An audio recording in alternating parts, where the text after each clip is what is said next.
Honorable Paula Ingabire, Minister of ICT and Innovation, Republic of Rwanda. Emma Theophilus, Deputy Minister of ICT, Namibia.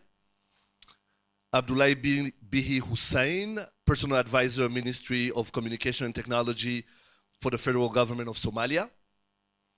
Plaxedes Dutiro, representative of the Permanent Secretary of Ministry of ICT in Zimbabwe. Viateur Nzabanita, AG Director, Chief Skills Office at the Rwanda Development Board. Damien O'Sullivan, good to see you as usual. Chief Executive Officer, ICDL Foundation. Solange Umulisa, General Manager of ICDL Africa, who's our host today. Professor Samyala, President of AIMS Rwanda. Professor Nuhu Hatibu, Executive Chairman of Arusha Science, of the Arusha Science School. James Tegaret, Director of Kenya National Qualifications Authority. Joyce Benza, who's the President of the Computer Society of Zimbabwe. And Antonio Mshandete, Deputy Vice Chancellor of the Nelson Mandela Institute of Science and Technology. My boss is whispering a couple of things in my ear.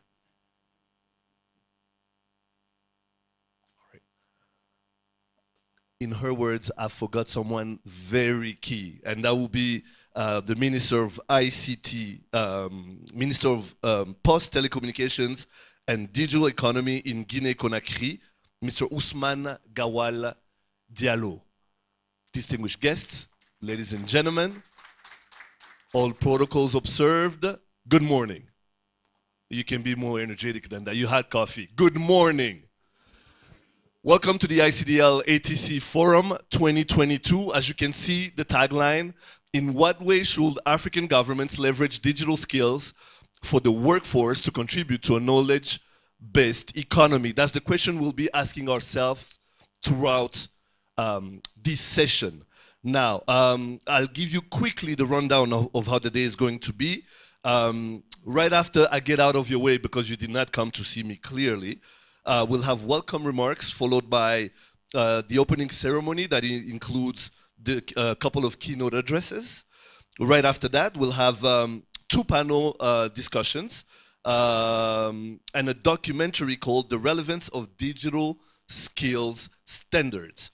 Right after that, we'll have remarks from the Computer Aid International representative, who's here with us, remarks from the Arusha Science School representative.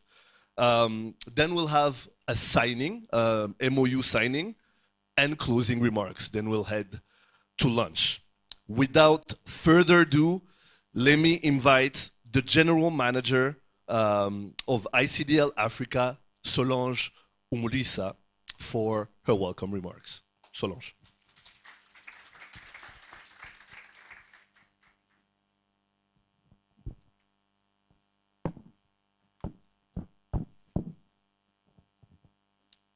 Dear Honorable Minister of Information and Communication Technology of Rwanda, dear Honorable Minister of Post, Telecommunication, Digital Economy of Guinea-Conakry, dear Honorable Deputy Minister of ICT of Namibia, dear Personal Advisor to the Ministry of Communication and Telecommunication, Federal Government of Somalia, dear representative of the Permanent Secretary of the Ministry of ICT, Zimbabwe, dear Director of RDB, in charge of chief trainings, dear CEO of ICDL Foundation, President of AIMS, Rwanda, Executive Chairman, Arusha Science School, Director of Kenya National Qualification Authority, President of Computer Society of Zimbabwe, Deputy Vice Chancellor of Nelson Mandela Institute of Science and Technology in Tanzania. Distinguished guests, distinguished delegates, ladies and gentlemen, allow me to start by expressing my heartfelt gratitude to all of you for gracing our ICDL Africa Forum. Please feel most welcome and feel at home in this beautiful city of Kigali, Rwanda.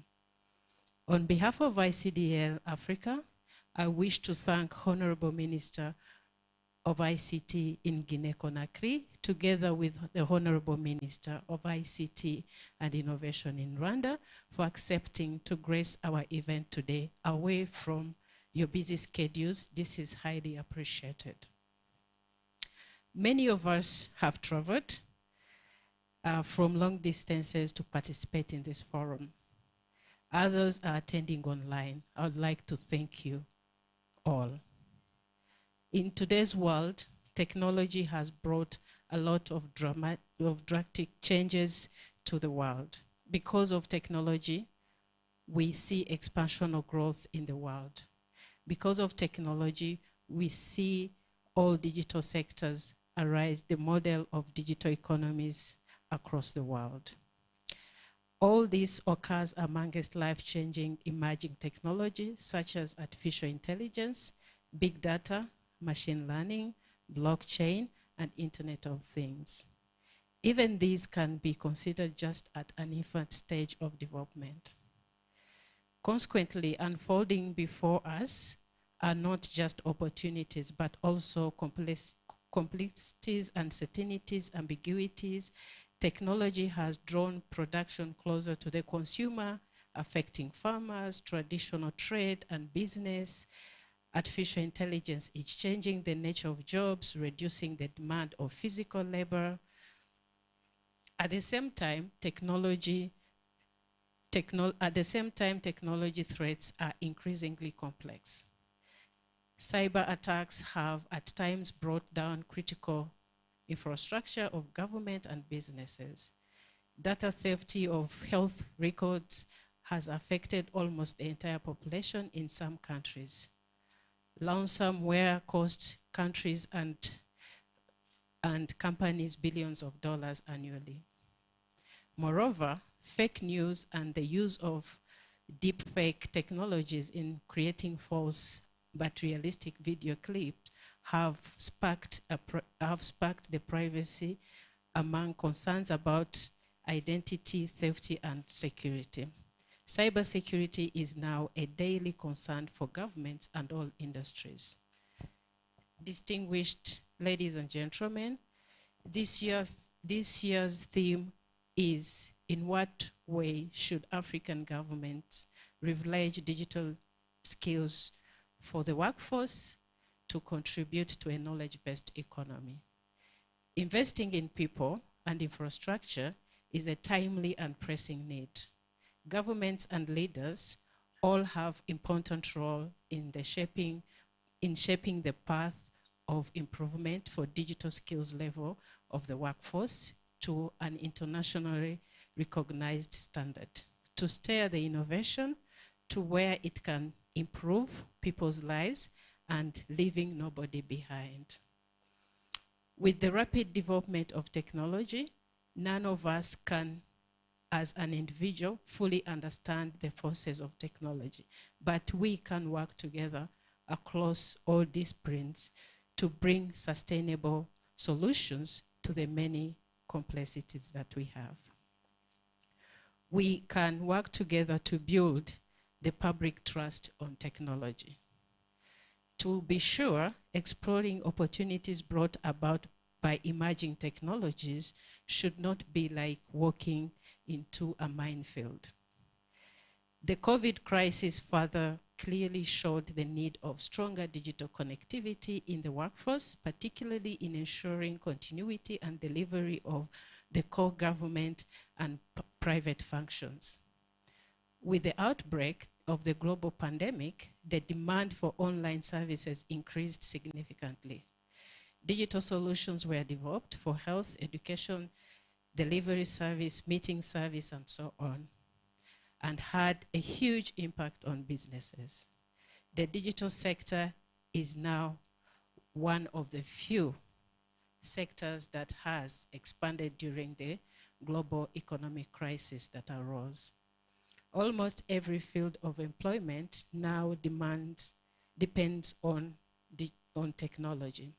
From radio to television to computers and the internet, each new technology advance has changed our world and changed us too. Technology is already bringing about a profound transformation in education in ways we can see before our very own eyes and others that we have not dreamt yet. Our school system has not prepared graduates for the new world. Millions have left school over the past decade without the enough basic digital skills that they need for a decent job. The current curriculum cannot prepare students to work at the very forefront of technological change. It's our humble belief that the time to act is now. Today, we are fortunate to have different dignitaries and speakers with us. Many thanks to them, and I am sure this forum will bring very informative, productive, and enjoyable. We will also appreciate the good work the good work that has been done in Africa regarding digital literacy and present best practice awards to the institutions that have played a major role in contributing towards digital literacy.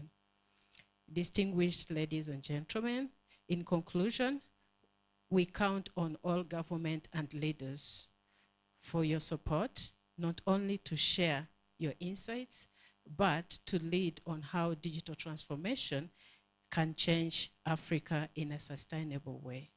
Today and in the decades to come, including its impact, prosperity, equality, privacy, and security.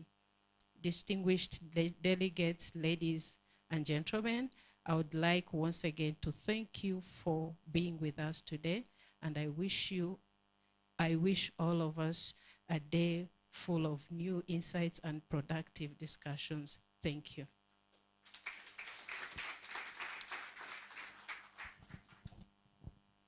Thank you very much, Solange.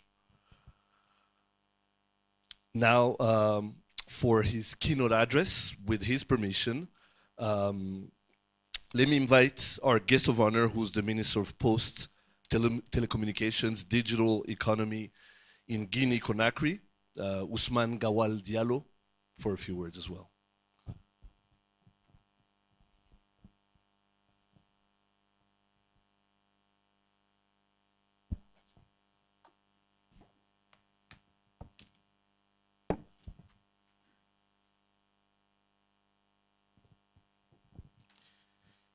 Mesdames la ministre de l'Information, des Communications et des Technologies du Rwanda, Madame la vice-ministre en charge des technologies de l'information de la République du Namibie, Monsieur le directeur général de ICDL, Madame la directrice ICDL Africa, Mesdames et Messieurs, distingués invités. Je suis très heureux d'ouvrir les travaux de ce forum ICDL Africa dans cette ville extraordinaire de Kigali que je visite pour la première fois. Ce forum, il offre une occasion d'échanger et de débattre des enjeux et des défis et des rôles du numérique pour la main-d'œuvre et le développement de nos pays. Je tiens également à exprimer toute ma gratitude à ICDL Africa pour la marque de distinction à mon égard et à l'endroit de mon pays, la République de Guinée.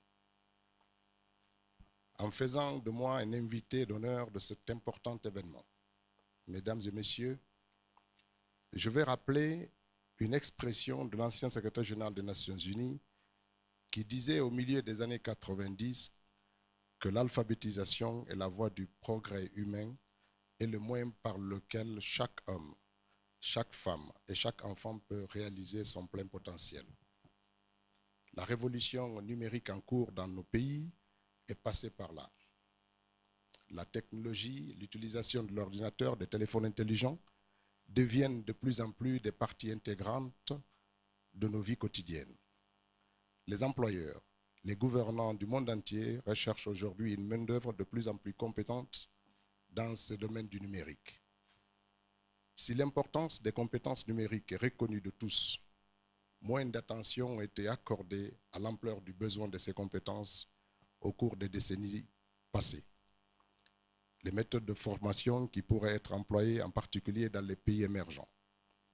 À cet effet, l'Union africaine a reconnu la valeur de l'investissement dans le capital humain, en particulier dans les compétences numériques.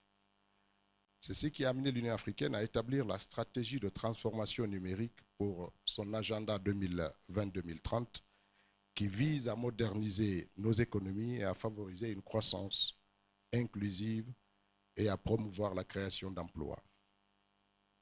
Mesdames et messieurs, il est important de noter qu'en dépit de nombreux efforts et des différentes initiatives des gouvernements africains pour réduire la fracture numérique sur le continent et améliorer la culture numérique des Africains, le taux de pénétration de l'Internet reste extrêmement faible. Il avoisine les 47% en 2020 et il est seulement de 45% de la population sud-africaine était abonnée aux services mobiles. Pourtant, le taux d'alphabétisation numérique va de pair avec l'accès aux moyens numériques. La République de Guinée reconnaît l'importance des compétences numériques dans l'atteinte de nos objectifs de développement économique durable dans un pays où le secteur minier est dominant. Pour matérialiser la vision du président de la transition, le colonel Mamadi Doumbouya, chef de l'État guinéen, de faire de l'économie numérique un catalyseur du développement économique de notre pays. Mon département, le ministère des Postes, des Télécommunications et de l'économie numérique, s'est engagé dans un processus de suppression des barrières numériques, ce qui lui a conduit à la construction d'un backbone de 4400 km de fibre optique permettant l'accès à toutes les préfectures de notre pays. La résolution des coûts d'accès aux services de télécommunication et du haut débit. La mise en place d'un second câble sous-marin pour assurer la redondance de l'accès Internet et enfin les investissements nécessaires au développement des compétences numériques. C'est dans ce cadre que nous ambitionnons de développer les partenariats avec des agences et notamment celle de ICDL qui est réputée au niveau international pour assurer le développement des compétences numériques. Ce chantier que nous entamerons très bientôt aura pour objectif de développement des compétences numériques de nos populations, mais aussi de nos agents publics. Pour finir, j'espère que ce forum nous permettra ainsi d'identifier les solutions et les modèles à suivre qui nous permettront de réduire la fracture numérique et améliorer le taux d'alphabétisation numérique sur le continent dans le but de créer une main-d'œuvre abondante, capable et compétente pour faire face aux défis de notre développement. Je vous remercie.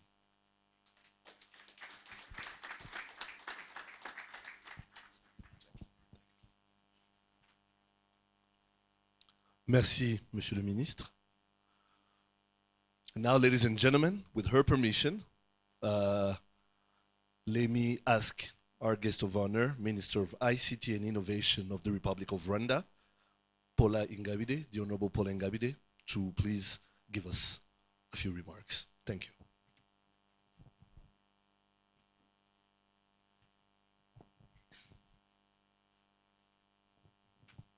Thank you very much. Good morning, everyone. Honorable Minister of Post, Telecommunication and Digital Economy from Guinea-Conakry, Honorable Minister, Deputy Minister Emma from the Republic of Namibia, the CEO of ICDL Foundation, ladies and gentlemen, distinguished guests, all protocols observed, good morning once again. It's my pleasure to be here with you during this conference or the edition of the ICDL Africa Forum that is happening in Kigali today. And also it's a good coincidence that it is happening at the sidelines of the Mobile World Congress, which in many ways seeks to address the various gaps that are affecting adoption and usage of mobile internet connectivity. And the reason I say it's a good coincidence is that digital skills is one of the main barriers to digital exclusion, to the usage gap that we continue to see that is affecting most parts of the world, but particularly affecting a bigger part of Africa, where more than 50% of our people are still digitally excluded, yet they live in areas of coverage. So this is a timely conversation, and I hope that at the margins of all these different forums that are happening in Kigali, we can forge and form the various partnerships that are so important to ensure that we drive digital literacy skills in our different countries, but also we can continue to do that in a way that enables us to close on the usage gap. Rwanda's priorities are, underpinned or earmarked within our national strategy for transformation, the NST1. And among those are many targets, and I'll just highlight one that is very consistent with the ICDL Africa Forum, which is really around the digital literacy skills.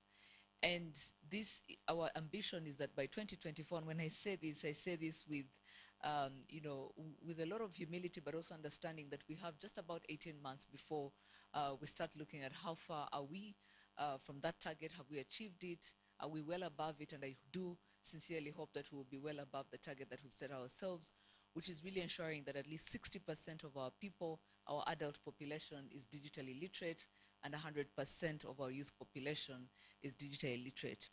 As you can imagine, it's such an ambitious target, but one that we can't do alone as government, one that requires partnerships with the private sector, with the civil society, with the people themselves, as they also seek to find ways that they can self-teach, that they can build their own digital literacy skills.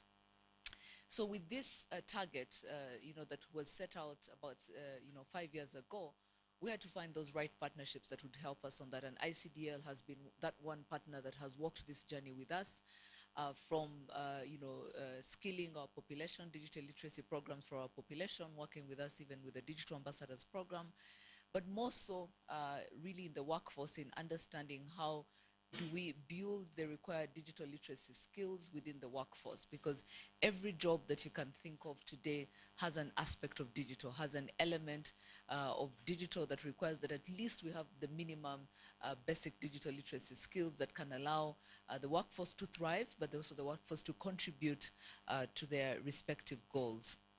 But also, anchored around our NST1, we have the Smart Rwanda Master Plan, we have the National Digital Talent Policy, we have the Digital Skills Framework, all of these that really work together to help us figure out those innovative strategies, those innovative programs and initiatives and partnerships that we can embark on that will allow us to close the digital literacy gap.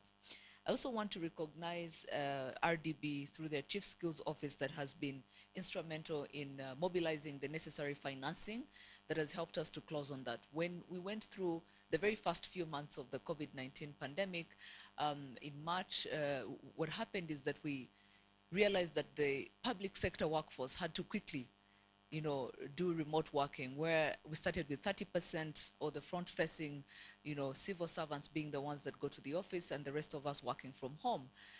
But then we quickly, over the times, as we continue to have more cases, it went down to 10%. So you had 90% of the public service working from home. So even as we put in place investments to ensure that these civil servants had home connectivity solutions that allowed them to continue to work and deliver on their different responsibilities, it was very evident that without targeted and deliberate efforts to skill that workforce, it was going to be difficult for them to really leverage the tools, the infrastructure that we are putting to their disposal so that work is not heavily disrupted by the pandemic. And this has become, I always say it's been the silver lining of the COVID-19 pandemic, because it has also really put the importance and emphasis on why digital literacy is important for the public sector, for the workforce, and why even going forward with or without a crisis, remote working will be something that remains, but also that will require that we continue to invest in the digital literacy skills. So on that note, I just wanted to share what we are doing as the government of Rwanda.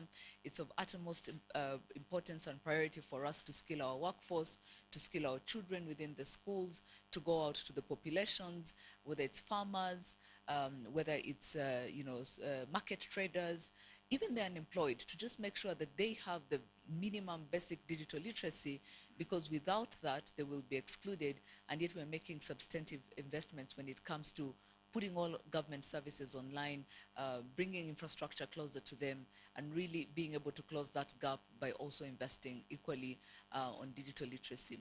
And I think my final note, as I conclude my remarks, would be, even for the many countries that are embarking on this journey, I like to say that you don't build skills overnight. If you have if you have enough resources, financial resources, you can build broadband connectivity, you can give people devices, you can digitize services, but skills require time. And that's why even on the onset of every digital investment that we have to make, digital skills must be a priority, so that over time, as we make the parallel investments in infrastructure and platforms and devices, we've already built the critical mass of digital skills that are required for people to thrive and benefit from the digital economy.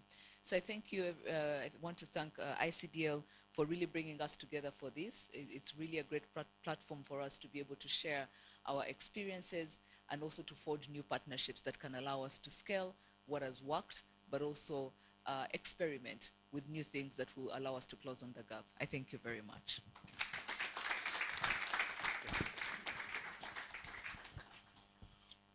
Thank you very much, Honorable Minister Paula.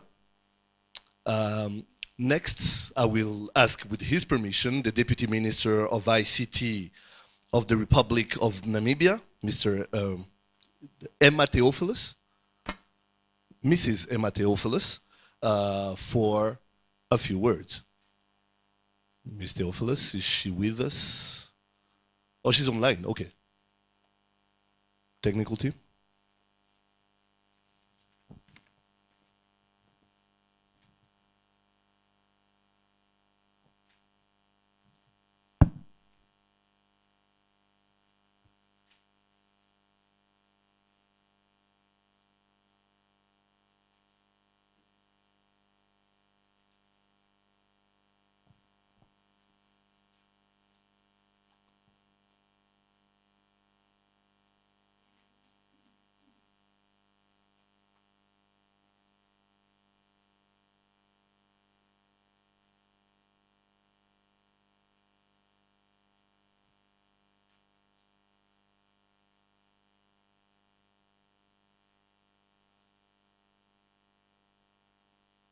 Do we have her? Is it coming along?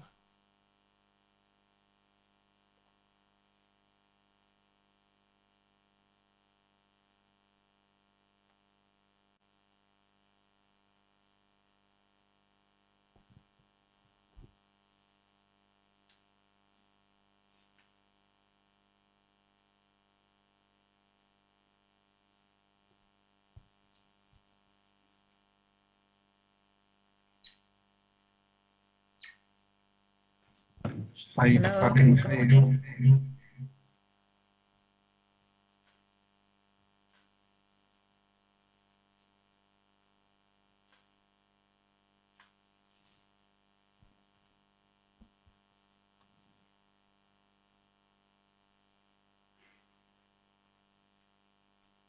Good morning. Good morning. We can hear you. Go ahead. Oh, wonderful. Thank you so much, Minister of Post, Telecommunications and Digital Economy in Guinea-Conakry, Minister of ICT and Innovation, Rwanda, the CEO of ICDL Foundation, different captains of industry, valued invited guests, ladies and gentlemen. Greetings from a sunny morning here in Windhoek, Namibia. I'm very delighted to have been invited to this forum this morning. Ladies and gentlemen, it is evident that as a continent, we're at crossroads where technology has become a major aspect of our lives. Although digital coverage does not effectively include all citizens, and of course, digital skills are not necessarily at levels that are desired to uplift individuals and society developments. Nonetheless, Africa, with its very young population that is expected to be a productive workforce, stands on the cusp of attaining her developmental aspirations, provided that vast opportunities ushered by digitalization are fully exploited. Being amongst you today brings that hope to meet those aspirations together and collectively as a continent. Every one of us playing our part, that includes, of course, government, private sector, and civil society, could make this a possibility. Ladies and gentlemen, as you may be aware, technological innovations and growth advances at a very high speed that we as governments are developing and reviewing laws, policies, and overall legislation to accommodate emerging issues in the ICT sector. And of course, worldwide, legal frameworks are continuously being reviewed by governments and policymakers in order to bring them on par with an ever-changing tech climate. Ladies and gentlemen, around the theme this morning on how we could, as African governments, leverage digital skills for the workforce and contribute to a knowledge-based economy, I think the answer has been rehashed by both the ministers that spoke before me, and that is, of course, digital literacy as a first step. Digital literacy for every man, woman, and child on the continent could be a game changer. And that is why, ladies and gentlemen, it goes beyond digital literacy and skills on face value. Digital literacy and skills on the continent ensures that every parent can assist their school-going child with the learning process using tools on the internet. It means that learners and students have access through these digital skills to resources beyond their textbook or knowledge pools in their immediate vicinity like family and community. This also means that a civil servant can contribute to the efficient provision of services to citizens. And yes, this also means that e-commerce on the continent for business owners and entrepreneurs can be a great success and could ensure that our economies grow at a far-paced trajectory. Ladies and gentlemen, honorable ministers, Namibia has adopted a new digital strategy along with a national cybersecurity strategy and awareness-raising plan. And the core objective of both these strategies is premised around digital literacy. We know and understand the impact of a more digital literate nation and how this could inevitably achieve a knowledge-based society, a technological-driven productivity improvement, and an economy that responds to emerging markets. The last decade brought about a digital revolution that changed the way we live, work, and govern. Technology and data-driven innovations have increased the pace of our daily life, opened up information and elevated civil society voices, including yourselves as ICDL Forum happening today, as the fourth estate of many of our economies. All this comes with challenges just like it does with opportunities, because in this ever-changing digital climate, coupled with the 2020 COVID-19 pandemic, our lives and work have become fast-paced and we all need to catch up and keep up.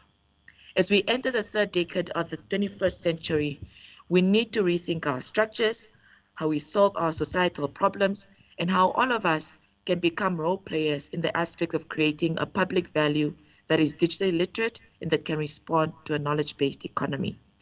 I hope that the gems of knowledge and information sharing you will gain in this forum and the recognition of awards of the civil society organizations and institutions that you award that are making strides in digital literacy will add value to the work that you continuously do. Thank you so much for your kind attention. I thank you.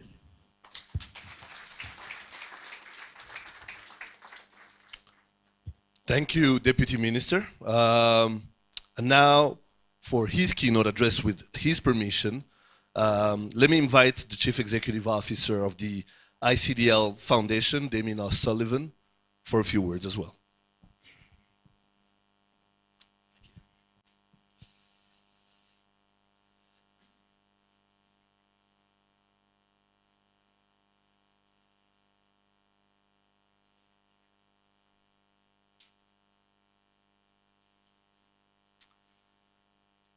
Honourable Minister of Rwanda, of Guinea-Conakry, of Namibia, distinguished guests, ladies and gentlemen, it's a great pleasure for me to be here. I think this is the first time I have followed a trio of ministers, so and I very much appreciated the sentiment and the experience that's been expressed. It's always nice to be back in Kigali. I feel like it's starting to become a second home. I know many of you here today are visiting Kigali for the first time, so be warned, you will fall in love with the city, with Rwanda, and it's a place that you will want to return to. For me, coming to the ICDL Africa Forum, I'm coming representing the global organization and to give you maybe the global perspective, but ultimately this is the ICDL Africa Forum.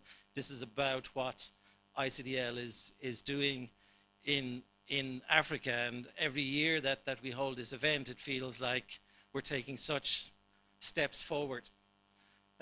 Not just in terms of the size and the participation, and we have a lot of people joining online, but the sense of how Africa is developing, leveraging technology, but rightly recognizing the issue of digital skills.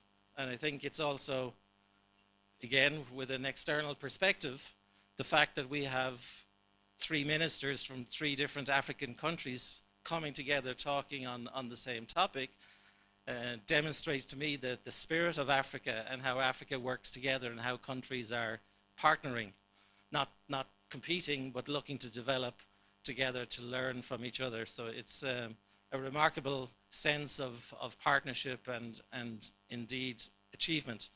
I think the minister also mentioned the GSM conference talking about connectivity. And certainly in Europe, even in Ireland, one of the things we talk about is the last kilometre of connectivity. You know, we've fibre being rolled out, but particularly in rural areas, it's how do you get that last distance of connectivity.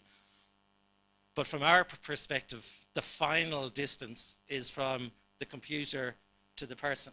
It's that last half metre that isn't about fibre or wireless, it's about digital skills. That's the last piece of connectivity. ICDL has been doing this for a long time. You know, we're celebrating 25 years since ICDL Foundation was established. We chose Ireland as the headquarters. And this is the area of activity that we focus on. We only do digital skills. And we've been expanding the implementation of ICDL all over the world, and we talk now about the ICDL advantage, why ICDL works, and we express it in terms of this graphic, these four quadrants around our program, our platform, our pricing, our people. But the key aspect is people.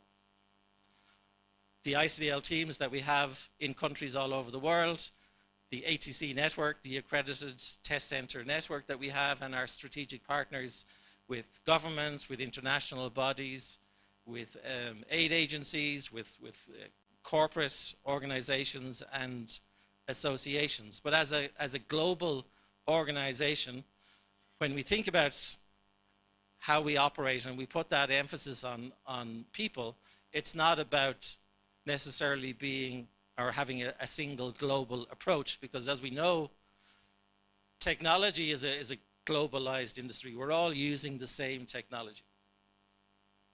Most of the software we use probably originates with a US company. Most of their hardware is probably produced maybe in Asia.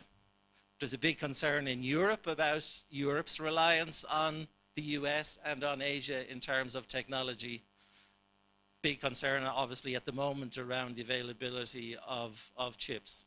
But that is the reality that we have to work with. Our technology is global, and we're reliant on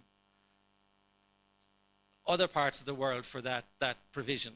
And I'm sure Africa has the same concern as Europe has about that reliance eastwards and westwards. Digital skills and the digital skills gap is also a universal issue. All over the world, countries facing the same challenge. And ICDL as a solution then has become a global standard. So when we think about our definition of digital skills and the approach that ICDL takes, it has become established as a standard. Not enforced top-down, but has become a standard through adoption. That is the most utilized program all over the world. So we can say we are global, but because digital skills is about people and not technology, we can't take a singular approach. We can't take just a global view. So as an organization, our philosophy and our approach is to think and act regionally, nationally, and locally, because we're thinking about supporting people. It's not about ICDL as a certification being a product. It's about service. It's about working locally, working nationally to advocate around digital skills policy. It is about building capability, building the network of partners that can deliver ICDL. It's about supporting that delivery and also assuring the quality. So again, speaking from a global perspective, it is not about sitting in Ireland looking at delivering using technology, using the internet to deliver learning content and certification. It's about building ICDL as a solution at a regional and national level. And that's why we have ICDL Africa. That's why we have ICDL Asia. That's why we have ICDL Europe, because it is about wanting ICDL not to be something that is European, available in Africa, available in Asia. Our ambition is that ICDL is as African as it is European. It is about ICDL in Africa, ICDL for Africa, ICDL by Africa. And while that was maybe a worthy ambition a number of years ago, what we can say now and what's demonstrated today is that's being achieved, that ICDL is becoming the standard for Africa. And Africa is playing a key role in ICDL as a global movement and influencing the further development of ICDL. And I always mention the fact that we selected Rwanda as the head office for ICDL Africa, for a similar reason that we selected Singapore as the head office for Asia, and that Ireland was chosen as the head office for ICDL in Europe and globally. What is common about those three countries is that they're small, they're agile, they recognize the natural resource that they have in their people, and because they're small, they're outward looking. And it is in the nature of Irish people and Ireland as a country to look outward. Because when you're small, you don't have very far to go before you reach the border. So you look outward. And we have Irish people all over the world and maybe very famous Irish people in America, and maybe half of America claiming to have Irish origin. But the same in Singapore. Singapore are very small, the smallest of the three countries, a city-state, its natural resource is its workforce, and so it's investing continually in people and leveraging technology. What we identified a number of years ago is Rwanda having that same mentality, that the government looking at its people, leveraging technology for economic development.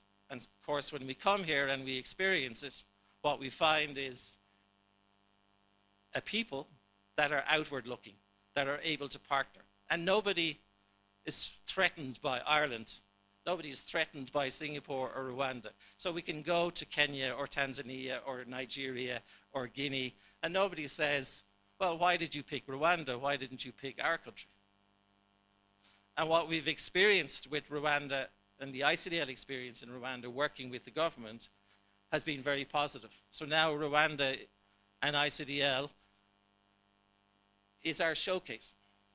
So one of the things we really appreciate with support of the government here is not the impact that we're having here, not just that, but also the impact we have across Africa, because we can bring delegations to Rwanda.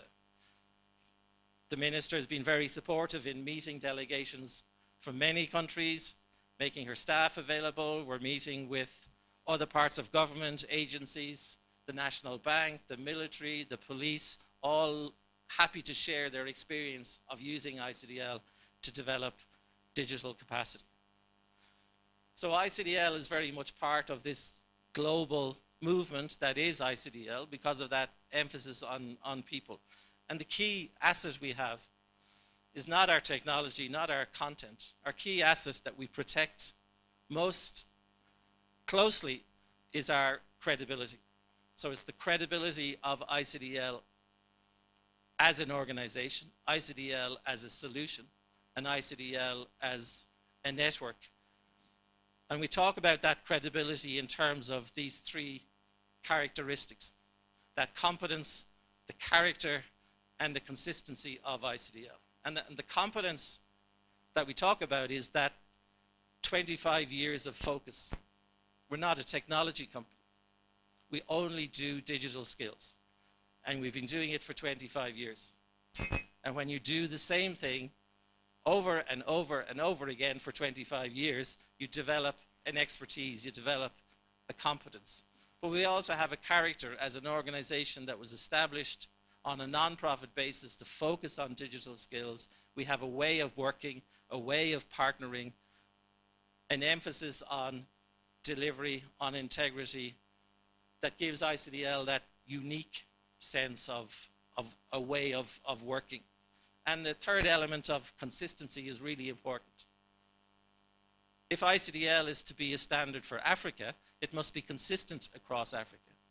So a student or a worker achieving ICDL certification in Rwanda must have demonstrated the same standard, the same competence as a similar person in Kenya or in Nigeria, in Guinea. So consistency in how ICDL is delivered, consistency in quality control, ensuring that our network has the capability to deliver, but also is rigorous in ensuring the integrity of the process. And that's key.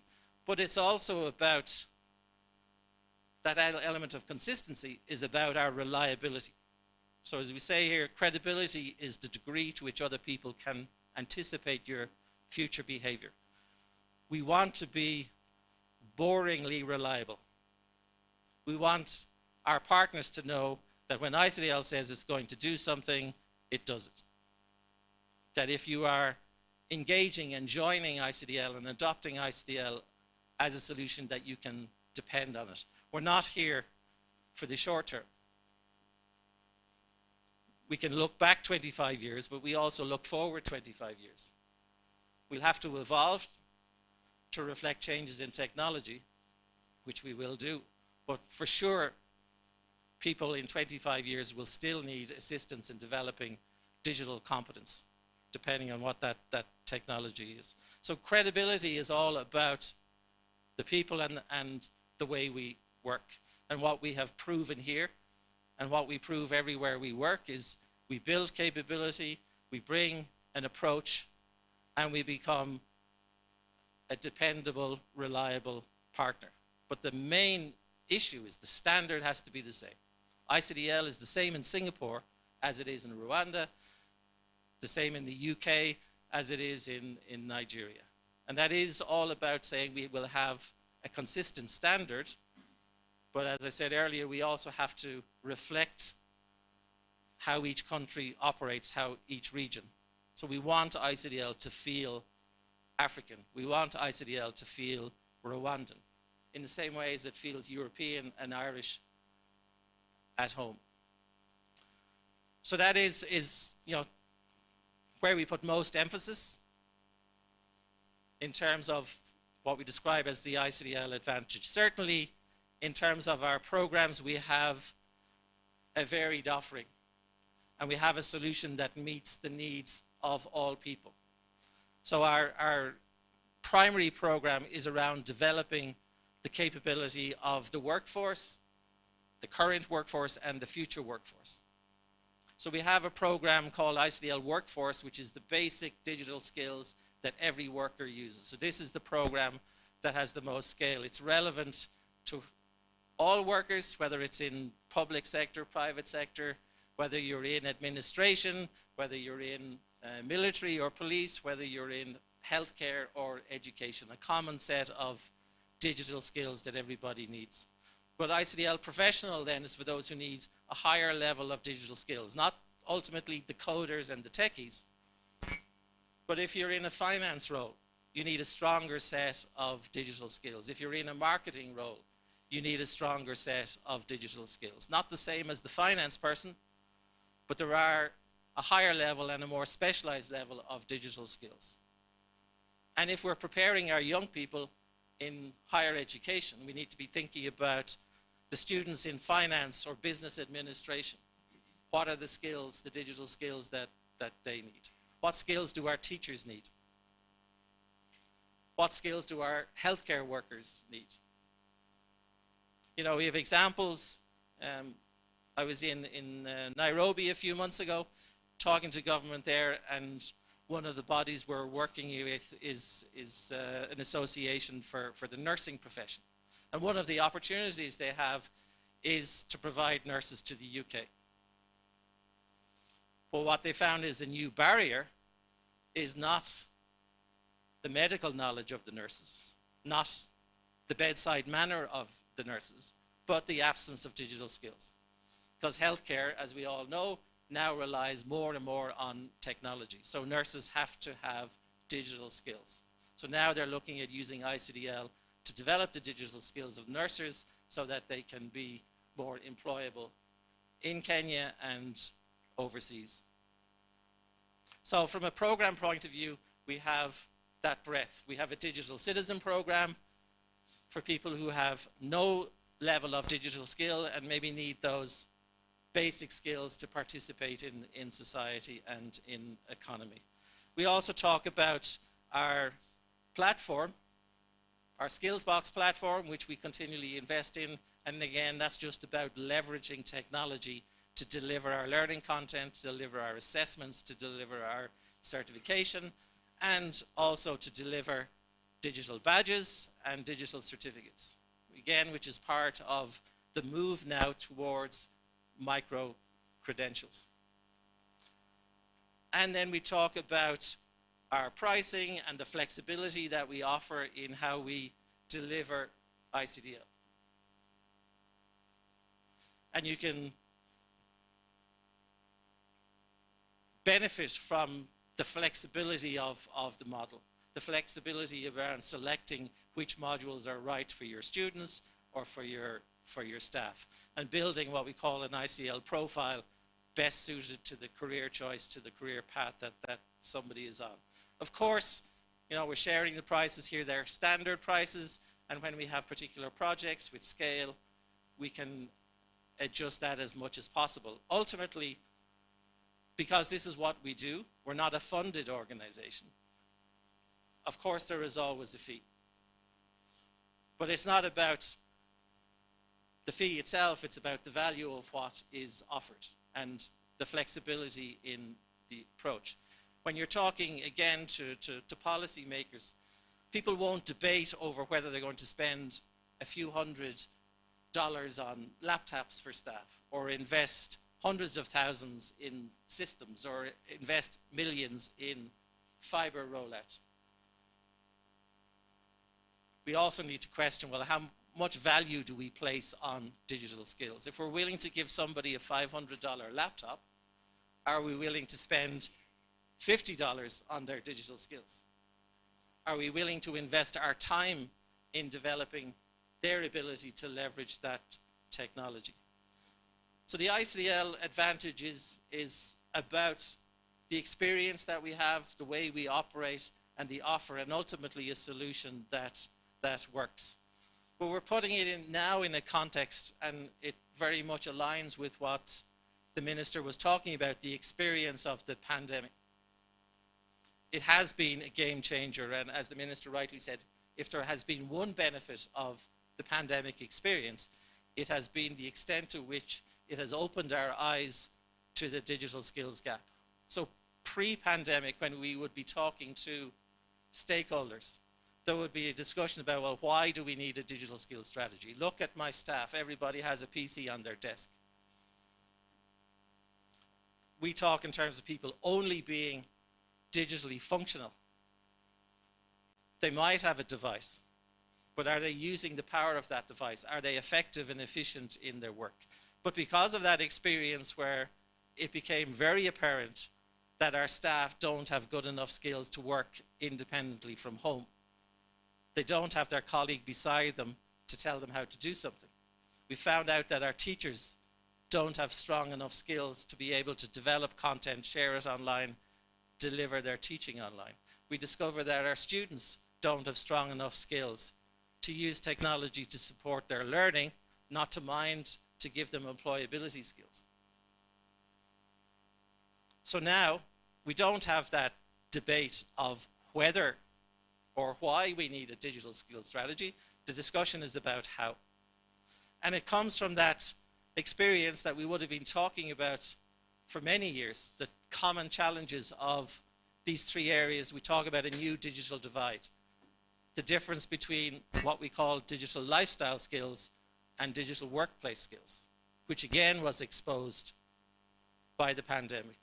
We see people with a smartphone and we think they're digitally skilled. You give them a laptop and you tell them to do their job and you realize they're not.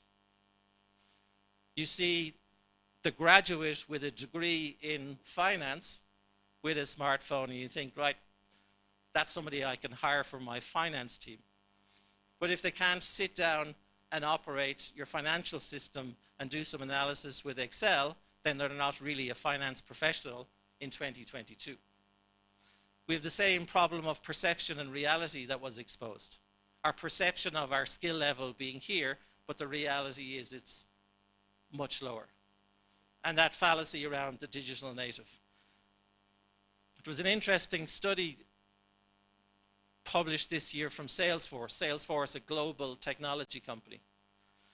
So they published their Global Digital Skills Index for 2022. And what they highlighted, and it simply underlines what we would have been talking about. So we talk in terms of digital lifestyle versus digital workplace skills. They expressed it in terms of everyday digital skills and workplace digital skills. So the technology company, through their study, recognizing the skills people need in their everyday life are quite different from the skills they need in the workplace. And the range of skills you need in the workplace, much more comprehensive. But what's most interesting, and you don't worry about whether you can read the percentages, we'll share it, but if you look at the lighter shade, so that's people who rated themselves as a beginner.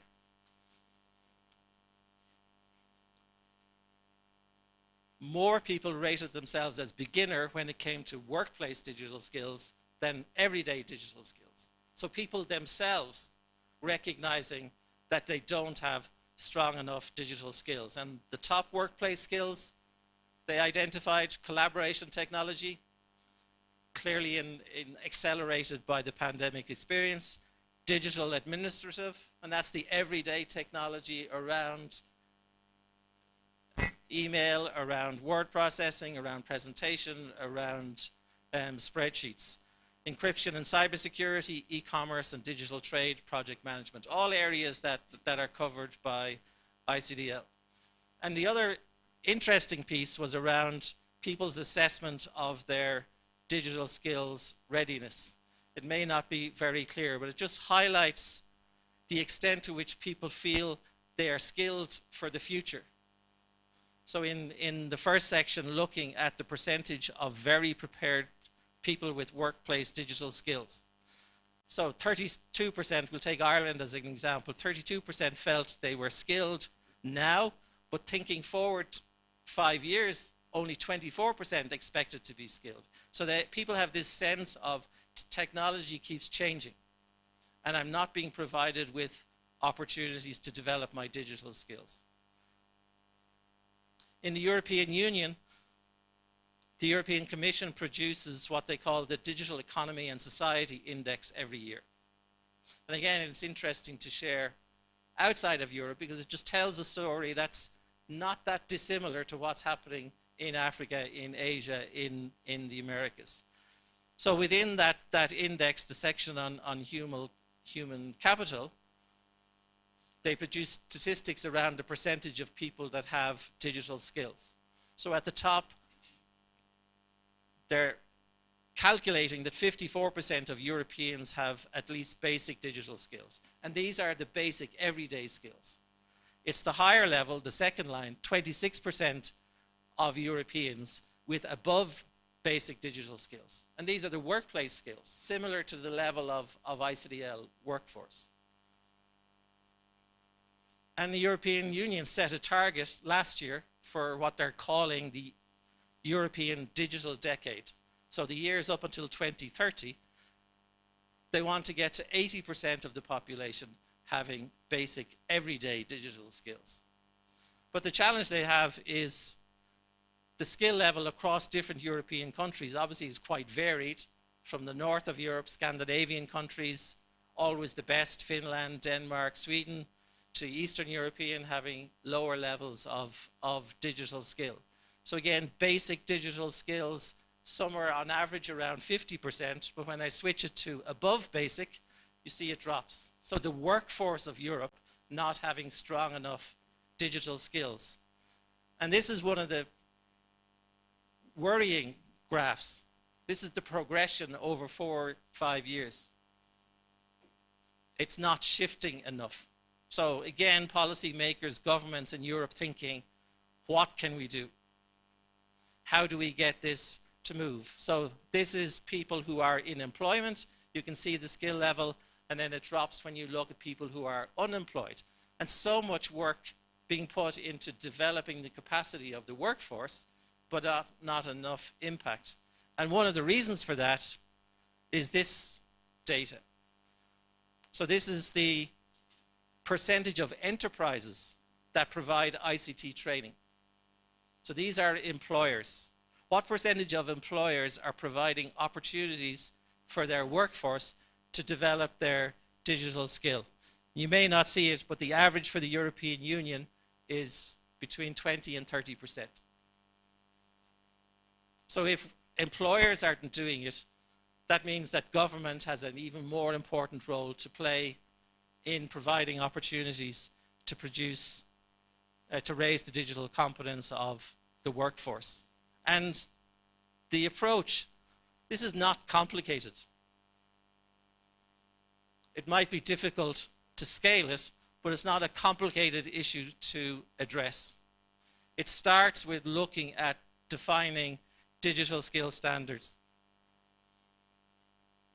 So having a policy. So as a country, as a government, or as an organization, as an institution, as a university, or as a company, have you set a standard? Have you set a policy? The president of Rwanda yesterday, President Kagame, at the Mobile Congress, and the minister mentioned it, made that point about the need for digital skills, digital literacy policy. Once you have done that, and Rwanda has done it, written a digital talent policy. Then it is about using certification. Could be a national one, but better if it's international, because then you have a standard. It's about creating partnership. So government can provide leadership, government can provide access, can provide some funding, maybe with partnerships, but mostly what government need to offer is leadership, providing that sense of direction, putting a focus on investing in people, and then partnership, public and private sector, and looking to then to scale up. Most important thing people need to do is start. How can you upskill millions of people? Well, you upskill 100 people again and again and again and again and again. If you sit around having workshops, how are we going to upskill our population? You may never start. So it is about developing the competence of the workforce, the current workforce, the future workforce, the civil service, the public sector, enterprises, multinationals, SMEs, and of course in the education system, particularly in higher and vocational education. There's a particular role for certification. What certification does is ensure the outcome, but it starts with defining what's being measured. So when you define what you're going to measure, you have that starting point. These are the set of skills and competences that need to be acquired and need to be demonstrated. Certification provides a means to assess workforce skills and build a training plan. And of course, it's a measure of quality. So if you have a class of 30 people sitting for a certification exam with ICDL, if 2 people in the class fail, you would say those 2 people have an issue, maybe they need to work harder. If 10 people fail, you'd start to wonder, well, why did 10 out of 30 fail? If 20 fail, then you know the problem is not the 20 people, the problem is the training. So you can measure quality of training if you measure the outcome. And that's why ICDL works. Because ultimately there is that measurement. We can assess people at the start, but ultimately we're measuring the outcome. So that linkage of certification is not just about giving the individual a certificate that helps them get a better job. It's from a government point of view, or a policymaker point of view, or a funding agency point of view. It's about measuring the impact, measuring the outcome of the investment in people. So that focus on quality. Obviously, it acts as a motivation for employees to complete the training. If you know you're going to sit an exam, you'll put in the effort. The participation rate and the success rate of MOOCs. So there was a big trend around MOOCs a few years ago. All this open access content. What's missing in access to content is the motivation. People sign up, everybody's enthusiastic for the first week, a little bit less enthusiastic in the second month. So when they look at the data about people who complete programs that are just about accessing content, the completion rate is very low. So certification is providing that motivation.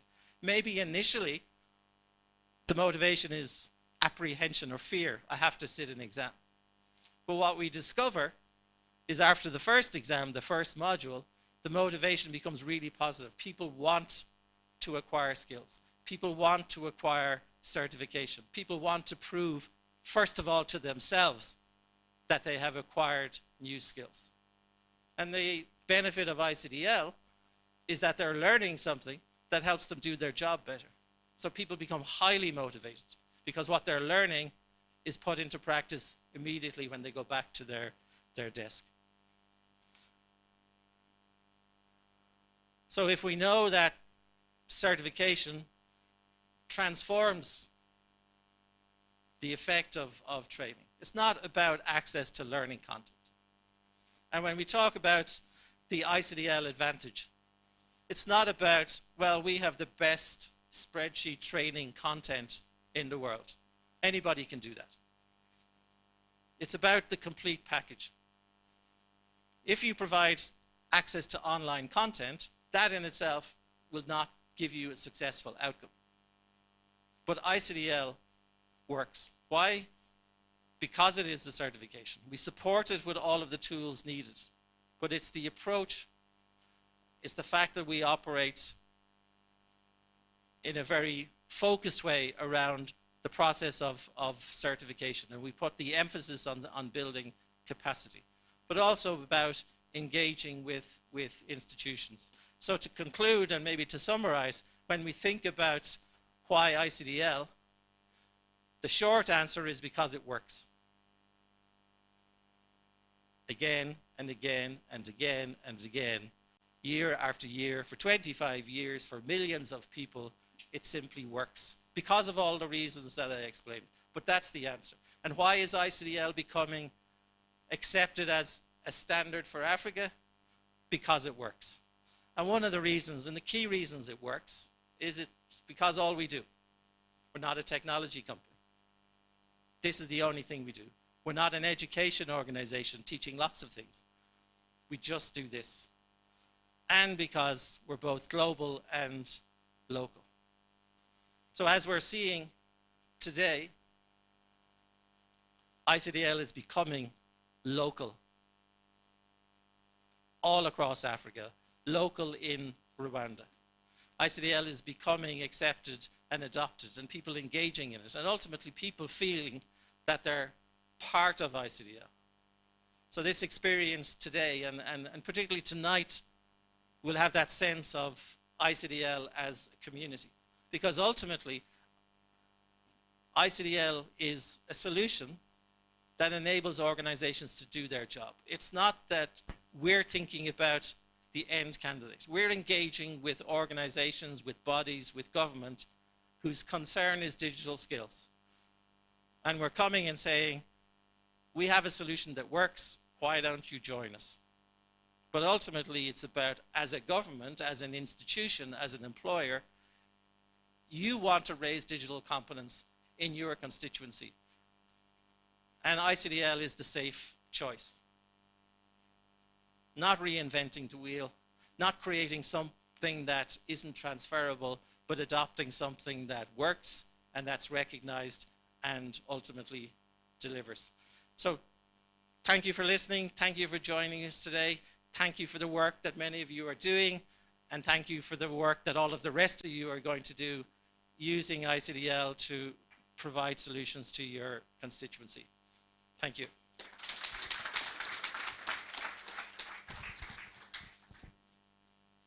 I think it deserves a big round of applause. Thank you, Damien. Thank you very much. All right. Before we move on to our first panel today, let me ask the technical team to play us a documentary that is titled "The Relevance of Digital Skills Standards." Technical team.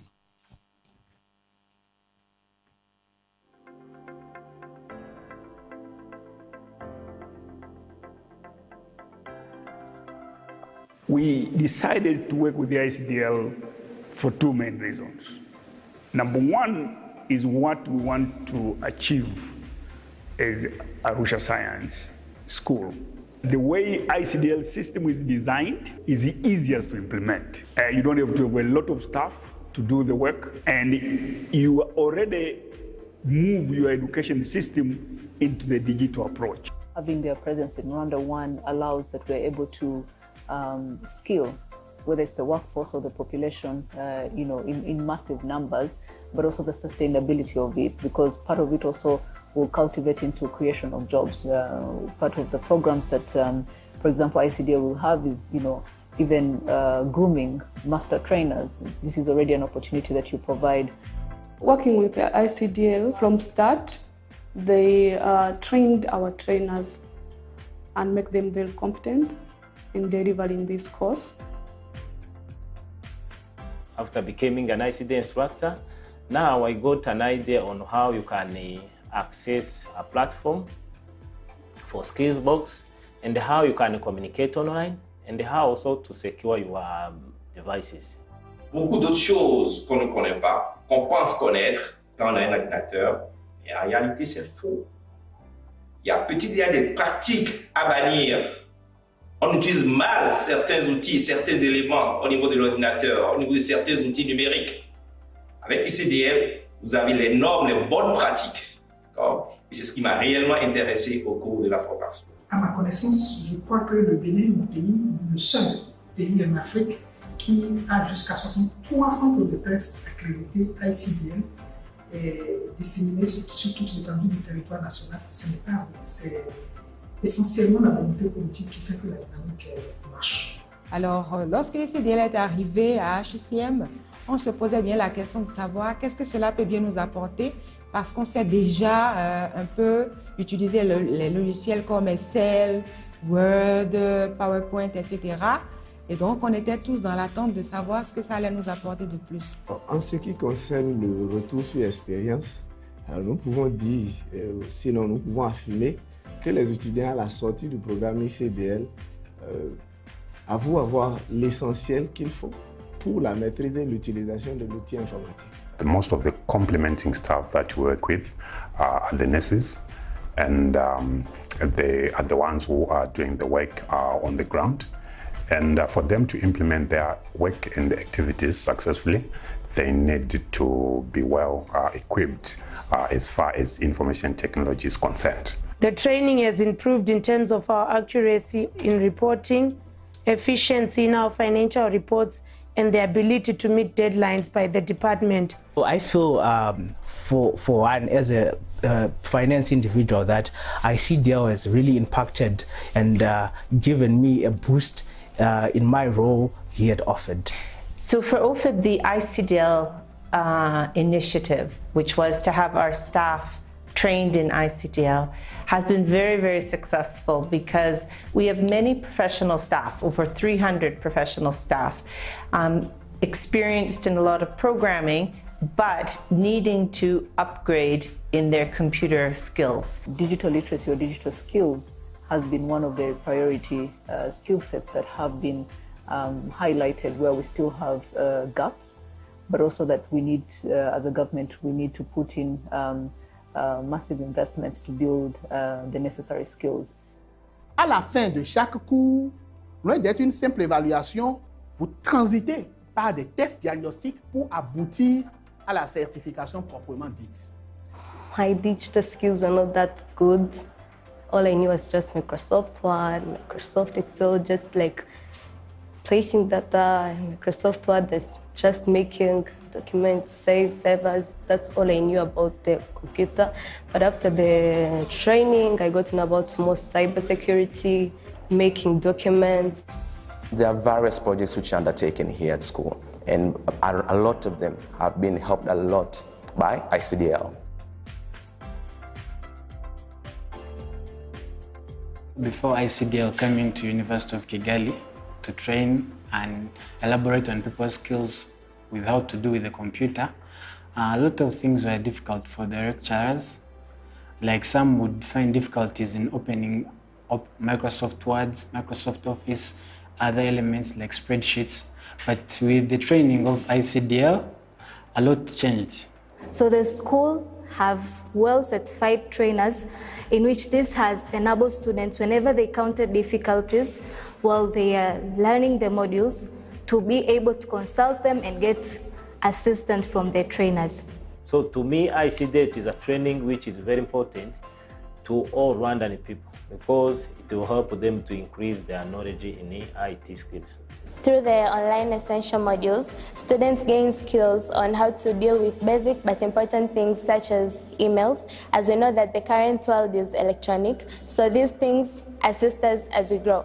As the students are able to know what web browsing is, first of all, to understand how to interact with the World Wide Web, we're able to understand and manage these web browsing settings. We're able to know how bookmarks work, for example. We're able to know just the entire settings as a whole. Digital literacy is something that every single student needs to know how to do. Not just students, but people as a whole. La formation ICDL au début a suscité notre curiosité et lorsque nous nous sommes rapprochés, nous nous sommes rendus compte que c'était une bien meilleure formation qui approfondit ce que nous connaissions déjà et qui ajoute des plus à notre connaissance en informatique. ICDL creates confidence in us. I can say confidence comes from knowledge. Knowledge is confidence itself. This has been a motivation and an inspiration to the rest of us that we could actually reach our dreams through ICDL.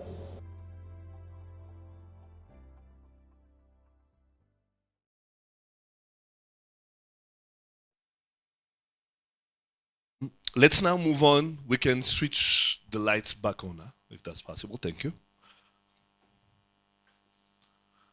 All right. Let's move on to our first panel. I'll first invite Viateur Nzabamwita from the Rwanda Development Board to please join us. Viateur.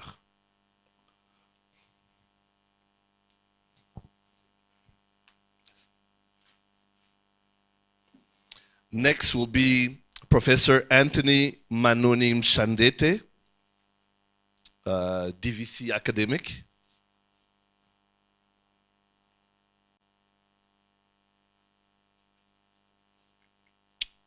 Professor Mshandete, is he with us? Yes, okay, all right. We'll also have Ms. Fungai Mukora, who's from the University of Zimbabwe. Ms. Mukora. And finally, Osula Olani Oyebade from the Faculty and Knowledge Arm Academy. He's the manager there, Ms. Oyebade.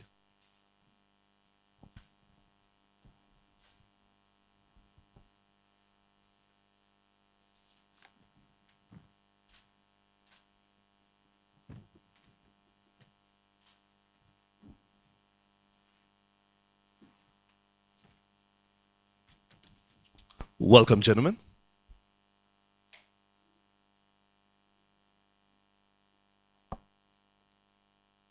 All right, first question goes to, is the microphone working?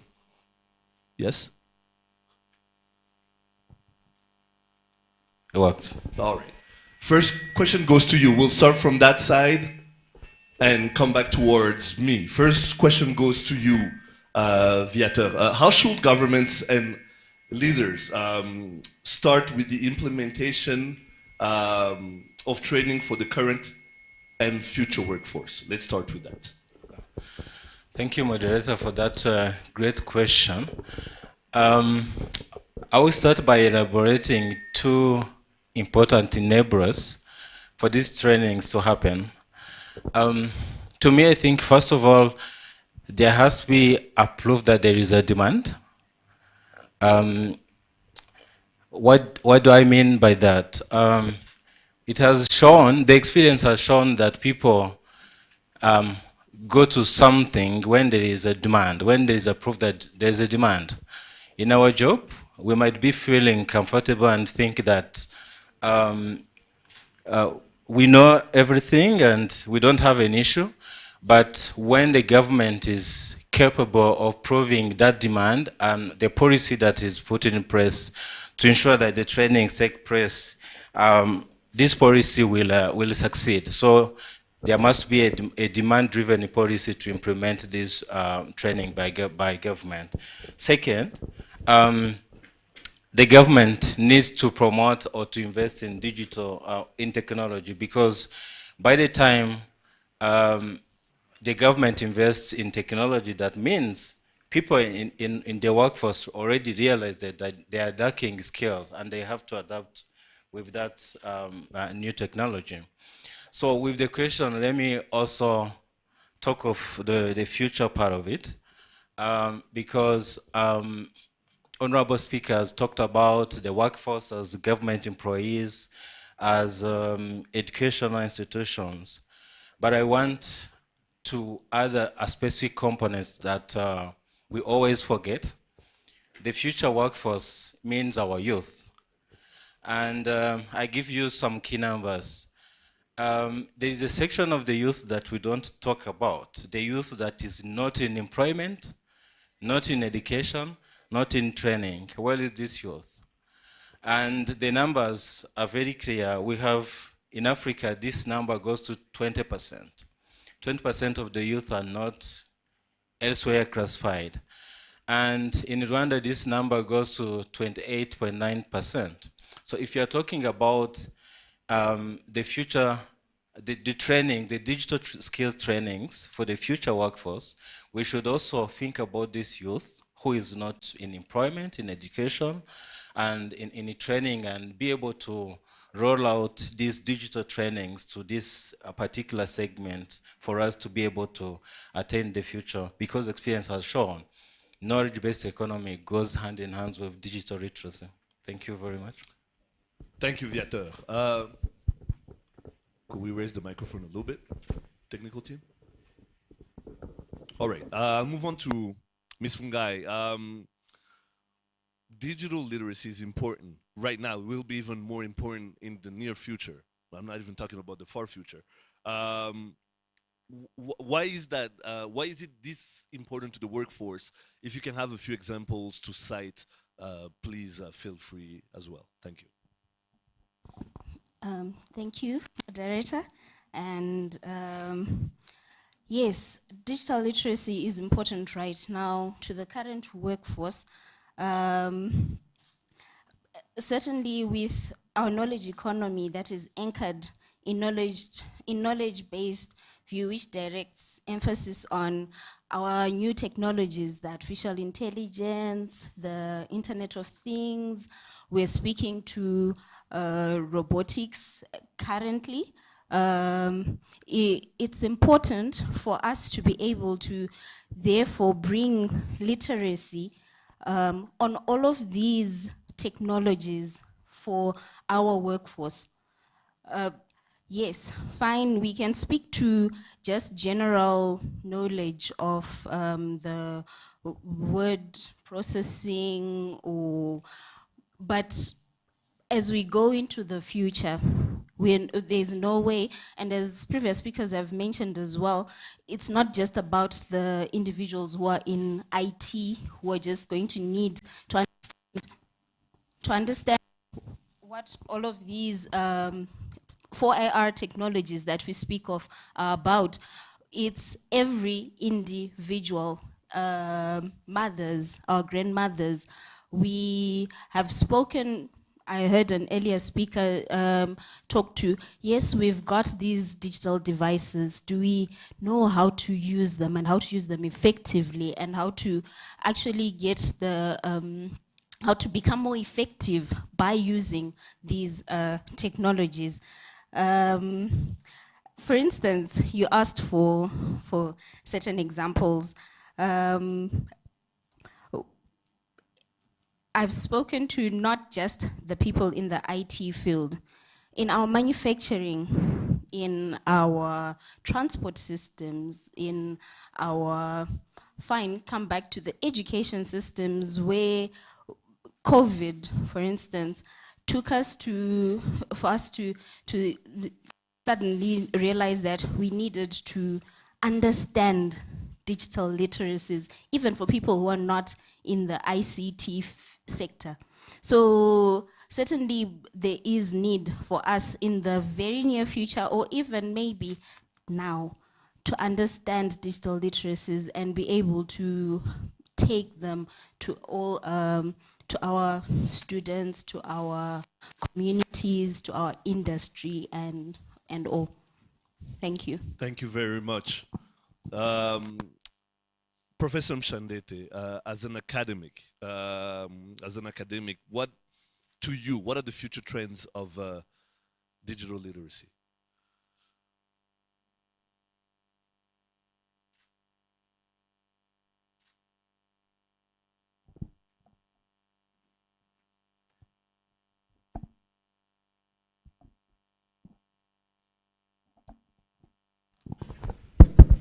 Thank you so much, moderator.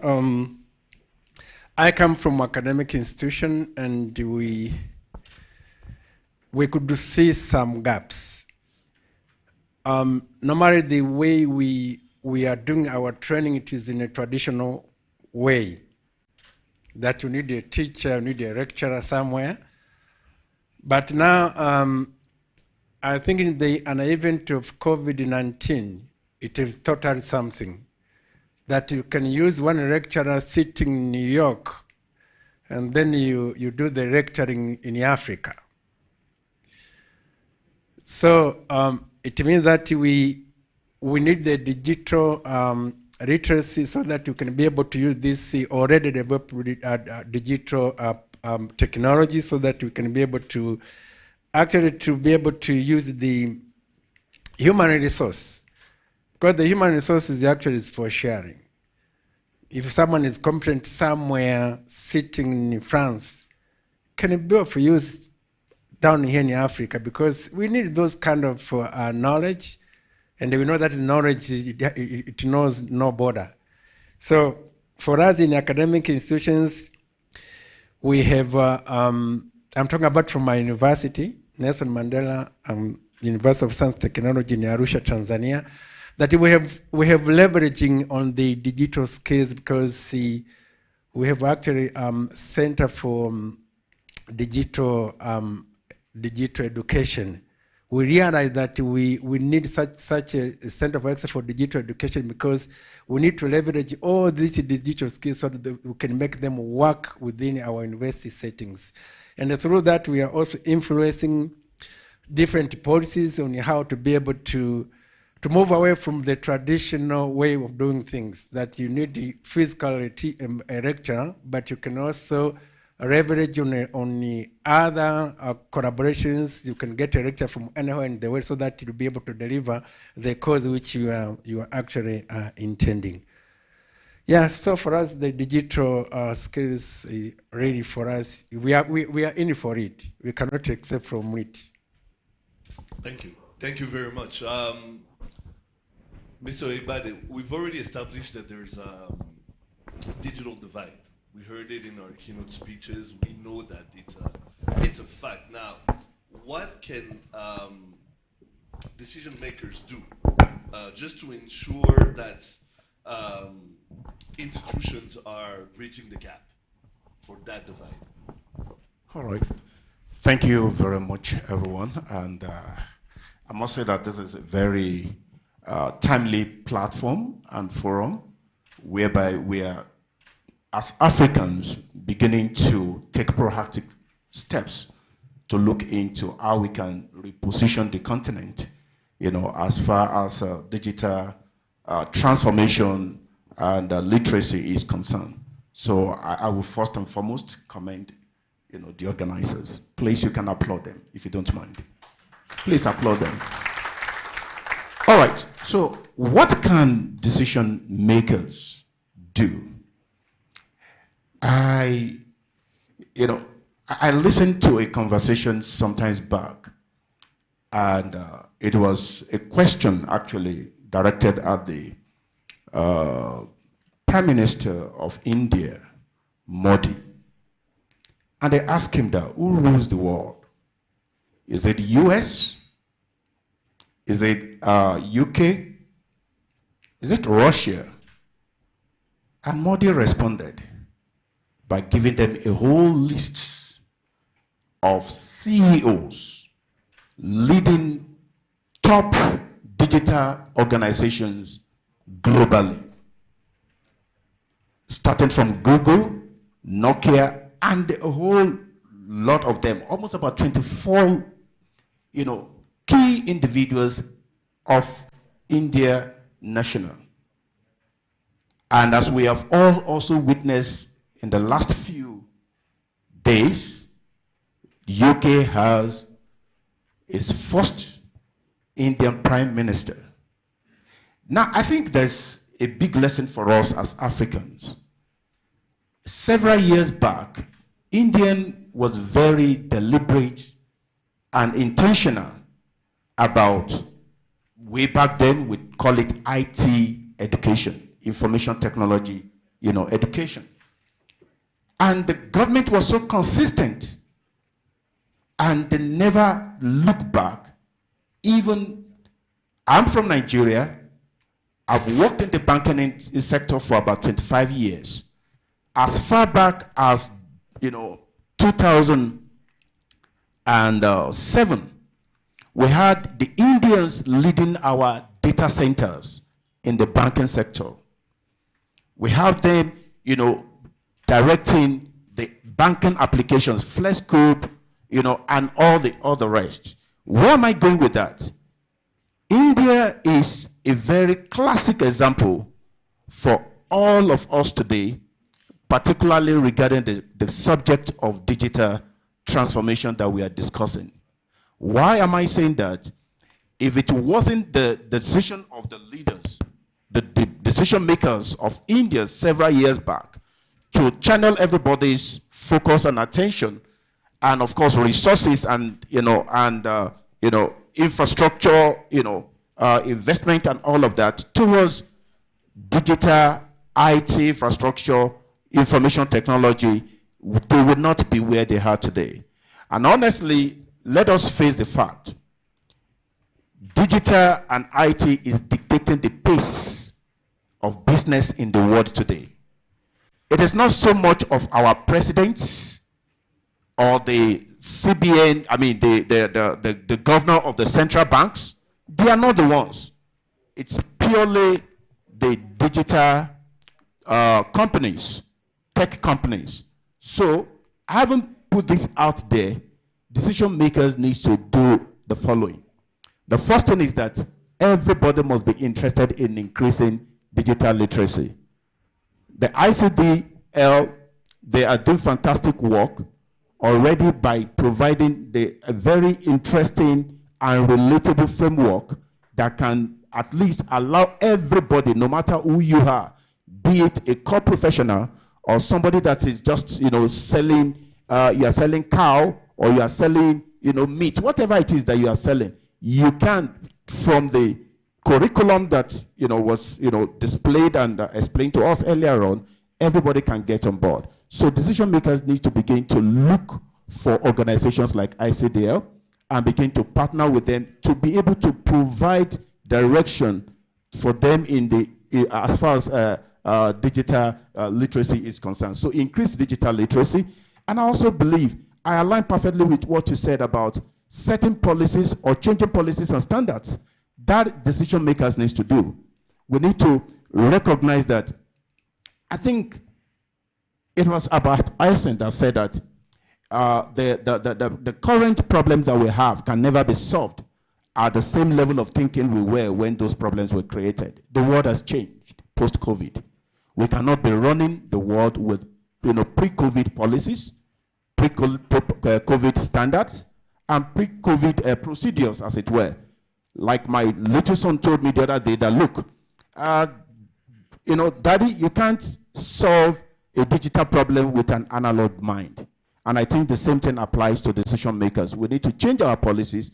And on the last note on that, we need to also partner with governments to be able to legislate certain things that will fast track the adoption of the new digital skills that we have on the horizon now. Thank you very much. I like this. He deserves a clap. I'm very passionate about this. So the way you're talking about it got me thinking. Again, I'll start with you, then we'll go all the way back to Viateur before we open up the floor for questions. But what you're saying, because what usually most people do is await what the decision makers are going to do, then it trickles down to the private sector, then it trickles down to the schools and the like. You're saying it should be the other way around. We should be starting that, and then, the decision makers should apply that. Perfectly. Yes, that should be, already what I'm saying with this is that we don't need any prophet to tell us that this is the future. And for you to compete effectively in this feature that we have found ourselves, everybody needs to be involved. So, and that is the reason why there's so much noise about inclusion and also diversity and all of that. So what it means is we need to be able to at least listen more, all right, and connect more with everyone, no matter the strata that you belong to in the society, and irrespective of your sector. At the early stage of digital, transformation, particularly, because I'm from the financial services sector, we were looking at which sector is most disrupted by all these technologies, and we're only identifying banks, we're identifying, telecoms. But you can see today everybody is disrupted.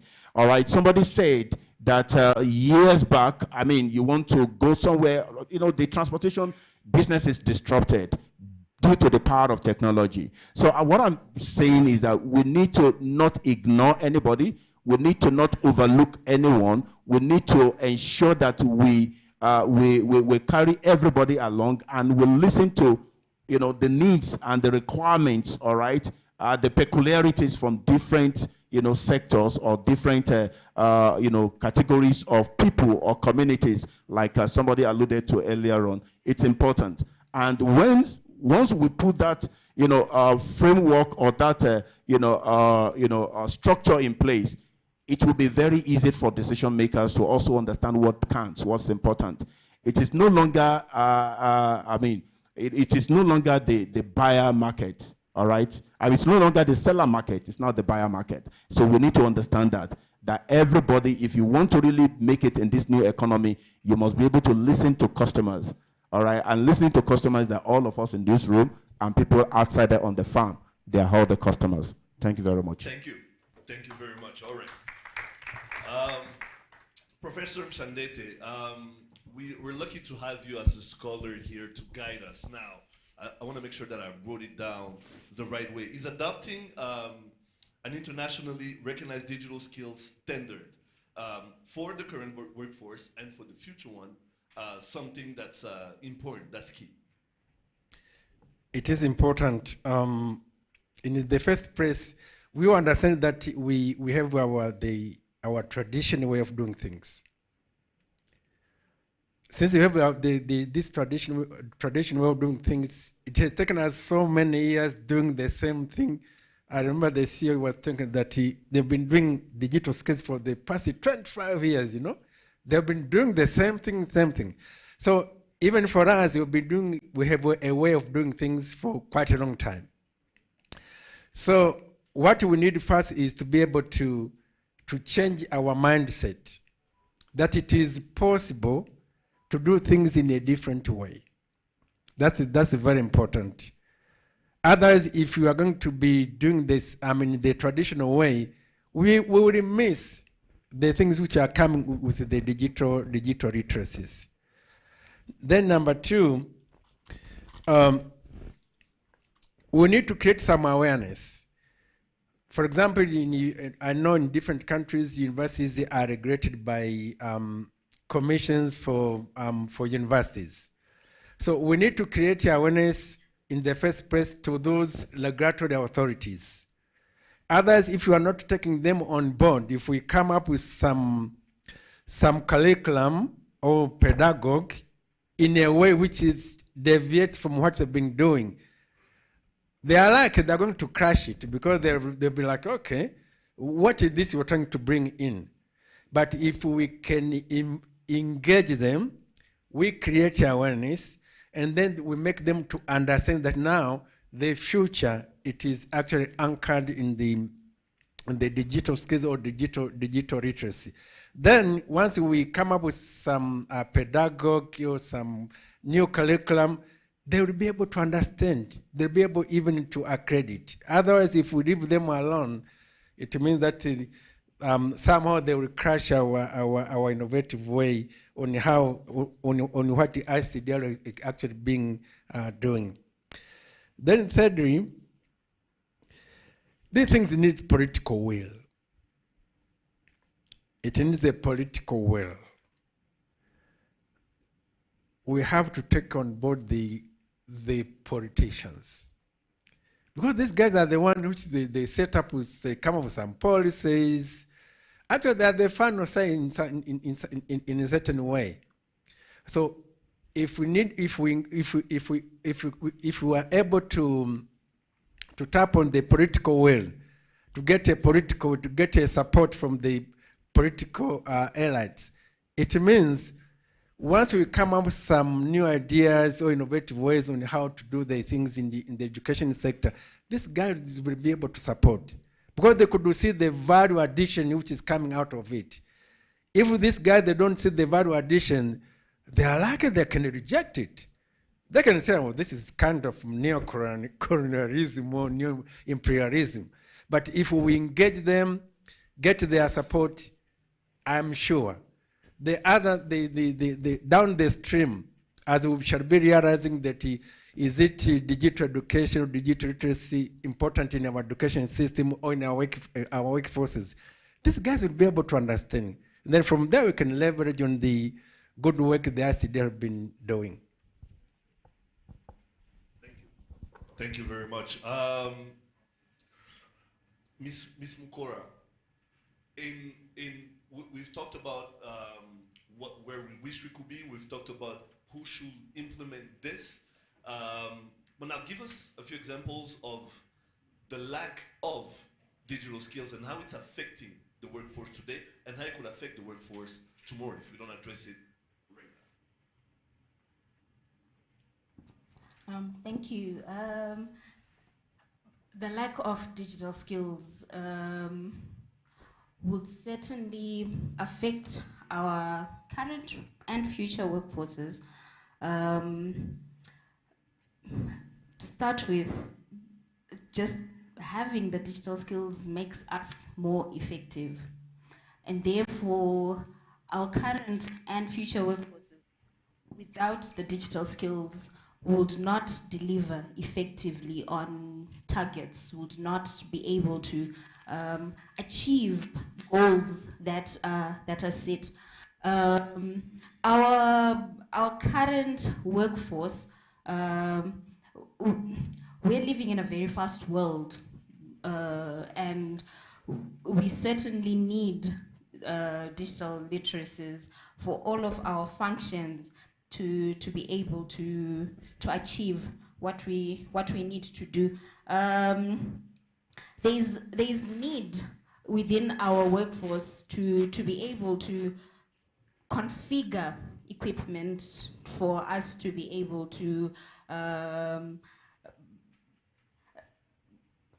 whilst we're working with our clients within, say, the financial sector, the banking systems have now all become very digitized.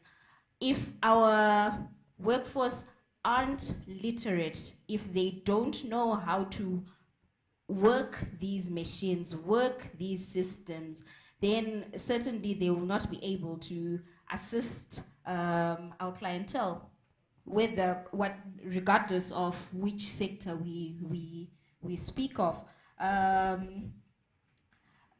Really, I believe that our governments, I know you haven't quite asked that question, but without our governments actually coming in and assisting with the policies that the two gentlemen sitting next to me have spoken of, and being able to invest even in the digital equipment that our workforce needs.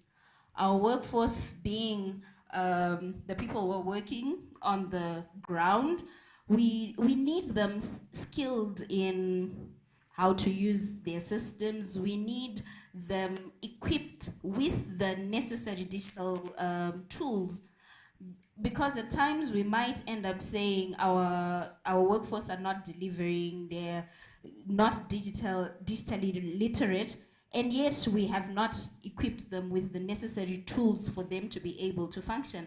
So I think the challenge to our governments, to our policymakers, is, do our workforce have access to the internet?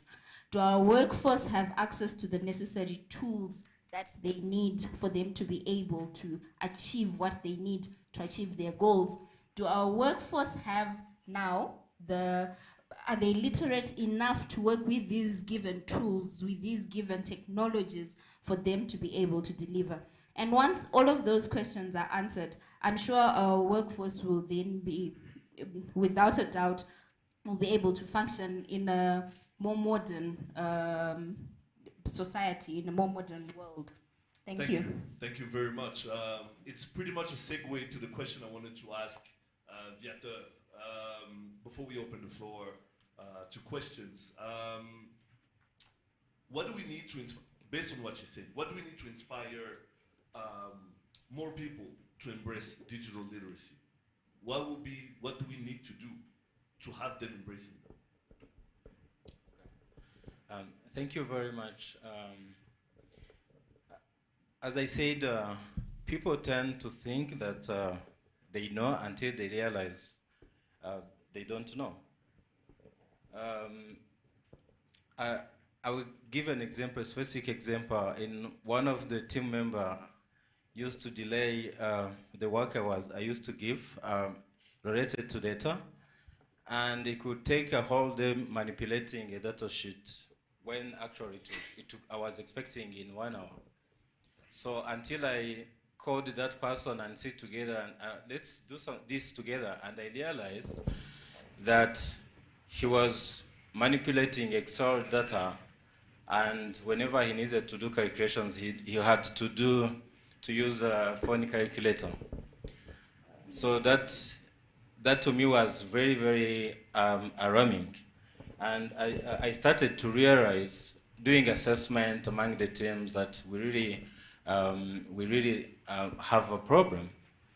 And until we realize as policymakers, that won't be possible. So what we need to do, I will start with the vision of ICDL. When the CEO of ICDL was presenting, I was really touched by the fact that 25 years ago, you could realize that vision of promoting digital skills. So if policymakers had the same vision, we shouldn't be sitting here talking about these things. All our generation should be equipped with digital skills. So what we really need to do as policymakers, we need to start having that vision and have digital skills as our key enablers in all what we do, be it services to the citizen, be it improving our systems and internal systems. And the population we are serving, at the end of the day, we realize that this is really, really key. And taking example of Rwanda, at least I can affirm that we have that political will. We have the government, which is really, really enabling through the investment in ICT infrastructure we're doing. Everything about digital literacy as the Minister of ICT Innovation is part of our national development agenda. We really have an enabling environment that allows us to embrace digital skills as a key enabler. So to us, as a case of Rwanda, what we need to do is to enforce more partnerships geared to resource mobilization, because you can have a vision, but also achieving it you require resources. But at least if you have that political will, as previous speaker said, you can really, you have the political will, it translates into the middle age population to know that skills are really important.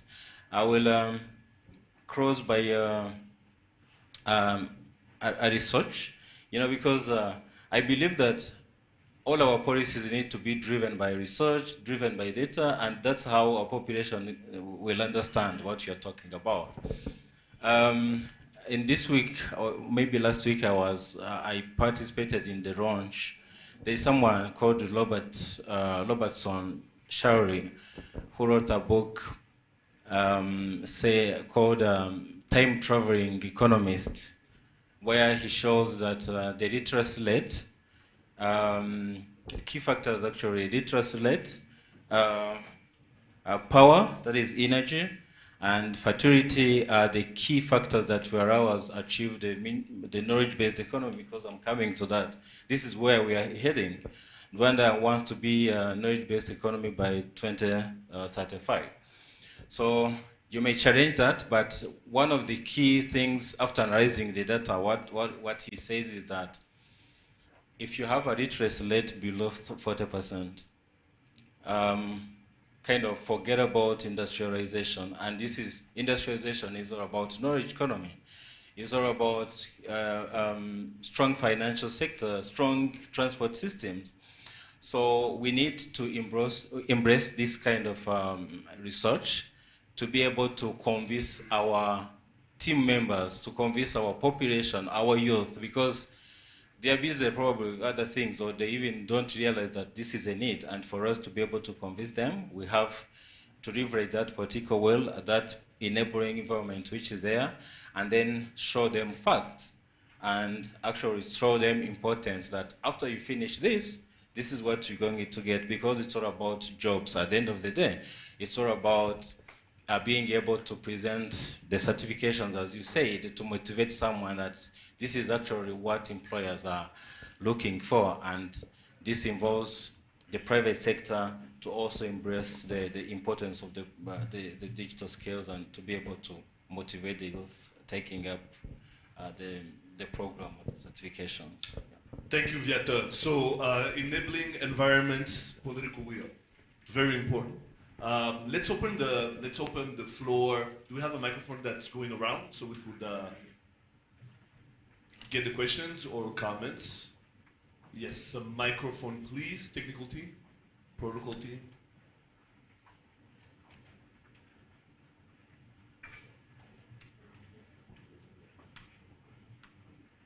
Sorry, whilst we are waiting for questions from the audience, I so much love the practicality of the submission by the other speaker now, particularly when it comes to what the Rwanda government is currently doing.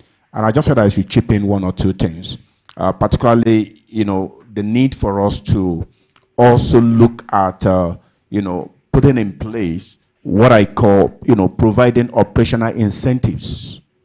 Providing operational incentives. And what do I mean by that?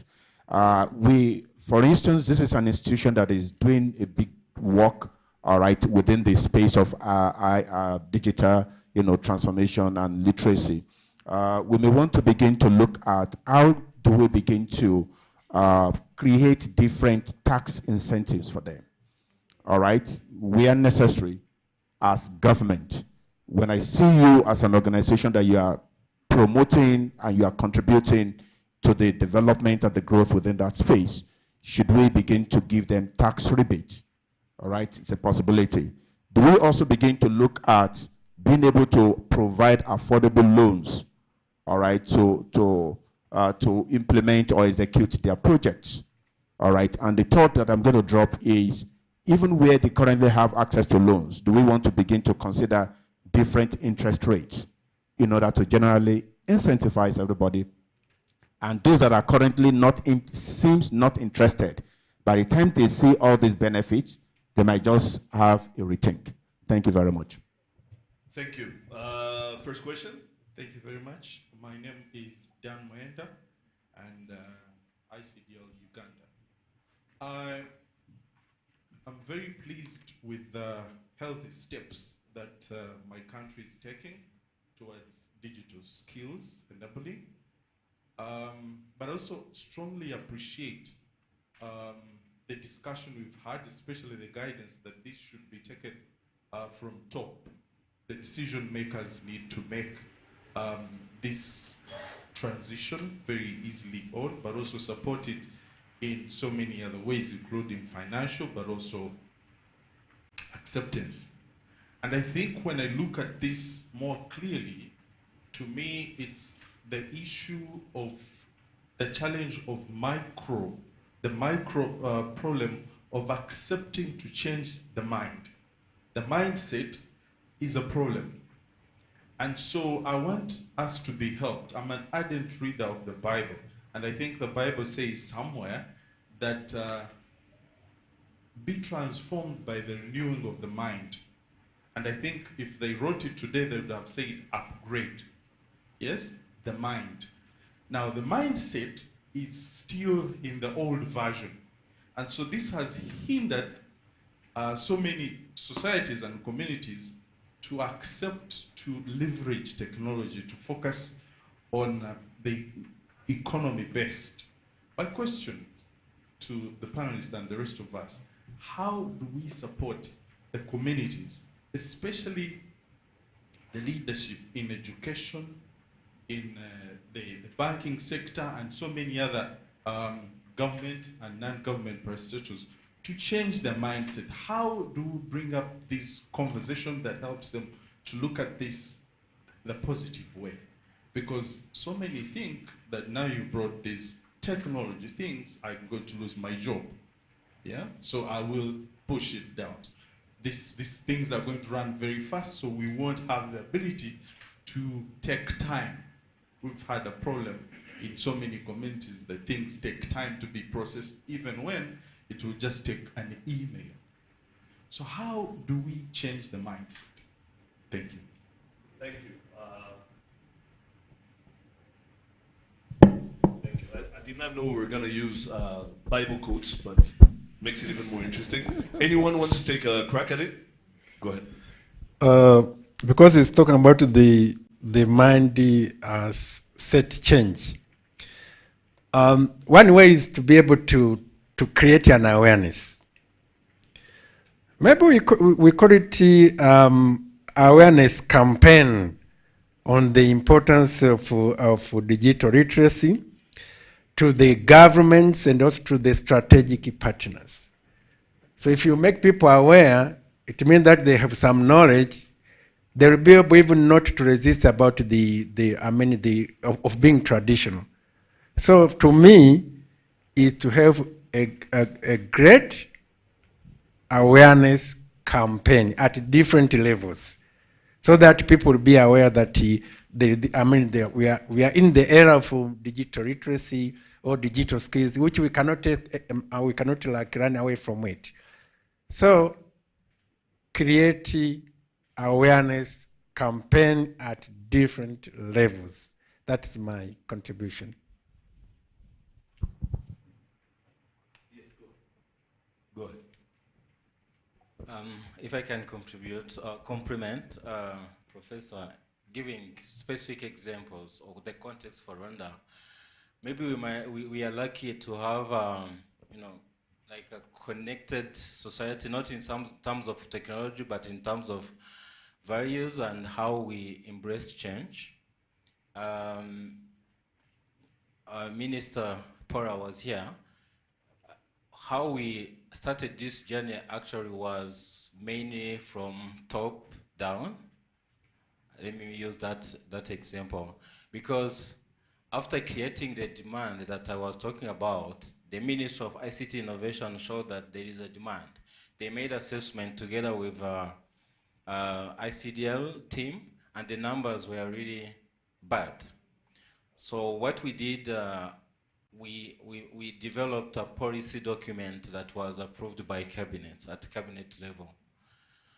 So already that is a very powerful instrument that will allow any, the communities, the readers we are talking about in different domains, in the education, financial, name it, to embrace it.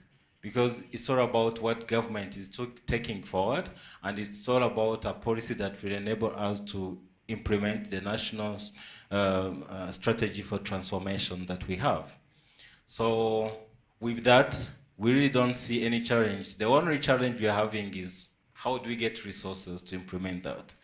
Otherwise, the mindset change is all about sensitization, continuous education, but at least when you have a good starting point, you are almost there.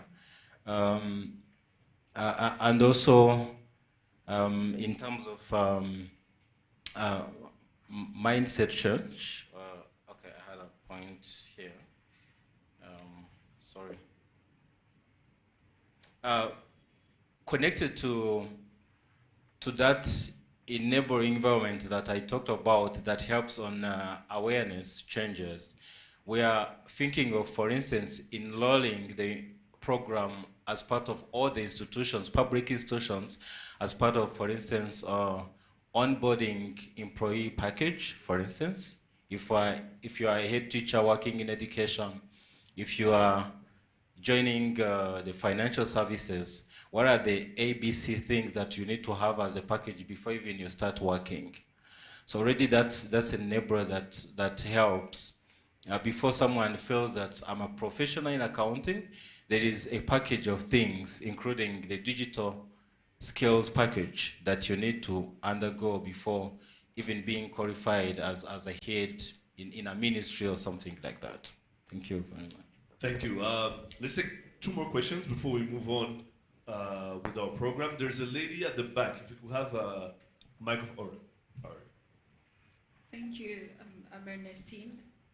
It's good to see and realize that there is a lot going on with the growth of technology in the workforce and also in academics. We've seen COVID coming and schools shutting down because teachers and the student couldn't use maybe a laptop or do meetings online, take classes. And so if the program is coming in and it's kind of shutting down education system, which is the one we're kind of depending on to get the skills that we need to do the work well and give this digital literacy, then we'll keep on kind of training the people who are already on the job market and not doing the work well, or we're going to put in effort in making sure that schools are doing the work that they can to make sure that students are trained enough to take on the work and be digitally literate. So how are we structuring the involvement of schools? Because if I'm not mistaken, in Rwanda, I think we have around three, with ICDL doing the work. I'm also involved in academics, but we're not having it yet. So how is the government of Rwanda putting in effort to make sure that schools are doing the work? Because now we're facing issues with employability, and technology is part of the high rank. If you can't send an email, then you're not going to be able to communicate with the boss, and that means you're not going to get employed because you can't do the work. So how are we going to be involving in academics, not just the tertiary or higher learning institution, but also high schools? Because if we don't start from the bottom, then the problem will keep on reoccurring and reoccurring. So how are we involving in education system? Because the workforce starts from there. Thank you. Thank you very much. I think you're asking the questions and answering them at the same. You should have been sitting here. Like, she's an expert. All right. Anyone? Go ahead. Thank you. I will not speak for the government of Rwanda, but I will speak on the Zimbabwean context. Myself coming from the University of Zimbabwe, where we have introduced in one of our university-wide modules, we've introduced computer training skills. We actually call it information and digital skills, where we're teaching every single first-year student who comes, regardless of what program they're taking, on digital skills. So outside of equipping that generation, the university as well, it has partnerships with almost all of the teacher training colleges in Zimbabwe, where we certify them, and we have built in within their curriculum, which we are transforming at the moment, the digital skills training as well. Not just for their own training skills, but for them to impart that to their students as well, both in primary school and in high school, so that across the board, at tertiary level, at high school level, at primary school level, the digital skills are trained across the board. So I think from the Zimbabwean perspective, I truly believe we will win the skills gap, bridging the skills gap. Right. Okay, one more question, then we move on. Anybody? Raise your hand if you have a question. All right, we have a question. We have two hands raised at the back. Microphone.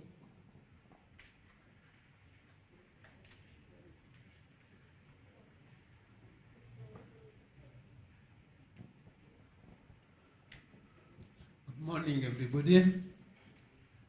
First of all, I'm Professor Kabera Karikst. I'm the Vice Chancellor of East African University, Rwanda.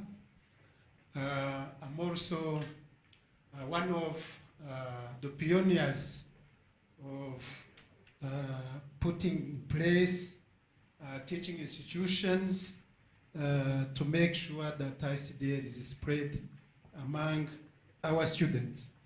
I would like, first of all, also to recognize and appreciate the panelists for the views they have raised.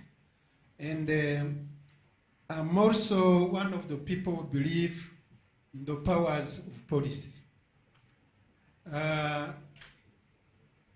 ICDL, to be able to be implemented, a policy is very, very important at high level.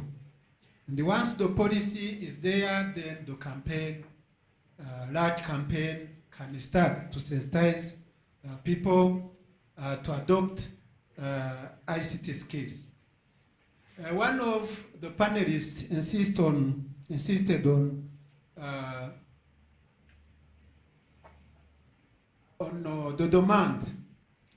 The demand is very important, but once there is a policy, the demand is created itself, because the policy will dictate why there is a need for adopting, for instance, digital skills.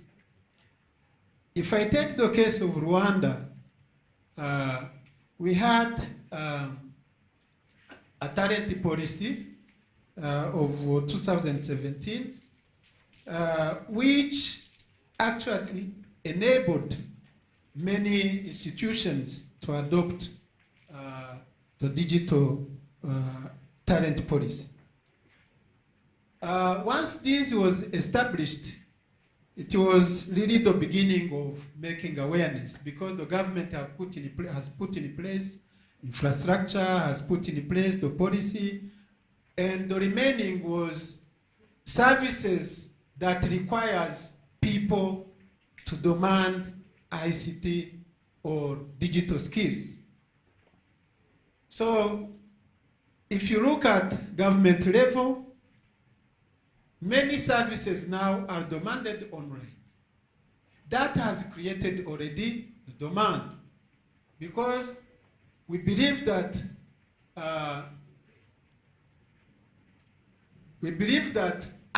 digital skills is not only for different people who have certain level of skills, it's for the whole population, because services offered by government are needed by the population.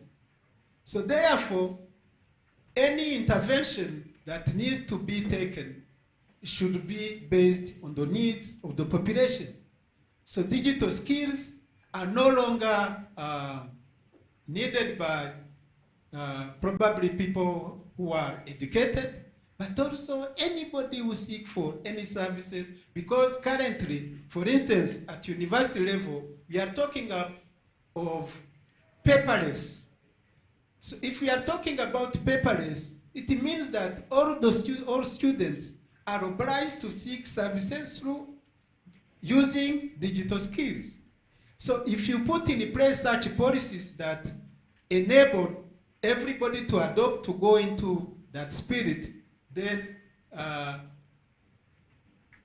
the demand is there, then people have to adopt it and use it. So my intervention is to complete the panelists and say that digital skills are no longer needed by educated people, but also the general population needs it. What matters is only to sensitize the population and put in place incentives to make sure that it works through all the population. Thank you. Thank you very much. Let's get the next question as well, so we can answer that at once. Go ahead. Thank you very much. My name is Frederick Baraza from Strathmore University, Nairobi.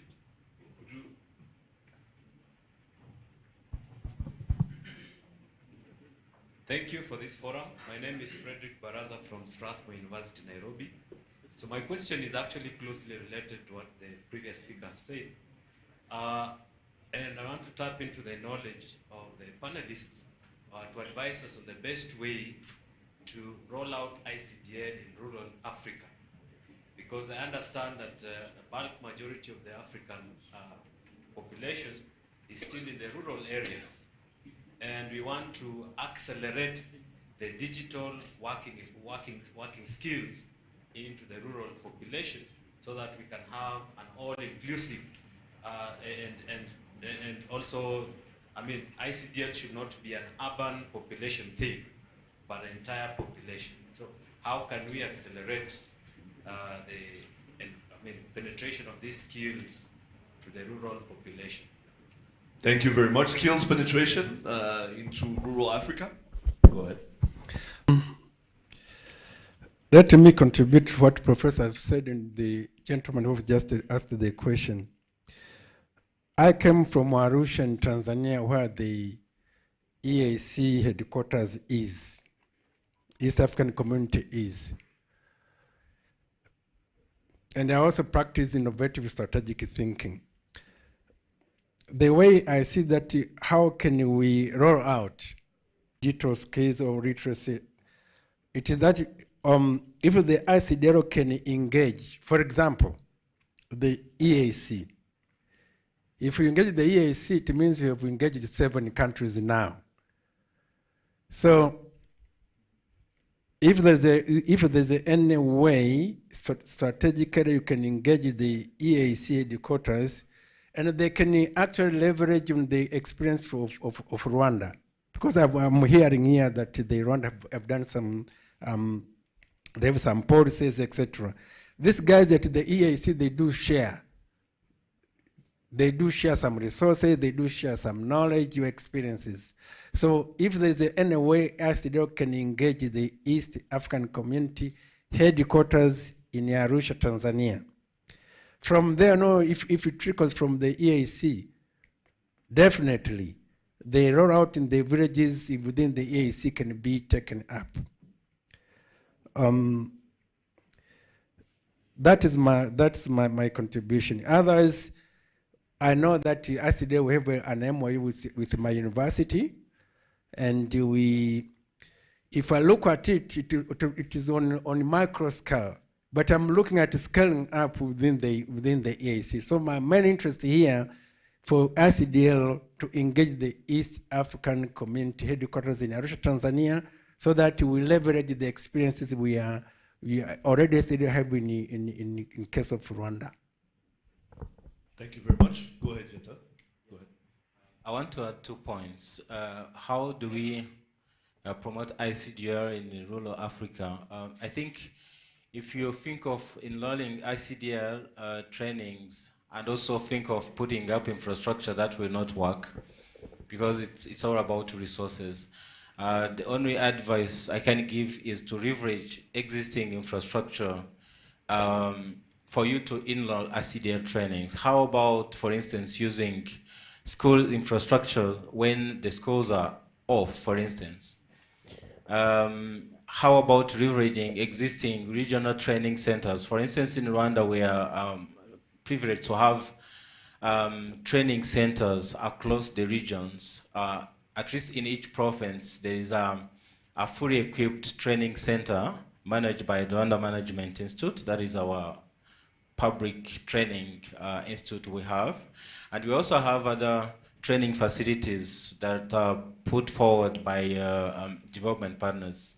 So I think forming partnerships with existing centers, with existing infrastructure managers that are there, I think it can help us enroll very fast, roll out the program without necessarily needing much resources.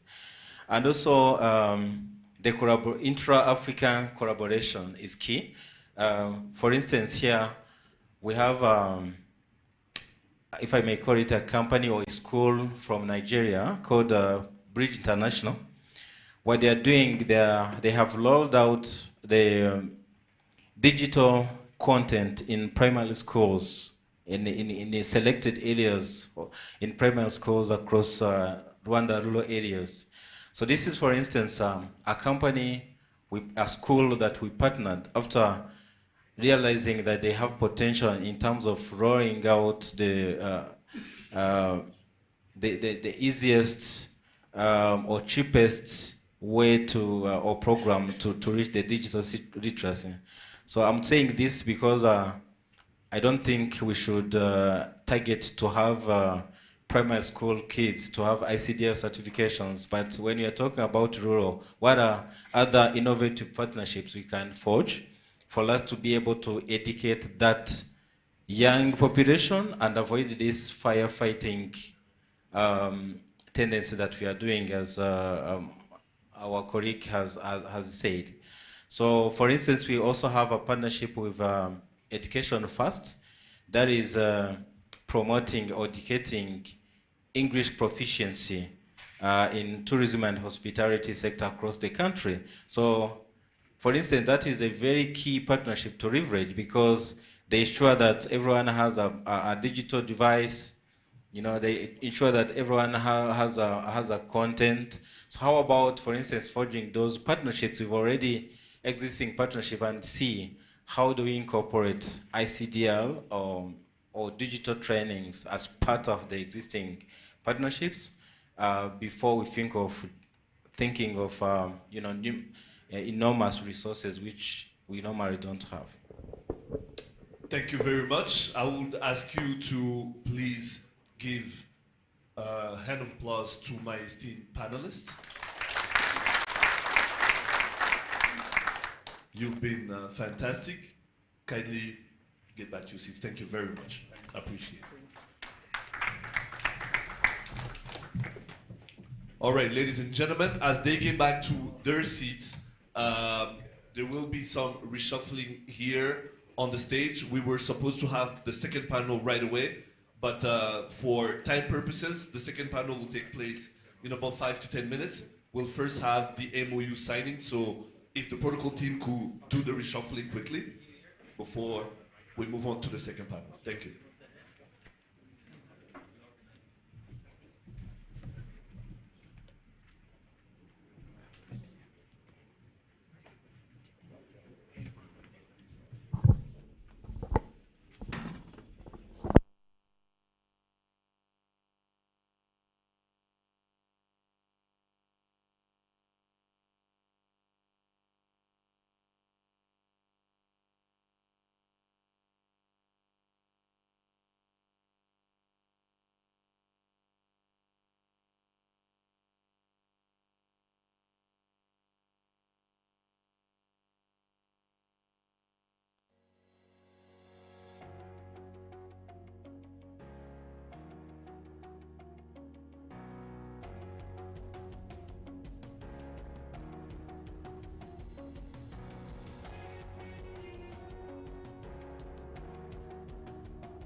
Good afternoon, everyone.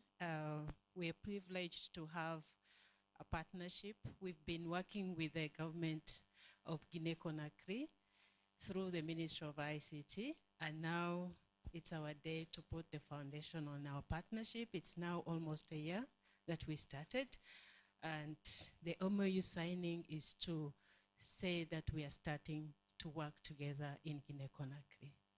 Thank you.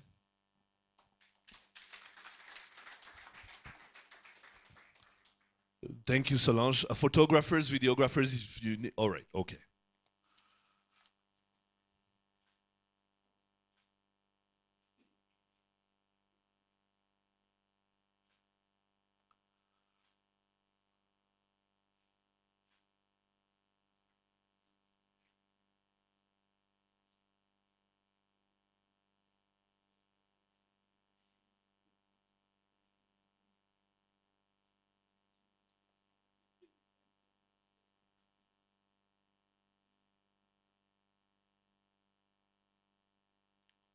Once again, the MOU is being signed by the Minister of Post Telecommunications and Digital Economy of Guinea-Conakry and the Chief Executive Officer of ICDL.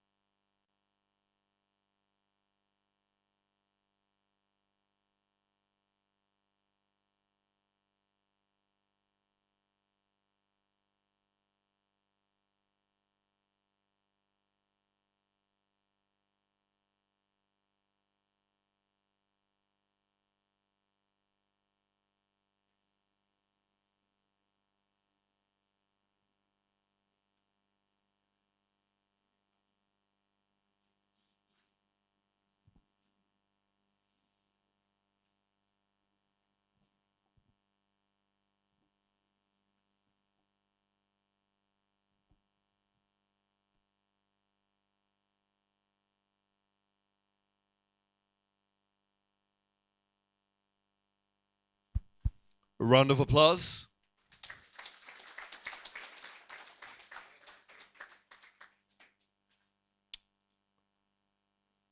Thank you, distinguished gentlemen. Thank you very much.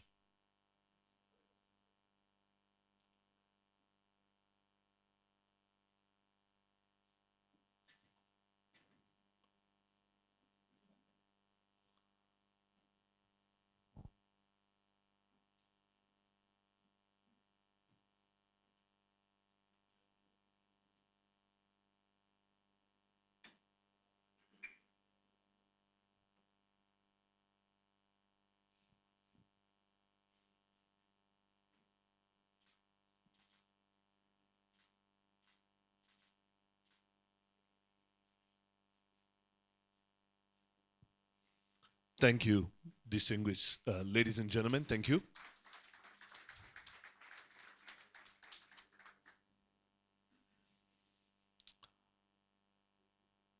Ladies and gentlemen, we now, after this MOU signing, move on to the second panel of our program. I'll invite to the stage Dr. Edwin Oduno from Mount Kenya University, Rwanda. He's the Vice Chancellor. Dr. Oduno.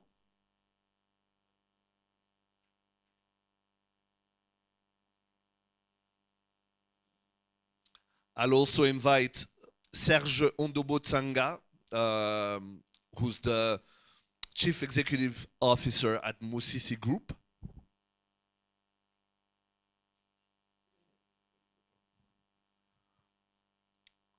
Mr. Ondobo, he's coming? Is okay, all right. Next, Mrs. Nadia Wamahoro from Data Systems Limited. She's the Chief Executive Officer.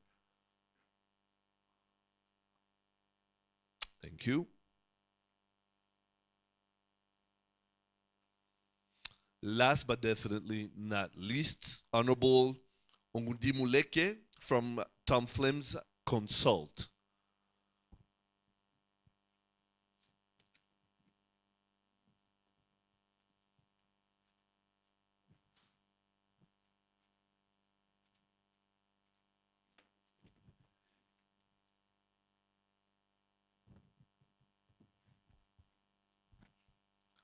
Gentlemen, thank you very much for joining us.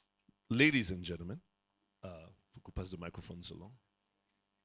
Yeah, you were waiting for me on that, huh? All right, okay, all right. Thank you for being with us. First question will go to Dr. Oduno. Doctor, what are the long-term consequences if we ignore to train the current workforce? What are we in? What is awaiting us if we do ignore to train them? Go ahead.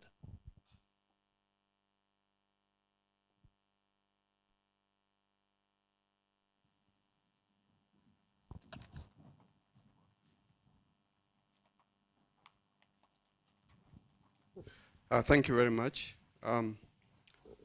Let me refer to a study that was conducted in Kenya about 2018, 2019 in a way of answering that question.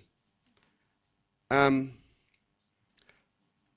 was a study conducted on employability skills of university graduates in Kenya, and the results were as follows. The University of Nairobi, the employability skills was 27.8%, and Kenyatta University was 21.3%, Moi University 18%, and so on and so forth. And I thought this was a bit alarming because when we are in the university and the employability skills are assessed at that rate of 27% being the highest, then in the training institutions, we have to ask ourselves, are we really addressing the issue of employability skills in our country? These skills included, of course, things like digital skills, because the study went further down to look at specific competencies, and of course, digital skills was one of them. So, to answer the question, that is what we are looking at. It's like an elephant in the room, where if we ignore the demands in current training in terms of required skills for employability, then we'll have a problem in the future. Recently in Rwanda, the Ministry of Education through the Higher Education Council had a focus on universities that are training in ICT-related programs. And again, the findings were also alarming in the sense that the experts highlighted areas that are really not being covered in curricula that universities are teaching. Some of these areas came out this morning, like Internet of Things, data analytics, and so on. So if we do not focus on this, then the future will be very bleak for, in terms of employability skills of our graduates. Thank you. Thank you very much. Thank you, Doctor. Monsieur Ondobontsanga, rapidement, le monde digital est quelque chose qui est de plus en plus inévitable. Nous sommes, on ne peut plus faire sans, ce n'est plus possible. Mais qu'est-ce qui nous guette si on fait sans, justement? Est-ce que le continent africain, qu'est-ce qu'il gagne à ne pas justement faire fi de ce qui est en train de se passer partout? Merci de me passer la parole. Good morning, everyone. Bonjour à tous. Mwaramutse, Rwanda. Alors, je suis très ému, comme je viens de dire. Les défis du continent africain sont énormes. Ce n'est plus à démontrer. C'est des propos qui reviennent à peu près dans tous les discours, toutes les interventions de la grande qualité du panel qui défile ici, y compris les ministres de notre continent qui ont pris la parole précédemment, ainsi que le président de la fondation ICDL et tous les bureaux de ICDL Afrique et toutes les représentations de ICDL. Je vais embrayer par revenir sur la crise du Covid-19 qui a renforcé le potentiel de la digitalisation afin d'accélérer la transformation productive de l'Afrique, réaliser l'agenda 2063 de l'Union africaine, Bien avant la pandémie, le continent enregistrait déjà plusieurs succès retentissants en matière de transformation de son économie et disposait d'un nombre croissant d'écosystèmes de start-up très dynamiques en Afrique, comme vous savez. Ensemble, avec la révolution des paiements mobiles qui atteint désormais un pic incroyable d'à peu près 300 millions de comptes de paiement mobiles en Afrique. C'est l'un des chiffres les plus élevés au monde. Ces écosystèmes numériques ont déjà commencé à transformer les marchés de l'emploi par la création d'emplois notamment, directs et indirects, à moderniser le secteur bancaire, à développer financiers destinés aux populations desservies et à favoriser les modèles d'entreprise innovants. À présent, je voudrais dire que les pouvoirs publics peuvent mettre à profit cette transformation digitale afin de susciter une création réelle d'emplois massives de façon concrète, en particulier par des moyens indirects en concentrant les efforts sur 4 principaux axes. C'est-à-dire, en premier, assurer un accès universel aux infrastructures digitales pour éviter le creusement des inégalités liées à la situation géographique, au genre, au niveau d'éducation et à la situation professionnelle. En petit 2, promouvoir la diffusion des innovations numériques dans les villes intermédiaires pour avoir un effet multiplicateur important. En petit 3, préparer les jeunes Africains et plus particulièrement ceux qui travaillent dans le secteur informel à mieux bénéficier des technologies digitales. Avant de continuer, je voudrais quand même préciser qu'en dehors d'être CEO de Mossi Group, je suis le président des jeunes patriotes panafricains. Ça veut dire que j'ai des entrées importants et une influence certaine dans beaucoup de pays d'Afrique, surtout francophones. Donc c'est important de le mentionner parce que c'est un défi qui nous incombe à faire en sorte que l'Afrique, la jeunesse africaine, soit digitale et numérique au maximum. Alors, je continue avec le petit 4. Nous devons lever les obstacles à l'adoption des technologies digitales et à l'innovation dans ce domaine afin de permettre aux petites et moyennes entreprises de se développer et de soutenir la concurrence dans l'ère du digital. En petit 5, accélérer la coordination au niveau continental et régional. C'est quelque chose d'essentiel pour compléter les stratégies nationales. Je vous remercie. Morakose. J'aime beaucoup le côté où vous rappelez votre autre titre, parce que justement, c'est en pouvant rêver la jeunesse africaine, en ayant les entrées dont vous êtes en train de parler, qu'on peut y arriver justement, en touchant les décideurs. Très important. Thank you. Thank you very much. Morakose. All right. Miss Wamahoro? Mrs. Wamahoro. All right. Creating partnerships, we talked about it earlier, between the private and the public sector.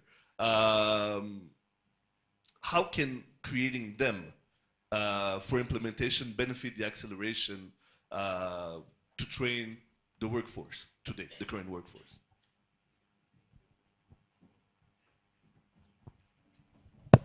Okay. If you could repeat the question. Thank you.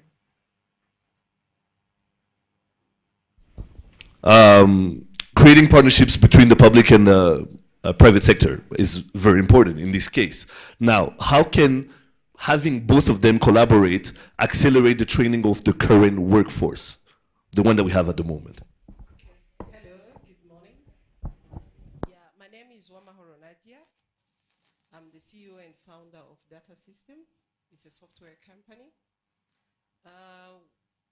When I started Data System, I was still a student at the University of Rwanda. By that time, there were a lot of issues related on scholarship not coming at the right time. So a lot of students, my colleague, were in school, were finalizing, in their final year, was just starting my university. And then at the radio, I hear they wanted to go to strike. They were complaining, and I couldn't get it. I said, yes, there are issues related to skills, but also there are issues related to people who have companies that couldn't get people to help them to digitalize their work. There were issues related to things we could do. Creating website, for example, was one of it. And on the other side, there were people in school who were looking for money. So while I was still thinking about that, I decided to create data system that I was thinking would be a platform that could connect interested partners, government, companies, to connect with university students or other people who are looking for employment in the tech industry. Of course, there were issues related to trainings in different companies. There were issues related to digitalization. People were talking about digitalization, but there was also a mindset of people thinking that if we digitalize the services, we're going to lose employment. So I looked at it, one of the things about being an entrepreneur is to look at the issues that are currently exist and then try to find a solution. Not necessarily sitting there, but even create conversations. So I saw an opportunity to create that partnership between the government, the market, and the students, so that students could get employment and vice versa. So what is crazy is that as soon as we created the platform that we called Rwanda Recruit, I approached the students, and many of the students were very interested.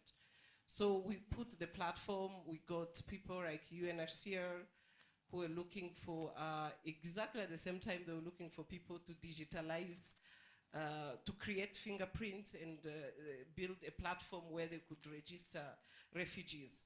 So we were very lucky to work with them. We were deployed in different camps. It was the time there were a lot of refugees coming from Congo to Rwanda. So we got that opportunity to get employment, and for 3 months registered the refugee. But at the same time, Tigo, one of the telecommunication company, was starting in Rwanda. They were looking for engineers. Of course, we applied. We were not very lucky with the project because of the skills we were looking for. So it triggered me. So, okay, we have people who just graduated from the universities, and these were the first, like the best.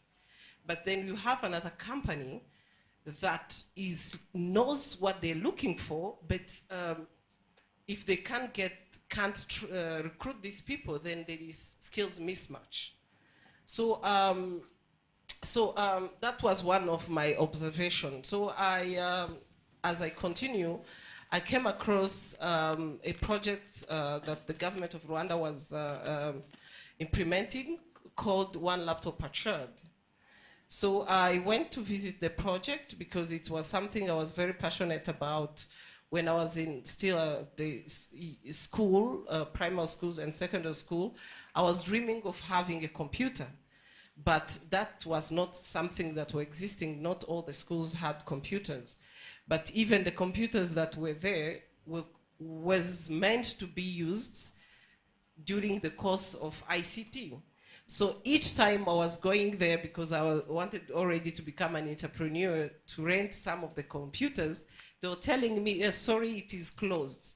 Sometimes they'll close it because they want to protect the computers, so no one steals them. No one used them, but no one steals them. So this is crazy, because I went to some of the schools to do a research about my company, because I was just now graduated and wanted to do it in a formal way where we start by a research. I found that in some of the schools, the computers were also closed. So I asked the headmaster, and the headmaster said, oh, if we open the computer labs and people steal the computers, what happens? So I said, if you close them and people don't learn, so what happens? So I think we have more issues than not letting people use the computers.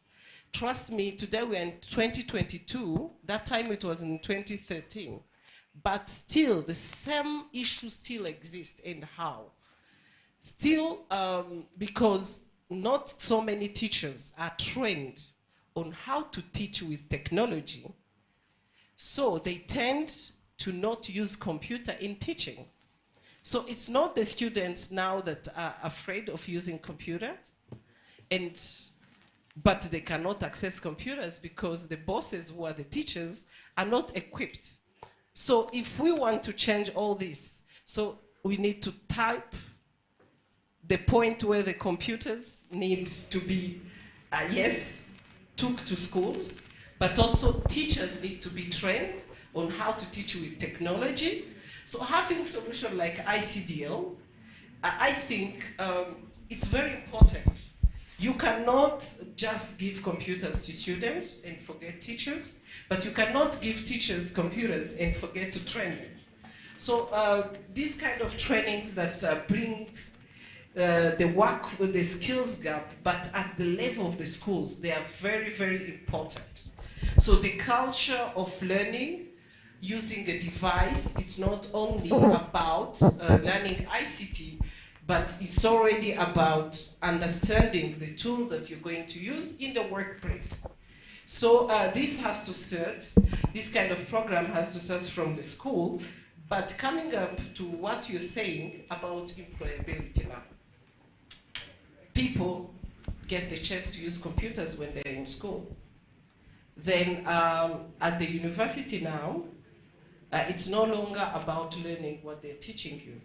It's about also thinking of 21st century skills. So how are you now going to use these tools or these skills and apply them to a world where e-commerce, after the pandemic. So e-commerce is now being the new trend. So the trend, projection are that in 2030, 50% all the trade transactions are going to be online. So in 2050, it's going to be normal to build your e-commerce portal before you think about opening a physical store. So, and anyone who do the physical store will start by digital store before they can implement. Why it was vice versa. So it's very important that people, I hear a lot of people were at the university to start opening up about collaboration with programs like ICDL. Myself, my company has a program called Ishuri. Ishuri is about a digital, Ishuri in Kinyarwanda means digital school. So we are creating a digital school that first of all focuses on the content. We started by STEM content for primary and secondary school. We are collaborating with governments around Africa to see how they can use this platform to teach. But most importantly, when we build it, and the reason why I visited school was to say, okay, yeah, you're teaching mathematics, you're teaching biology, but seeing is believing. So if you're teaching me how the blood is circulating in the heart and the body, I want to see how it works. So those are the simulations we're being able to build, but I want to strengthen on the collaboration with different schools, teachers in Rwanda. And in 2019, we signed another contract with the University of Rwanda. And what we want to do this time is to open up a program that train university students on how to be developers, but also not stay there. Where we are now, there is need for data scientists. There is need for cybersecurity experts. There is need of IoT. All these new technologies now are part of things to be taught in school, but also to be done in the market. So there has to be an open up of and the government has to be the one to push this conversation where government, academia, the market, and people like, I gave the example of Tigo, to say this is the curriculum. This is what we want. The people want to recruit are with these skills. Please develop the people, but also there is this collaboration. So yes, the PPT has to be also to go tap the academia, the government, but also the market, but also Africa needs to align with that the trends of digital economy in the world we are in together now. Thank you. Thank you, Nadia. Thank you very much. She deserves that and much, much more. Honorable Eke, I'm going to forego the question I had prepared for you because she's putting us basically in front of reality and in front of our responsibilities. And to know where the world is now, Africa needs to catch up. How do we do that? How do we train? Because time is not on our side. How do we catch up to the rest of the world when it comes to the workforce, especially skills-wise? How do we make, how do we close the gap? Greetings, everybody. Honorable Leke Ogundemo is my name. I am from Nigeria. Permits me to ride on the existing protocol. Without wasting much time, considering my person and the capacity of a chartered Six Sigma person, I would like to bring up a bit of my job into being here. There's what we call Kaizen, which is an approach, right, that looks basically into continuous improvements.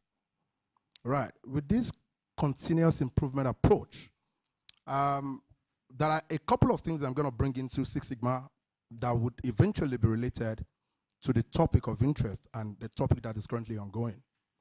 However, we need to build the mindset that realizes the need for a continuous improvement within the workforce and within the growing economy. Now, without considering the economic quagmire, if you look at the fact that Kaizen is one area that talks about continuous improvements, and there is a word in Japanese that we call muda, which in other words means waste. If Africans generally would adopt the whole idea of what ICDL is bringing on board, it will help us eradicate muda. How do I mean? What is muda? I said to you, it is waste. Now, I was able to put one or two things down here.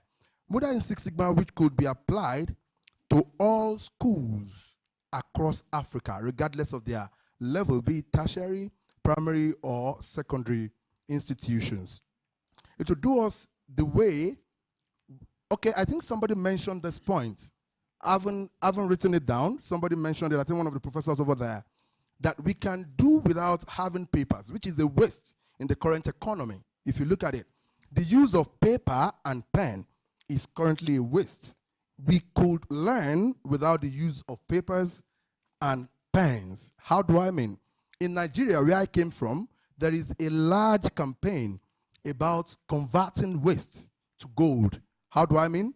On a daily basis, we find papers on the road, we find used pens, used plastics on the road. And pens that we use are made from plastics.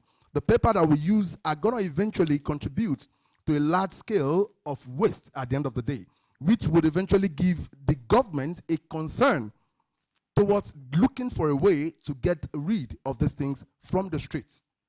Now, if we all adopt digital skills from the school level to the entire workforce, you would find that we would eradicate most of this waste. Waste in two ways. Waste as in the waste originally, and waste with the money through which parents would have to invest in buying papers from time to time. You can actually go online and read 5 books per day without using a dime to buy it, simply by having data on your phone or on your device. Now, what am I saying? If you look at it, adopting digital skills as a transformative methodology for farmers, even farmers, they need digital skills, even in rural areas. How do I mean? I said for farmers, it will help them operate regardless of their educational background, right? A farmer most likely are not seen as persons that are educated, But if you give them the digital skills, knowledge, it will help them do what? Let's see. For the farmers, it helps them to better ban their farm produce whilst tracking storage and stocks digitally. So you don't need to start counting how many yams do we have here over and over again. How many potatoes did we harvest at a particular time over and over again? You can, by simply saying on an Excel sheet, you say we have 1,000 yams harvested, 35 gone bad, we have 965 in place and in good shape. So if we are selling 50 to Mr. A, how many do we have? Excel sheets give you the answer without waiting a minute. If you are selling 200 to Mr. B, Excel sheet gives you the answer without wasting a minute. That way, their time will be more resourceful, it will be more energetic for them, and it will be more productive for such a person. Now, bringing it back home, I got to Rwanda for the very first time yesterday, putting a whole lot of things aside by virtue of the invite I got from my very good friend, Solange, and I decided to honor her.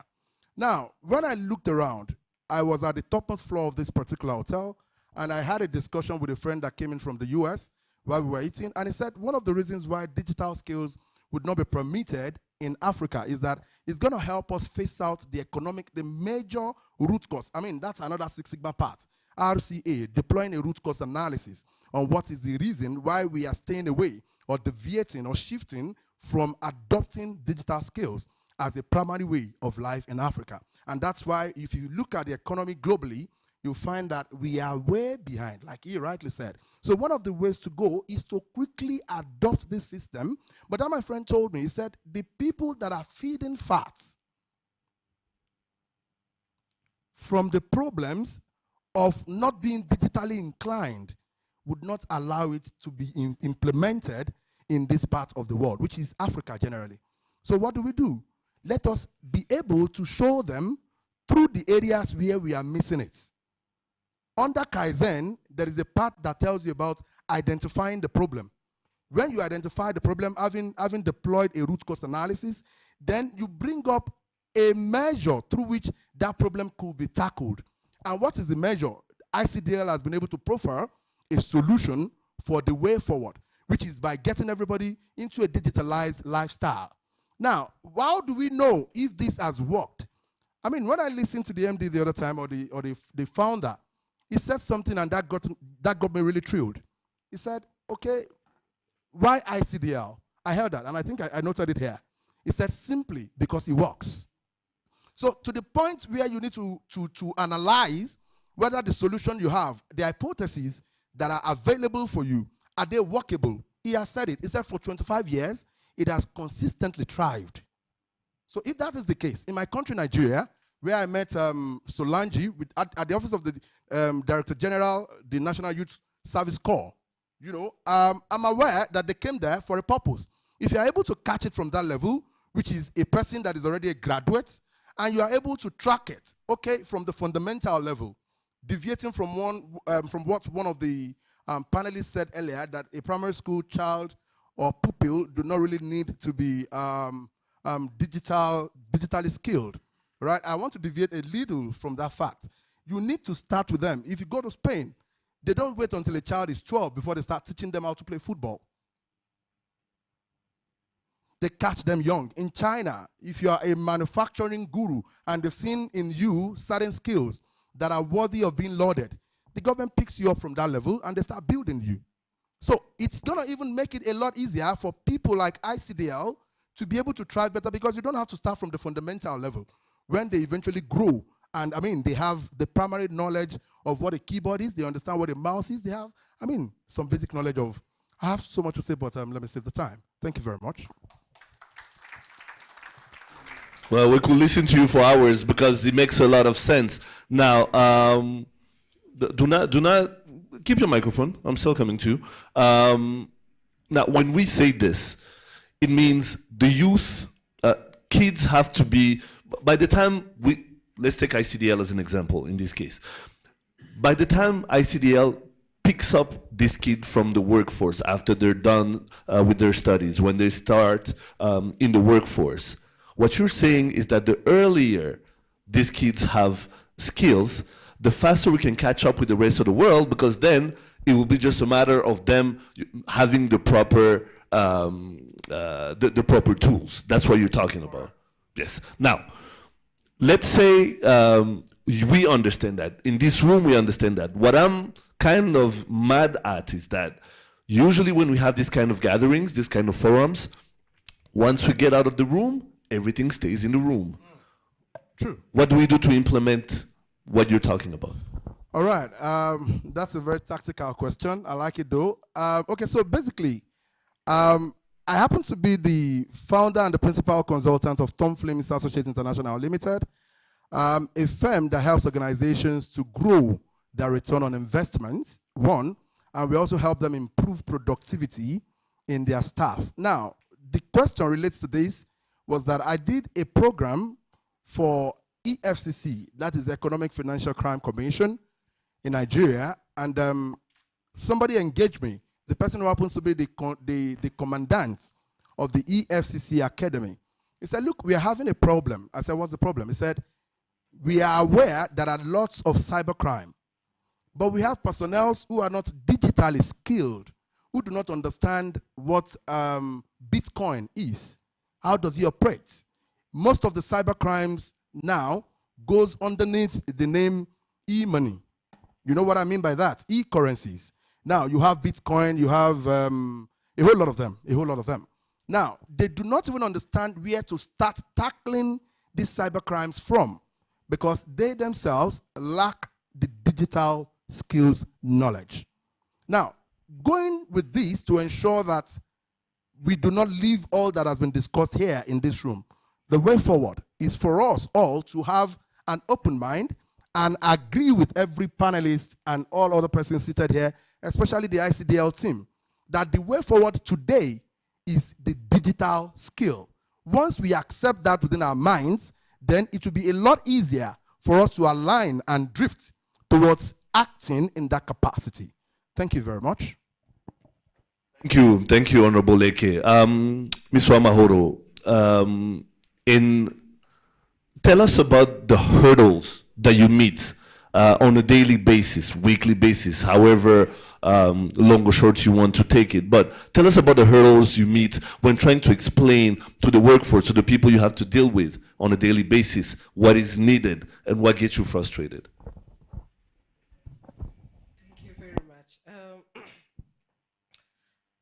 I get frustrated when I see a young man or young lady with a lot of potential spending or being content to go to work and come back home and then watch Netflix, using their time in a way that they don't add value to what they already have, not having ambition, thinking that the government owe them to, to improve their life, or anyone else. As for women, it's also like everyone wants to marry a billionaire. No one is focusing on becoming one. So I ask myself, how are we going to do that? You even explain one of your brother, sister in the family that they need to, aim higher, use their time, not just sitting there and understand that it's okay, So with this economy that is very volatile and with the future, when you hear, for example, in 2025, so already now, there is more than 9 million jobs gap in the STEM. So in America and Canada, there's 9 million jobs that don't have anyone to take them. Then at the same time, you have more than 70% of the youth of Africans being the youth and women. And a lot of them, more than 50%, are not employed. So you ask yourself, one, there is an issue related to the fact that African governments, they are putting their priority to something that are not very necessary, according to me. I believe that education, digital skills should be the priority for now for Africa, because our biggest resources are not natural resources, mines, for me, is the people. It's the people, because if now that we speak, Nigerian GDP has surpassed the GDP of South Africa, you see that it's all about the people. Is that Nigerian people, they said we're gonna make it, and they made it. Individually, everyone is making it. But also at the top of the pillar, there has to be a government that looks for everyone, focusing on security, focusing on empowering people, making digital access, schools open and good and easy for everyone to access them. So you ask yourself, a lot of countries in Africa are not safe. A lot of countries in Africa are not, the human rights, the people are not getting what they're looking for, what they should take as granted. So then you look at countries like Rwanda, like Namibia, like Ethiopia, where things are happening very rapidly. Then you look at also a country like Nigeria, again, who has a lot of potential in economy, but everyone wants to be rich alone. So you keep seeing, those are the things that even if you want to make it in Rwanda, and then they come, they say, okay, there is Africa free trade area, opportunity for every African, for every youth to grow your company to the African continent. But you want to go there, someone signs a contract for you. You go back to do what you're supposed to be doing. When you come back, you're not paid because they have changed the minister. I did not sign with the minister. You see, I signed with the government, but that's even not okay. So some people are sitting there, they're looking for a solution. The solution is available in some other African markets. Examples are available. So we are talking of Africa. We know that we need to work together, but we're still giving opportunities to other countries, because the trade, Africa trades more with China and Europe, but Africans don't trade among Africans. Africans need Africans. We're talking about racial problems and the way we want to be supported, but everyone is not contributing. So the things that makes me mad every day is because I see that we have the potential. I see that we are able to do things today and tomorrow. And then we know that these digital skills are the opportunities that are there to make meetings online. So, but we don't put policies, and when policies are there, we don't respect them as business people. So there has to be maybe some social enterprise that tells us, or some Pan-Africans, social enterprise that tells us, works in a, you know, we need to wake up, work together. You know, this Africa will be built by us and together. Thank you very much. Yeah, huge applause for that. Monsieur Tsanga, nous sommes en train de parler de plusieurs choses à la fois, mais elles sont toutes reliées d'une façon ou d'une autre.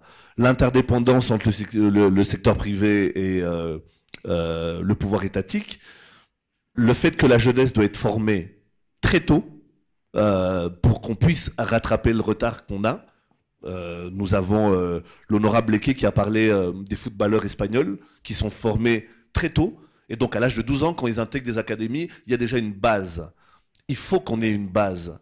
Mais pour avoir cette base, moi je me disais par exemple, et je suis sûr que je ne suis pas le seul, que pendant la pandémie, à quelque chose malheur et bon, il y allait avoir un rapprochement entre nous et le reste du monde, parce que tout le monde était bloqué à la maison de toute façon, et tout le monde était obligé de bosser de la maison de la même manière. Est-ce que vous, dans votre vie de tous les jours, et c'est la même question que je suis en train de poser à tout le monde, vous voyez vraiment un rapprochement entre nous et le reste du monde, où il y a toujours beaucoup à faire, et dans votre secteur, qu'est-ce qu'il faut faire, justement, à votre avis, pour que justement ce retard soit rattrapé? Merci. Mourakosé, je pense qu'au-delà de l'euphémisme que ça pourrait comporter, il faut qu'on change de mindset. C'est la première chose. Il faut qu'on adopte le mindset des pays à vocation, ou je dirais les pays anglo-saxons. Parce qu'ils ont une très grande différence de mindset qui n'a rien à voir avec nous autres qui sommes dans des pays francophones. Bon, c'est vrai qu'il y a mon ami Daris qui représente l'Afrique de l'Ouest, il est là. Je loue l'excellent travail qu'il fait là-bas au Sénégal, en Côte d'Ivoire et autres. On devrait tout faire pour copier le mindset des anglo-saxons. Au-delà de porter les jupes écossaises, il faut qu'on aille sur le terrain. Il faut qu'on soit concret. Il faut qu'on soit pragmatique. Et j'essaye de dire aux jeunes que nous n'avons pas beaucoup de temps. Pour rattraper le gap, c'est vrai que la jeunesse africaine fait beaucoup d'efforts ces derniers temps, depuis le Covid. Il y a eu beaucoup d'avancées, mais nous pouvons aller beaucoup plus vite encore. Ça veut dire quoi? Il faut donner le pouvoir à la jeunesse, le pouvoir des nouvelles technologies, de l'information et de la communication. Il faut sensibiliser au maximum, dès la base. Les vrais jeunes, nous on est un peu les éclaireurs, mais il y a des vrais jeunes. C'est pour ça qu'il faut poser des actes concrets.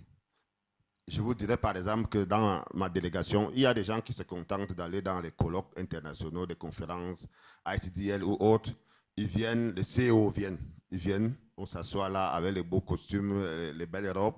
Mais ce n'est pas ça. Il faut impliquer la jeunesse. C'est pour ça que dans ma délégation du Cameroun, Mosisi Group, j'ai 5 personnes dans ma délégation. Il y a 4 jeunes. Les jeunes, ils ont tous 23 ans. Ils sont étudiants. Vous pouvez vous lever, qu'on vous voit. Rosie, on est là, Steve et William. Vous voyez leur visage? Ce sont les tout jeunes. On a fait le voyage ensemble pour venir toucher du doigt ce qui se passe ici à Kigali. C'est vrai que c'est ICDL. Mais pourquoi est-ce que c'est particulier? C'est particulier parce que le Rwanda est une grande référence en matière de TIC. Je voudrais féliciter encore là, le président, son Excellence Paul Kagame, qui s'est montré le chemin, et bien sûr son ministre, Madame Paola Ngambire, qui est là. C'est un travail remarquable. On dit en proverbe bantou que Goaïm anebute swang rentwang ou baba lombu. Goaïm anebute swang rentwang ou baba lombu. Ça veut dire, si vous ne savez pas comment on taille la lance, vous regardez l'oreille du chien. Parce que l'oreille du chien est pointue comme la lance. Et le Rwanda ici est cette oreille du chien que nous devons regarder pour savoir comment on taille la lance. C'est pour ça que c'est un plaisir d'être à Kigali, parce qu'à Kigali, c'est du concret. Il faut aller à la base. Il faut changer de compétences. Il faut arrêter de croire qu'il faut faire des études, des études classiques que nous faisions à l'époque et qui, pour la plupart, ne nous servent pas à grand-chose. Parfois, on emmagasine beaucoup de diplômes parce qu'on a fait 15 ans d'études après le bac. Et après, parfois, il n'y a pas de boulot. Alors qu'avec les TIC, surtout avec le concept ICDL, tout le monde peut trouver du travail. Tout le monde peut trouver du travail. Je voudrais, je peux parler comme ça toute une journée parce que c'est quelque chose de passionnant. Je voudrais dire qu'on va se mettre à l'œuvre pour faire en sorte que la jeunesse africaine aille beaucoup plus rapidement pour rattraper le gap, parce que c'est le continent de l'avenir. Toutes les richesses du monde entier, les populations, la démographie, c'est l'Afrique qui est en tête. Le potentiel que nous avons est énorme. Je voudrais dire encore merci au président de la fondation ICDL de faire confiance à l'Afrique et de savoir que nous sommes conscients également aujourd'hui de notre valeur. Elle ne sera plus jamais bradée. Il est donc de notre devoir, nous les leaders, d'aller au charbon pour faire en sorte que la jeunesse informelle et formelle soit bien formée dans les domaines des TIC, soit prenne à bras le corps des concepts ICDL. Mais pour réussir, c'est pari. Au-delà des centres que nous ouvrons à gauche et à droite, nous avons besoin également du soutien des institutions. Ça va aller plus vite. C'est-à-dire que le pays où, si vous avez un centre ou 10 centres privés, vous pouvez former à peu près 2000 jeunes par an. Si les institutions soutiennent ces projets, ça va aller plus vite. Vous pouvez former 20 000 personnes par pays par an. Et c'est pour ça que je remercie encore le président de mon pays, son Excellence Paul Biya, qui n'hésite pas avec tous ses ministres chargés de l'éducation et du commerce, notamment parce que le commerce aussi va avec les TIC. Tout se fait maintenant aujourd'hui en ligne, le fameux e-commerce, vous connaissez, ainsi que les présidents des pays africains qui comprennent, parce que ce n'était pas facile de comprendre que le paradigme a changé. Ou plutôt, il faut changer de paradigme. Il faut changer la façon de voir. Il faut développer un nouveau mindset qui est étroitement basé sur les TIC. Et ICDL tombe bien. Il faudra qu'on fasse tout ce qu'il faut, qu'on sorte des discours pour aller sur le terrain. À ce moment-là, le jeune qui casse les pierres, celui qui vend le bois, celui qui fait la moto, vous pouvez juste à partir d'une application obtenir le service. Tout ça est lié avec le commerce. Et vous savez, aujourd'hui, les gens se déplacent de moins en moins pour faire des courses. Tout le monde aime être dans sa cuisine et commander quelque chose. En 15 minutes, vous êtes livré. Et d'ici 5 ans, 10 ans, les statistiques seront encore plus importantes. Et l'Afrique doit être le flambeau de cette révolution numérique-là. Morakose Tchane Ndagokunda Rwanda. Alors, pour ceux qui ne parlent pas, for those who don't speak French, I'm very happy that the last person to speak on this panel before we open up the floor will be Dr. Oduno, and I'm giving you a minute or so to think about what your point of view is going to be, because it's been basically the same question as to everybody. But I like the fact that you will be the last one to intervene, because on this panel, you're the scholar. So you're the one who gets, even if it's a university, but you understand the role that you have and the weight that's on your shoulders to make sure that the workforce doesn't just have people who are just there and do not possess the right skills. Pour ceux qui ne parlent pas, for those who don't speak French, the very important thing that Mr. Ntanga mentioned is that by coming to Rwanda, he wanted to see for himself, to touch what he's been hearing about and seeing about how Rwanda is all about IT and ICT and what the government has done, what the president has done. He brought some of his, on va dire, employés? Colleagues who got up a minute ago. You got to see them, just to show you how young they are, because he understands that the youth and women are the future. Likewise, he mentioned how Africa is the future.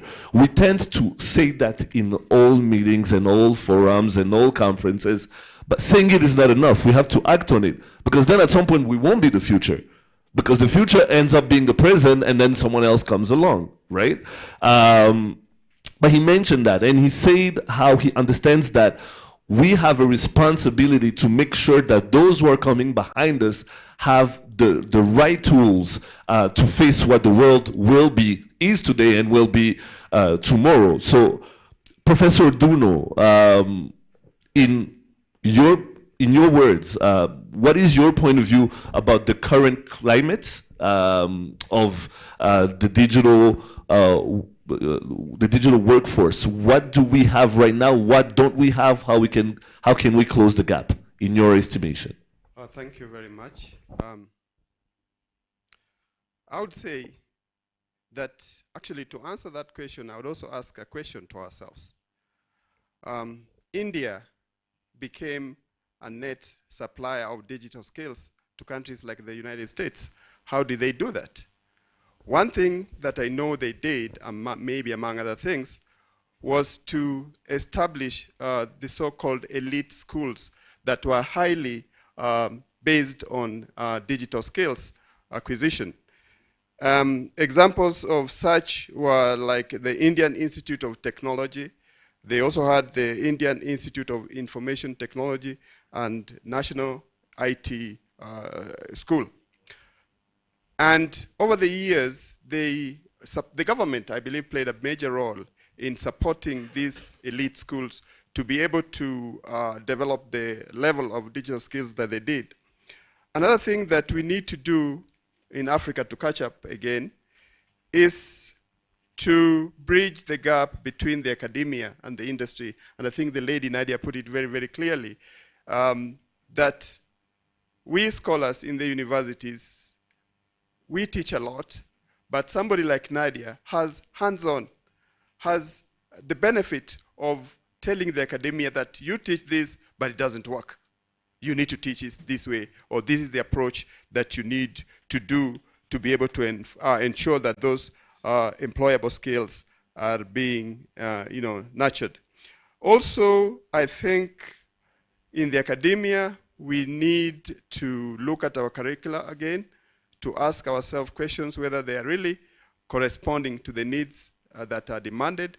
I said previously, when we are saying, or the employment analysis is telling us that your graduates are having only 27% of employable skills, we need to, again, interrogate the curriculum, again, jointly with the industry to ensure that we are providing those skills. Other things that can be done include, again, this relates to industry and academia linkage, is to attract faculty who are coming from industry, people with practical experience. Some retire, they have even advanced degrees, they've worked in high-tech corporations, and they can be very useful in the universities to help us develop those skills. I think that's all I would contribute. Thank you. Thank you very much, Dr. Oduno. We'll now open the floor for questions. We have a question here in front. Let's keep in mind, can we have a microphone here in front, please? Let's keep in mind that what Dr. Oduno just said, which many had mentioned earlier, are the way school is today, the way classes are today, the way the curriculum is done. Is it still applicable to today's needs? Today's needs of the workforce, today's digital skills needs? How can we really close the gap with the way school is at the moment? Do we need to tweak certain things? Go ahead, sir. Your question. Thank you. I just want to thank, first of all, the government of Rwanda of making such event, for bringing, these basically important people. I want to thank also, ICDL and so on to make this possible and to be part basically of this panel. And last, I want to thank, the panel for that insightful information that I just basically right now they displayed. What I wanted to say is the problem that we are having is far beyond, what we have discussed. We've talked about the content, we've talked about basically, trying to help the youth, okay, to have, this technology in hand. But the thing is today, we are living basically in shared economy. And what we are trying to do today, we are only thinking about catching up, okay, with the modern countries. We are not basically trying to also anticipate the future. We are only wanting to catch up. But we can do things, at the same time. What is happening today that because basically, the information is not available in all parts of the countries, we are having, few problems, like extremism is taking advantage out of that, okay, to target those people who have, a lack of knowledge, okay, then they're targeting them, and then what we are having, problems. So for me, I will try basically to answer, some of the questions and add something in some of aspects. Today, the digital inclusion, is becoming, as everybody said, okay, it's an important fact. So for that, we need basically to equip our students with the latest technologies, but in the same time, let it be adopted. The other problem that we have, that people sitting basically on the top, okay, many of them, are not even equipped with this technology. So which means they are reluctant sometimes basically just to help, okay, going through this. So that's why, training, continuous training, okay, like ICDL, whatever, it's always important. Even for companies, okay, it's very important to have continuous training And the government can help in this part by maybe incentivizing the companies. Let's say, just an example, put this cost of the continuous training as part of the tax. Let's suppose it just an example. Today, the content that we are having in the school, like Sir he said, it's not really matching the real world. We are still learning few things about what is happening in 1960s, what is theory of 1950. But in today's world, the people who are going to the market, the professional market, they are not equipped at all. And that's why basically companies, they can't basically take these people. So we need basically to go into our content and try to adapt it in such a way that everybody will be, other than the digital inclusion, of course, even the content needs to change a little bit. Why I'm saying, we need to anticipate. Today in 2022, we need to anticipate because by 2030, there are a lot of jobs which will be cut. And new other jobs will pop up with a new skill set. If today, we will not be able, even not the youth only, even the people at the universities, teachers, everything, to equip them, to train them, okay, to have an adoption technology, to adopt that technology, we won't be able to do anything.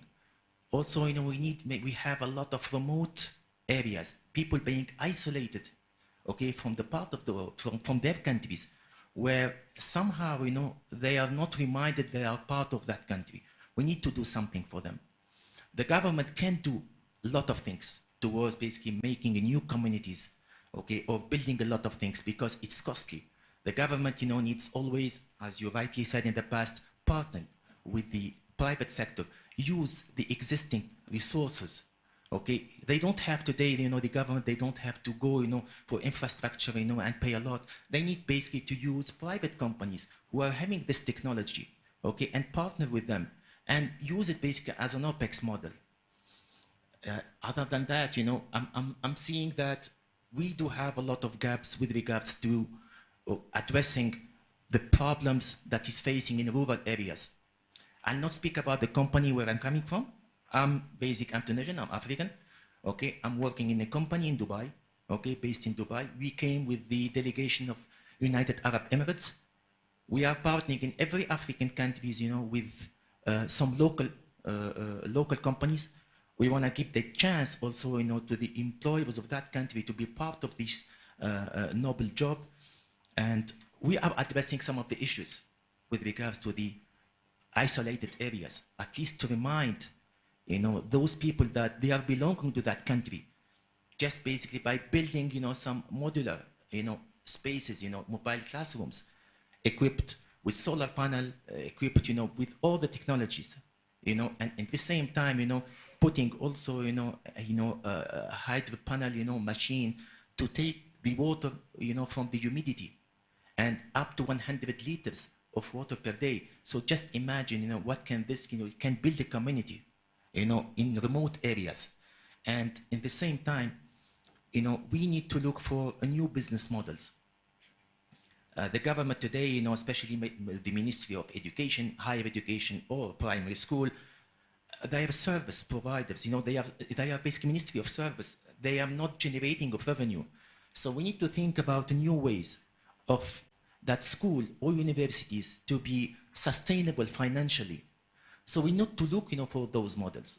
For the remote areas, by providing, those mobile classrooms equipped with each and everything. First of all, we are educating, the kids, okay? They are having the knowledge. Second thing, we are creating a community that can use the internet, that it can become even, an e-clinic at night, okay? Where a lot of African people, they died without knowing what they have. Where today, when at night it can become an e-clinic, you will be having in front of you, one doctor who can tell you, let's suppose, if you are facing few problems or if your health is not okay, so he can direct you to go to the government. And it's always scalable. A lot of issues, we need to take it parallelly at the same time in order for us to not only to catch up, but also to anticipate. That's all I want to say, and thank you very much. Thank you very much. I think besides the lady at the back, we just found another candidate for this panel. You could have been on this panel, sir. You shouldn't be the audience. I'm just saying. All right. Yes, there's a lady up here.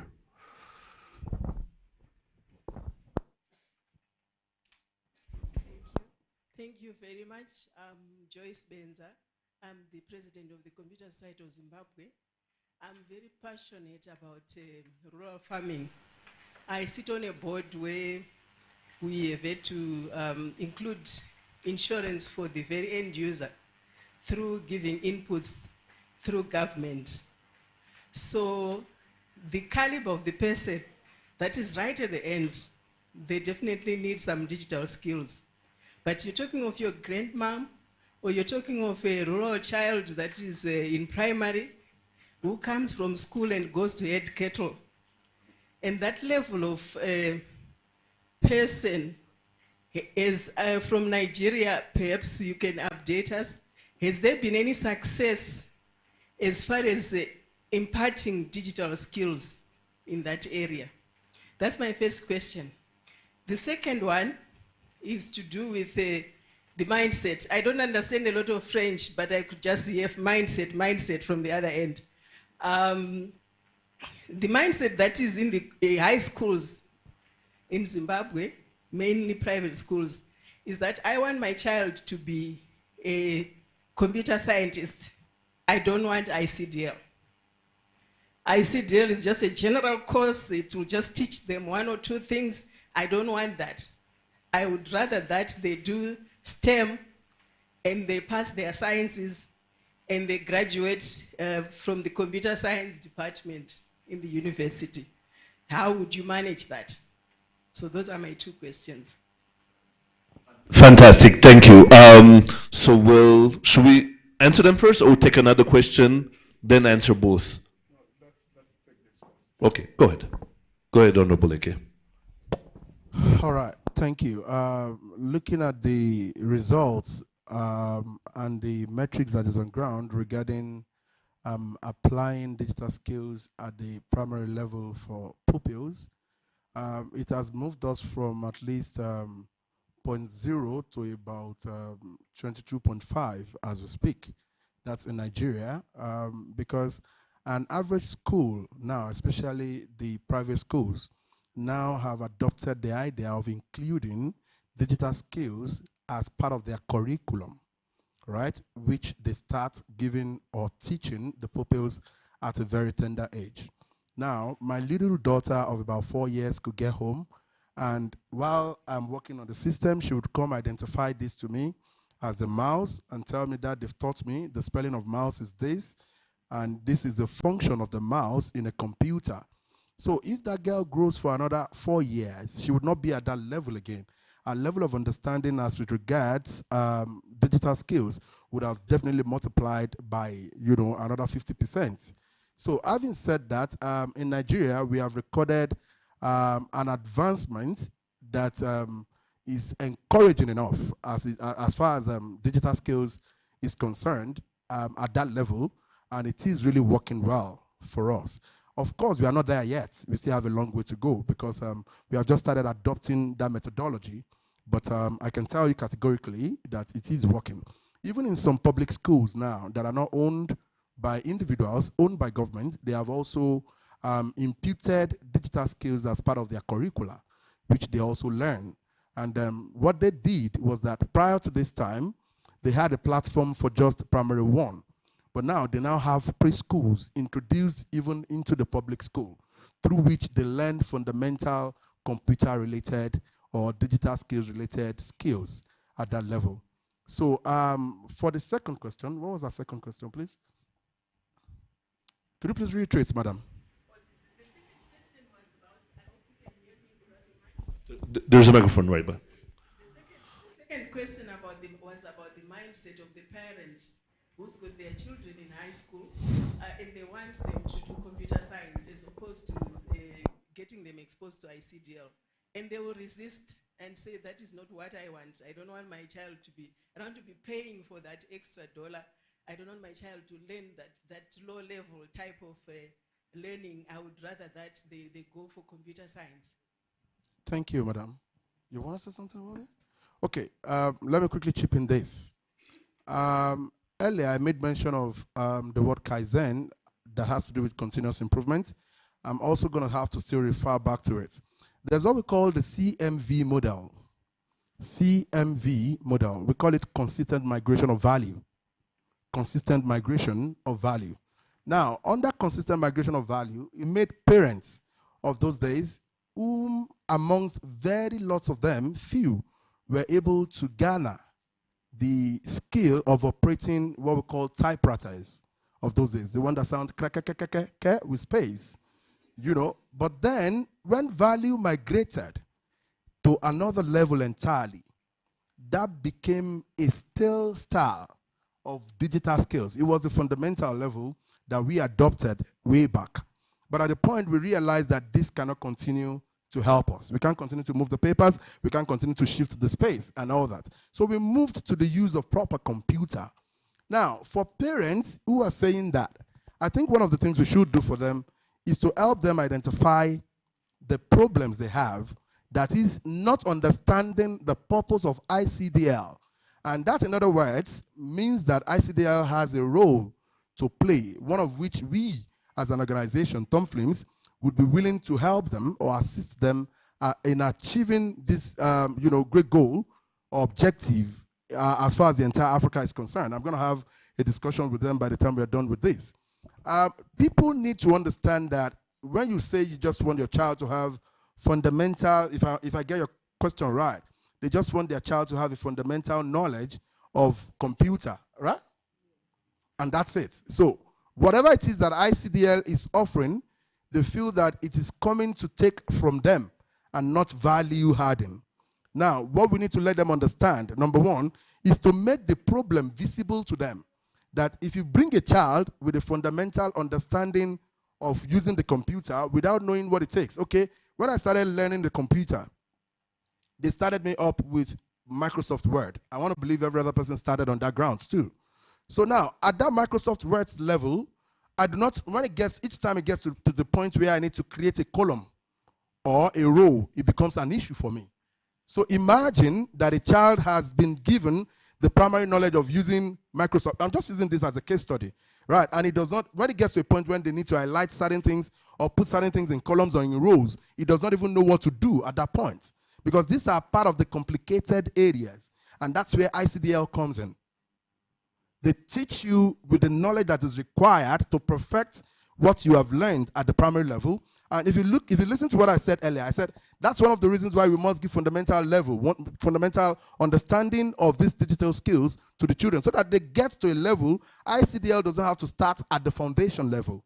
So they build on the little they have known and get them to become a better person at what they do, especially in application by the time they become a member of a particular workforce, adding value to the system and helping them to achieve their goals, and also improving on the return on investments as the bottom line. Thank you. Thank you very much. Let's take one last question. We're truly behind time. So there's a hand raised at the back. If we could get the gentleman a microphone. Thank you. Let's try to make this one quick. Thank you so much. I'm Silas from Kepler College here in Kigali. And we are delighted to be joining ICDL Africa, and we hopefully see that maybe the next MOU signing will be between ICDL and Kepler. Thank you so much. I just want to make one comment when you talked about the academic and whether the classes we have now are really matching the workplace needs. I think most of you would agree with me that we are not saying that digital skills are really replacing the rest of the technical skills that different areas of specialization are offering, but rather integrating them, because then... But when they don't know what is happening, the trends and the opportunity, and there is no way to communicate them, people tend to think that what you're teaching them is expensive. But when they are exposed in a way, they understand that by learning this, there is an opportunity that is opening to you. Or by not learning this, you're not able to become a good farmer, for example. Or by learning this, you're going to be a better accountant. Education in that case becomes seems as being expensive. So what I think is the problem on the case of, we talked of the parents who thinks, okay, taking an extra course is expensive, I'm already paying a school. If the same parent have done a research on that particular school and knows that the program of this particular school is factoring what ICDL is teaching, basically the person who's going to get out of the school is going to be able to act in his work and being able to produce, to be more productive, then it's still okay. But the person who believes that paying an extra course is the same person that will say, okay, my kids, I am not going to sacrifice my life to pay expensive, education.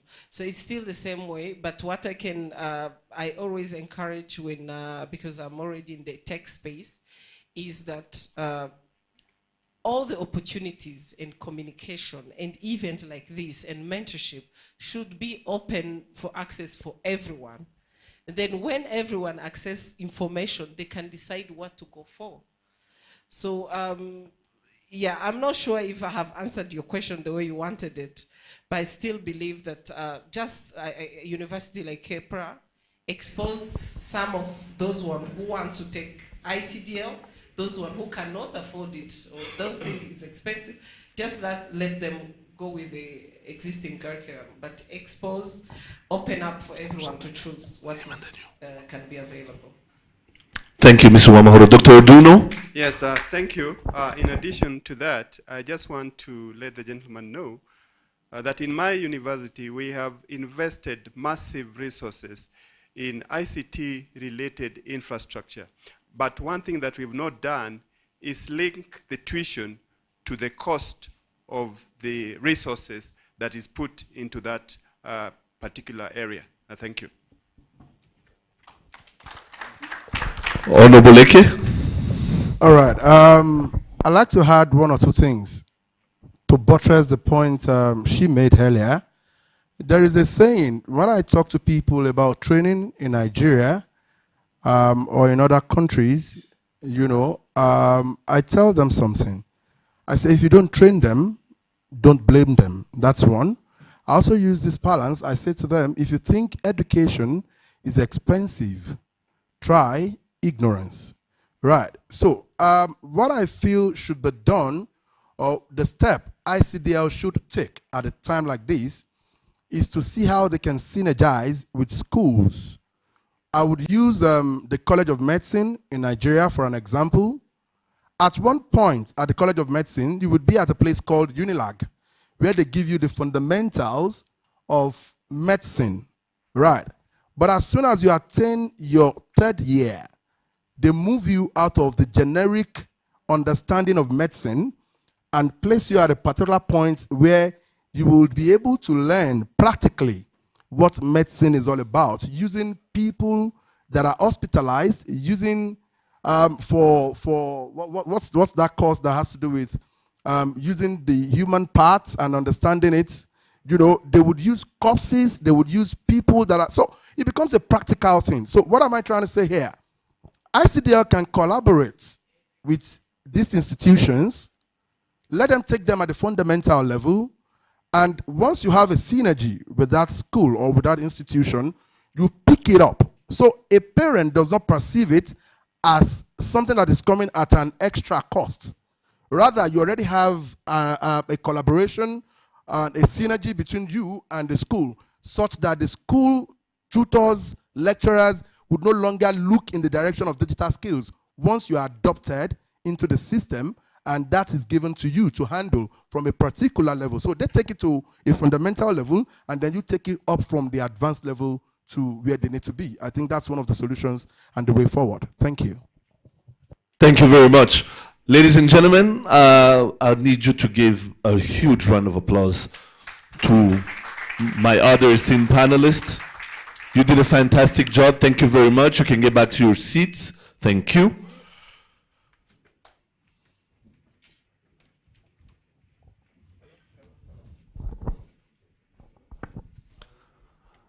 Now, ladies and gentlemen, for the sake of time, we are truly behind, about 40 to 45 minutes late. So let's move quickly to our next item on the program, which is Computer Aid International, a Computer Aid International documentary. Technical team, are we ready to play that? We have remarks from the Computer Aid International representative. He was already shaking his head at me. I haven't forgotten about you. His name is Ludovic Gauthier. Go ahead, sir.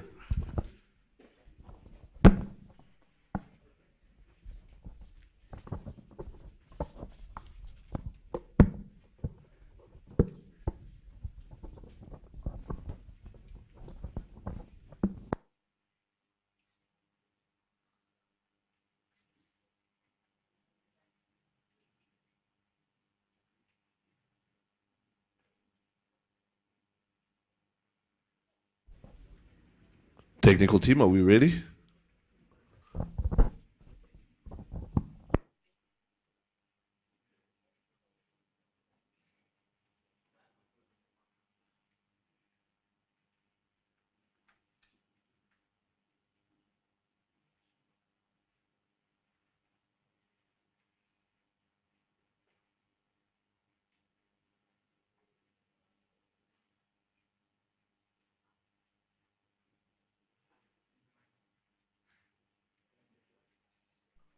Thank you.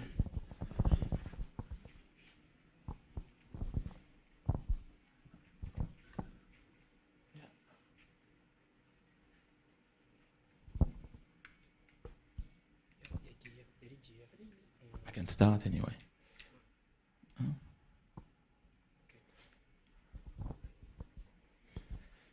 So, honorable ministers, distinguished guests, ladies and gentlemen, Miri Wei, because I think it's the afternoon now. Bonjour, good afternoon.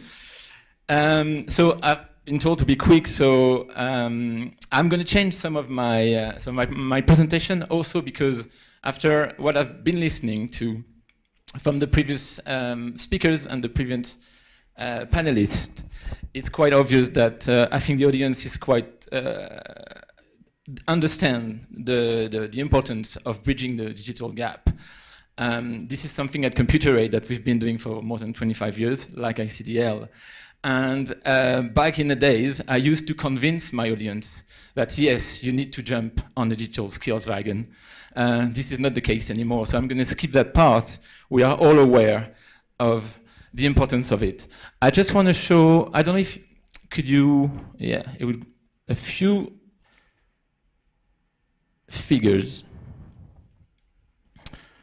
Yeah, I totally failed on my PowerPoint ICDL module.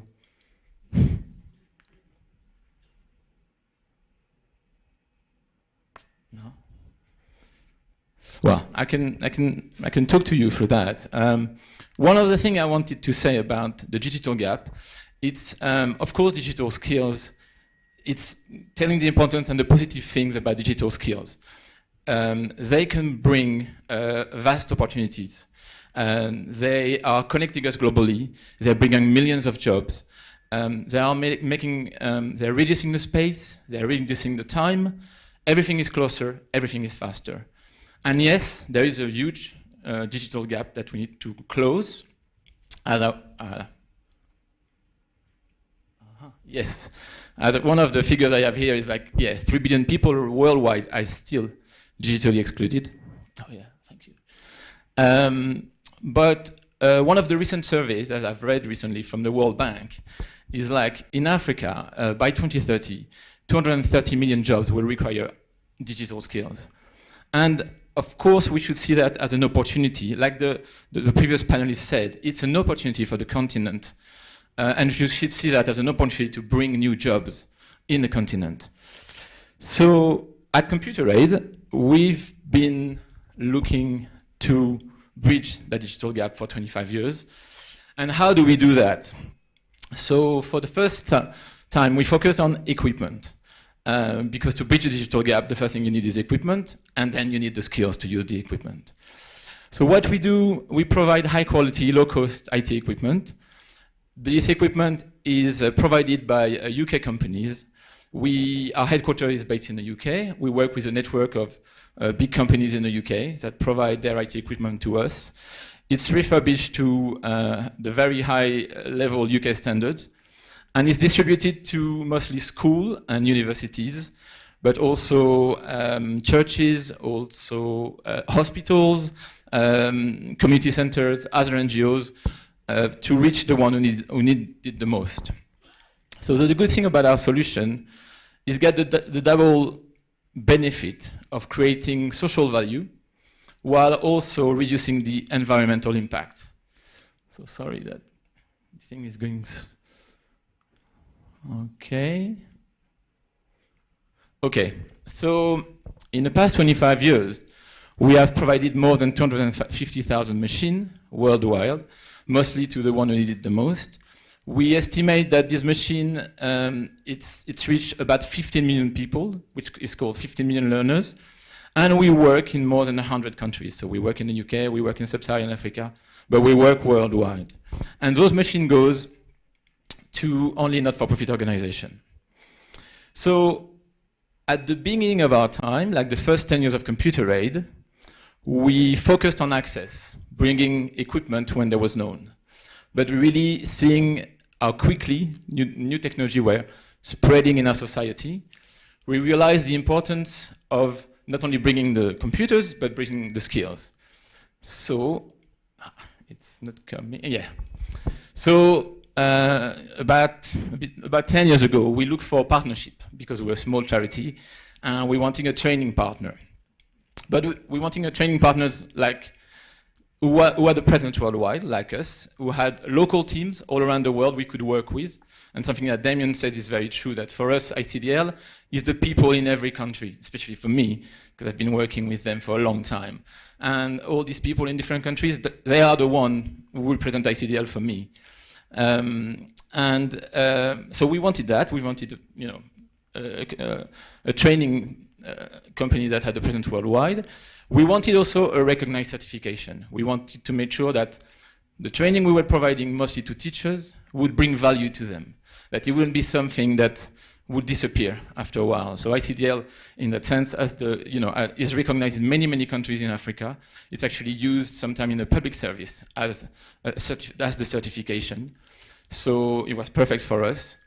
And one of the things that nobody mentioned, and it's very important for us, is that the curriculum has changed also, because what you need to know to use a computer 25 years ago is not what you need to know now to use a computer. And ICDL has evolved in that sense, providing new modules and changing their modules also in that sense, keeping the standard, of course, and the certification. So we found the best potential partner. We signed an agreement in 2013, and we actually started working with ICDL in Zimbabwe, at the University of Zimbabwe. It was in 2014. We trained 200 female students who were actually living at the university. So that's why it all started. But since then, along with ICDL, we have developed something called the Digital School Project. So we've done it in 7 different countries. And the idea of the Digital School Project is something that we mentioned before. We want the target, what we try to achieve, is to make sure that every secondary school student that leaves secondary school has the necessary IT skills. Of course, we were going to need IT genius. That's for Africa, it's very important. But you can't put the roof before the basement. You need everyone to have those IT skills. And that's what we're trying to do. We are a small organization. And as Damien said also, we're going school by school, a step at a time. No, it's okay. Oh, no, too fast. So the Digital School Project, what is it about? So basically, we first work with the Ministry of Education or local authority to find schools who need equipment. So they generally are the one who knows which one need the support. Once we have those schools, we work with corporate partners in the UK who give us some funds. And we provide, we build computer labs in the schools. So we have a local technical partners, that will install between 20 to 40 desktop computers in the school, along with projectors and printers. We will also provide educational content, free educational content. And the most important thing about the digital project, and this is something that I want to say her name properly, Mrs. Uwamahoro mentioned at the previous panel.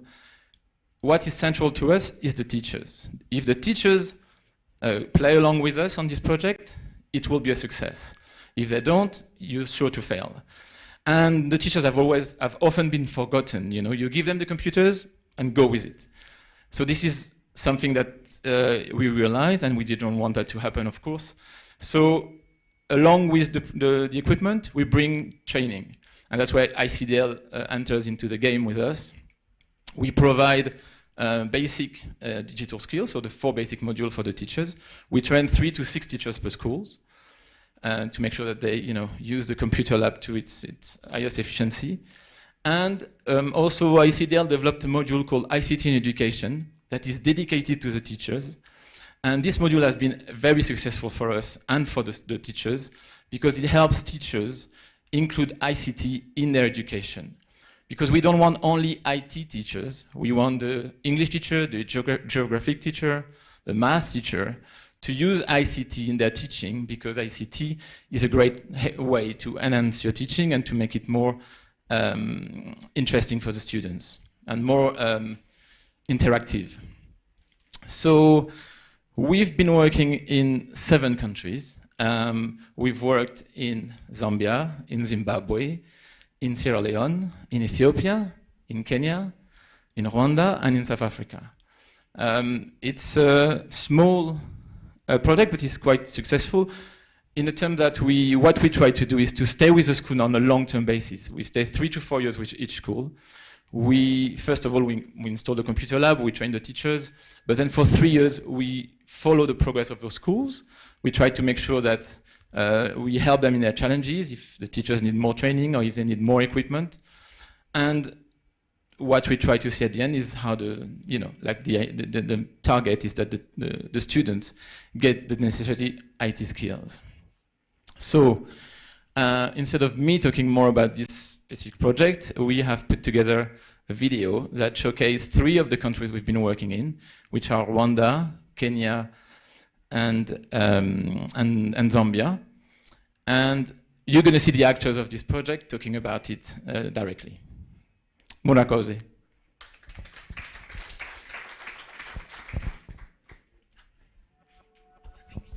That was quick. If everybody was as quick as you, we'd be doing fantastic. Thank you so much. Most of the Zambian students and pupils, they come from a background where they've not used computers at all. In Zambia, there's difficulty to access computers. First of all, the government had introduced ICT in all the high schools. So with that, it meant that some schools didn't have enough computers or just didn't have access to computers. Computer Aid donates computers to schools. They work with organizations. That way it is easier to get these schools and donate to them through donors. And once they get the technology, they need to have training so that they can use the equipments or they can use the computers. And that's where I come in. For this project especially, we dubbed it Naivasha Digital Schools. And I trained them on how to use the computers and how they would also cascade it to the students. Obviously, very happy. With Computer Aid, the collaboration we had, it has been very smooth, and appreciating how much they've been able to make a fall up until today. We want people to be able to use technology. We want people to be able to spread the technology. We want people to be able to understand how they use a computer for productivity purpose. The role of choosing or selecting schools and overseeing as far as REB is concerned, because we are the one who knows which school that needs what, and we are providing support, daily support to schools. So we are 100% custodian of the schools. There are very few schools that have computer studies as a subject. And we all know the importance of digital literacy. So by the donors coming in handy to assist these schools in the provision of computers and projectors and also training the teacher on the usage, was very beneficial to the learners, because now the teachers are able to integrate ICT in their teaching. Ku rwego rwanje tugitangira ntabwo twabashaga kubyumva neza, ntabwo twari tuzi, hari ibyo twari dufite, nari mfiteho ubumenyi bukeya, ariko uyu munsi hari urwego maze kugeraho. My experience studying online was actually explosive. It was my first time to learn online, and it was really a good experience. I learned a lot. Those in Form 1 are now taking computer studies as a subject, an examinable subject which they are going to do in KCSE. And the Form 2, 3, and 4 are going to acquire the basic skills to assist them now and in future.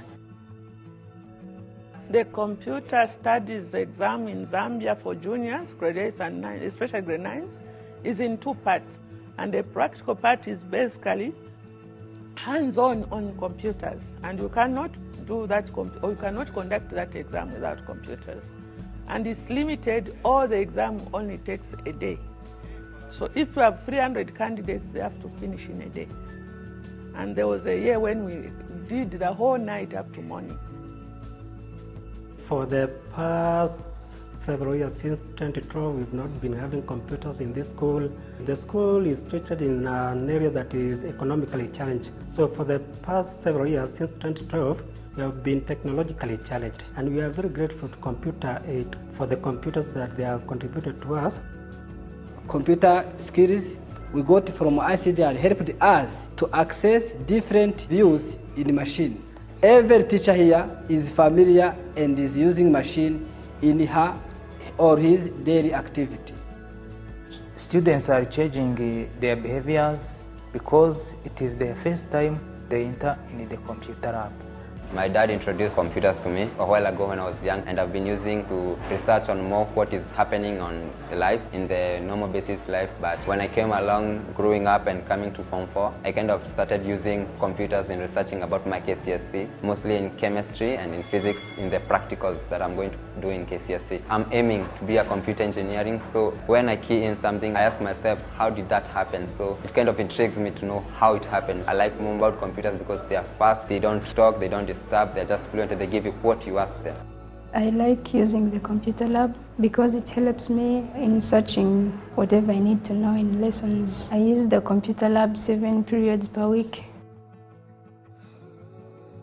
Feel more confidence in IT, as well as I also learn computer science, which will help me in the coming future.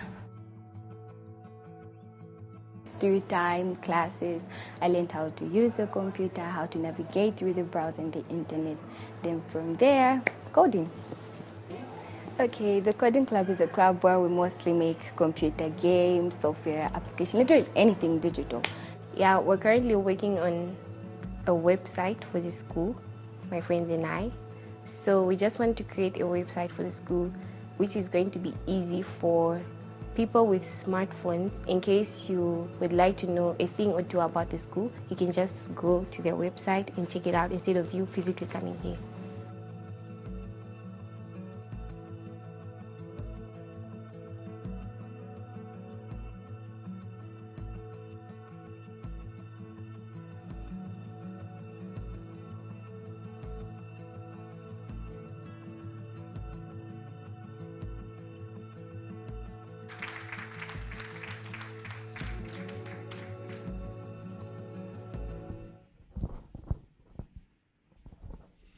All right.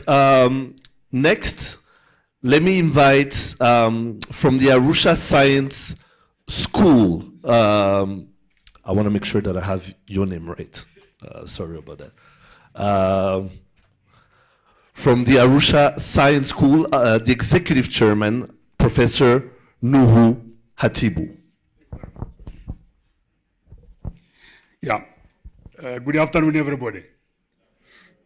I've got this big challenge of standing between you and your lunch. the fact that nearly everything that I wanted to say has been said by somebody, especially Nadia. Where is Nadia? She's still around. She said nearly everything that I said. Thank you very much for that. So it has been really a fantastic morning for me, given what we are trying to do. You saw some of the clips from our school, what we are trying to do. And I think now what I would like to add value to the discussion is then what do we do with the ICT skills after we gain them? That is a critical issue, especially for Africa. One of the things that we need to realize is that going forward, probably the only employment that will be available for humans is to create new knowledge. Because once all the knowledge that exists is captured in computers, and then you've gone through ICDL training and you're able to use computers and tap into that knowledge, then your role is to put that knowledge into good use, but also to contribute in increasing the amount of knowledge that is there. Now, one of the biggest problems, I'm not going to say everything that I wanted to say, so I had to cook something as other people are talking, because everything has been said. But I just give one example of innovation. And that sometimes innovation is driven by adversity. I don't know how many of you know that mobile money was actually discovered in DRC Congo, just a walking distance from where we are. I think nobody knows that. But this is how it was discovered, mobile money in DRC Congo. After the mobile telephones was introduced in that region, first of all, Mo Ibrahim was told by his people, can we actually connect Eastern Congo with a mobile telephone? He said, who is going to pay for it? I mean, there's chaos there, whatever. So they convinced him and he said, okay, I'll give you a chance to open an office in South Kivu. And if it stayed open for a week, then we'll go ahead. They opened an office in South Kivu. There were no telephone at all. There was no other communication. They opened their shop and they were not able to close it. 24 hours. People were running in, buying telephone, buying airtime, and they could not close it down. So they realized that because there was no existing telephone infrastructure in Eastern Congo, mobile telephone took root there faster than anywhere else. And then something happened with a lady whose boy was stopped on a roadblock by all the militia you have in Eastern Congo. And the lady had a phone already, and the militia called her that we need a bribe to release your son. He said, but how do I send money to you 1,000 kilometers from here? But I've got airtime supply. I've got airtime in my phone. Can I send it to you? So he paid a bribe using airtime. And there mobile money was born. Okay? Mobile money came from that. And then Safaricom heard about it, and they decided actually to do it. So they actually asked for a grant from DFID. By then it was called DFID UK Aid. They asked for a grant from UK Aid to do mobile money. But when they got that money, actually the people that started that department in Kenya, Safaricom, for mobile money, they were not even given an office. They were given a corridor because they thought this is not going to go anywhere. But the rest is now history. So there is one aspect that we need to think about, is how are we going to support those kind of innovations not to happen accidentally? How do we make the digitally literate people in Africa to actually be able to innovate and being able to add to knowledge? Because that is going to be one major area. So the only thing that I can add, something that is frustrating me a lot in my drive to build a competence-based education system, is the assessment. This is where we are failing. So we go and try to train people on capacity to innovate using the knowledge that they are given. But at the end of the day, the examination and the assessment system wants them to regurgitate the knowledge, not to really be able to put it into use. And that actually takes us backward. So I was given one question to answer in my talk. It says, how can education ensure graduates are digital literate prior to joining the workforce? I want to change that question and make it more ambitious. How can digital skills and digital capacity enable us to change our assessment system so we are able to assess more competence, ability to use knowledge rather than the ability to remember knowledge? After all, in the future, there will be no need to remember anything. Because with the Internet of Things, with your eyeglasses, you can be connected to the internet and you're able to see everything there. The main job is how to use that knowledge to solve problems. And given that Africa, we've got so many problems still pending to solve, I think we've got the biggest opportunity to lead in the next technological revolution if we build capacity through digital skills, but then capacity to actually to put science, technology, engineering, and mathematics into use. So as we go forward with our digital system, what I would like to propose, because that's the area I am, is to think more of how digital capacity can do two things. First of all, to enable each student to learn at their own speed. At the moment, a teacher comes, it doesn't matter whether he's using computer or she's using computer or not, but he'll come into a class and think that everybody can learn at the same speed. And therefore, you've got a lot of people that be left behind. Some people already said this, so I'll repeat, digitizing science, especially science learning, so that students are capable of learning. So the digital skills is not just to prepare yourself for workplace. The digital skills should be to enable you to learn much better and to learn at your own speed. That's number one. Number two is if we can then use digital literacy and digital capacity of both our institutions as well as our enablers of learning to also evaluate people by their own skills. The system we have now for evaluating students in schools and universities is completely wrong. And it's not just in Africa, everywhere in the world. It's completely wrong. It kills innovation. Einstein once said, everybody is a genius. But if you judge a fish by its capacity to climb a tree, it will consider itself stupid all its life. And that's what we do with our kids. We judge everybody with the capacity to climb a tree, while others are fishes and we should judge them by their ability to swim. Digital capacity, computer systems should help us to differentiate how we assess. And that then will create, and that's why we find many of the big innovators in the world, they actually skipped university because they found out it was actually wasting their time. So we need to look at that and say, okay, we are building digital skills of teachers, educators, and students. How do we then employ that to enable people to learn much better in every subject? It doesn't matter what they are learning, whether it's music, physics, biology, and so on and so on.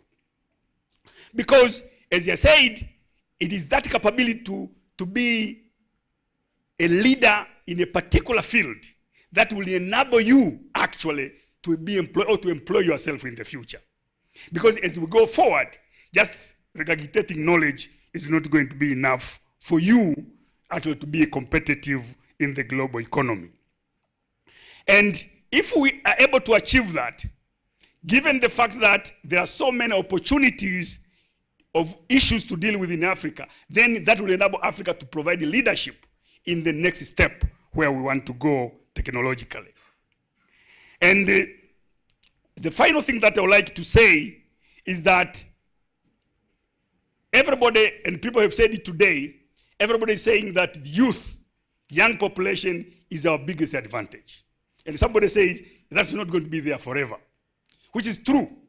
And one of the things that is capping up, that will not will make youth what we call redundant, is the recent science that Bezos from Amazon is investing all his money to reverse aging, something that I'm looking forward for a lot.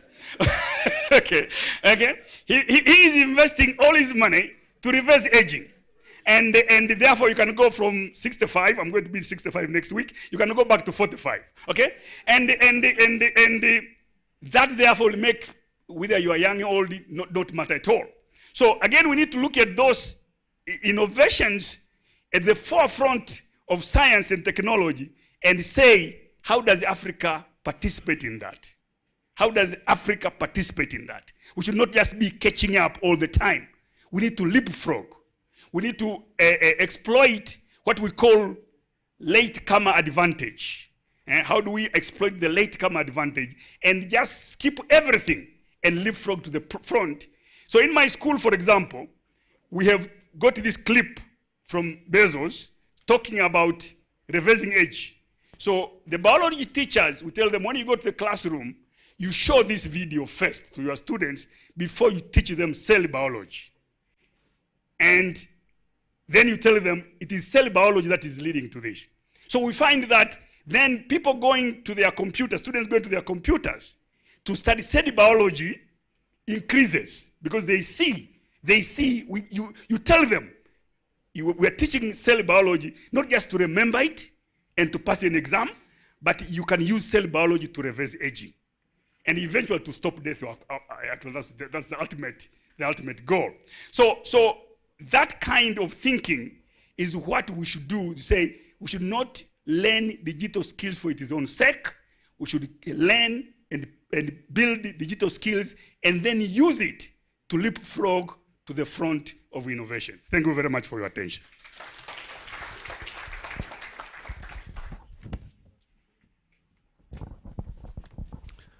Thank you very much. We appreciate you very much. Now, let's move on to closing remarks. Before we do that, just a reminder that lunch will be served right after here. Now, the closing remarks are made, and let me invite him with his permission. Mr. Mfali Sila, who's the Chief of Cabinet of the Ministry of Post Telecommunications and Digital Economy for the Republic of Guinea.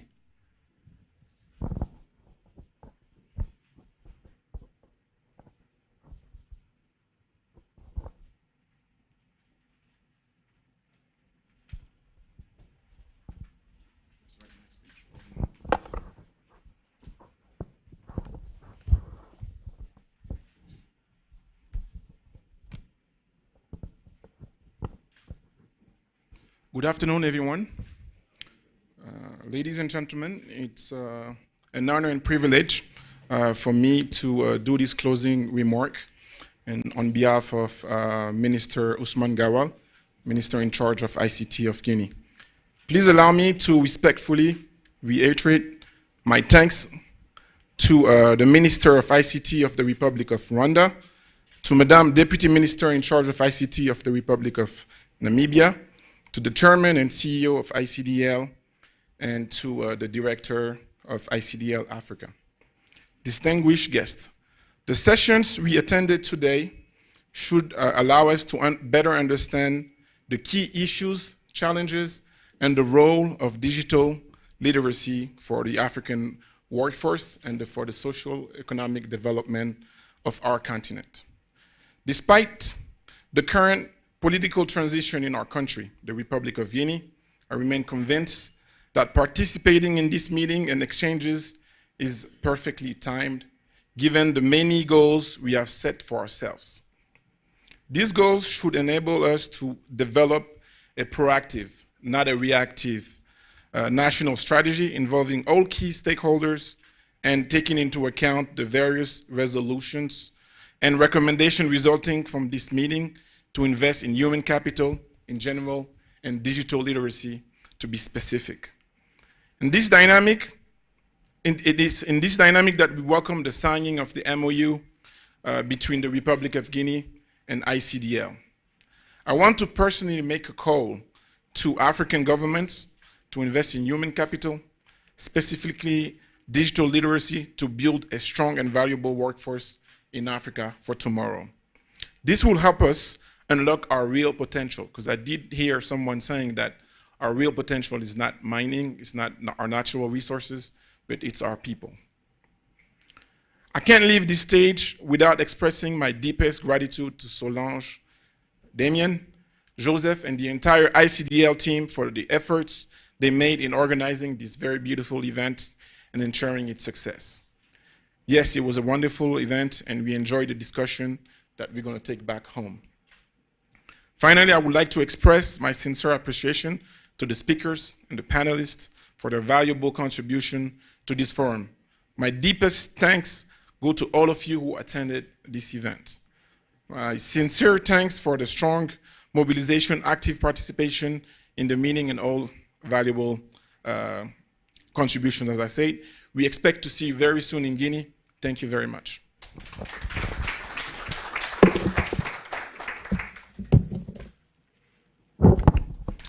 Thank you, sir. Thank you very much. Ladies and gentlemen, this concludes this year ATC Forum. We appreciate you being here. We hope we take home what we discussed here, and that it doesn't stay here, like we mentioned during the second panel.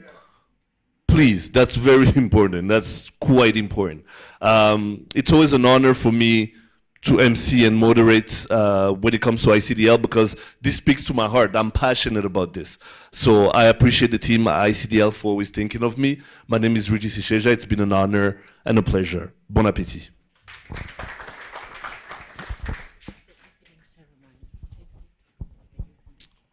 There will be, thank you, Solange. There will be an evening ceremony with 5:30 to 6 p.m. arrival of the guests. And then from there, you'll get the program. So please be there by 5:30 this evening. Thank you very much once again. The protocol team will escort you towards lunch. Thank you.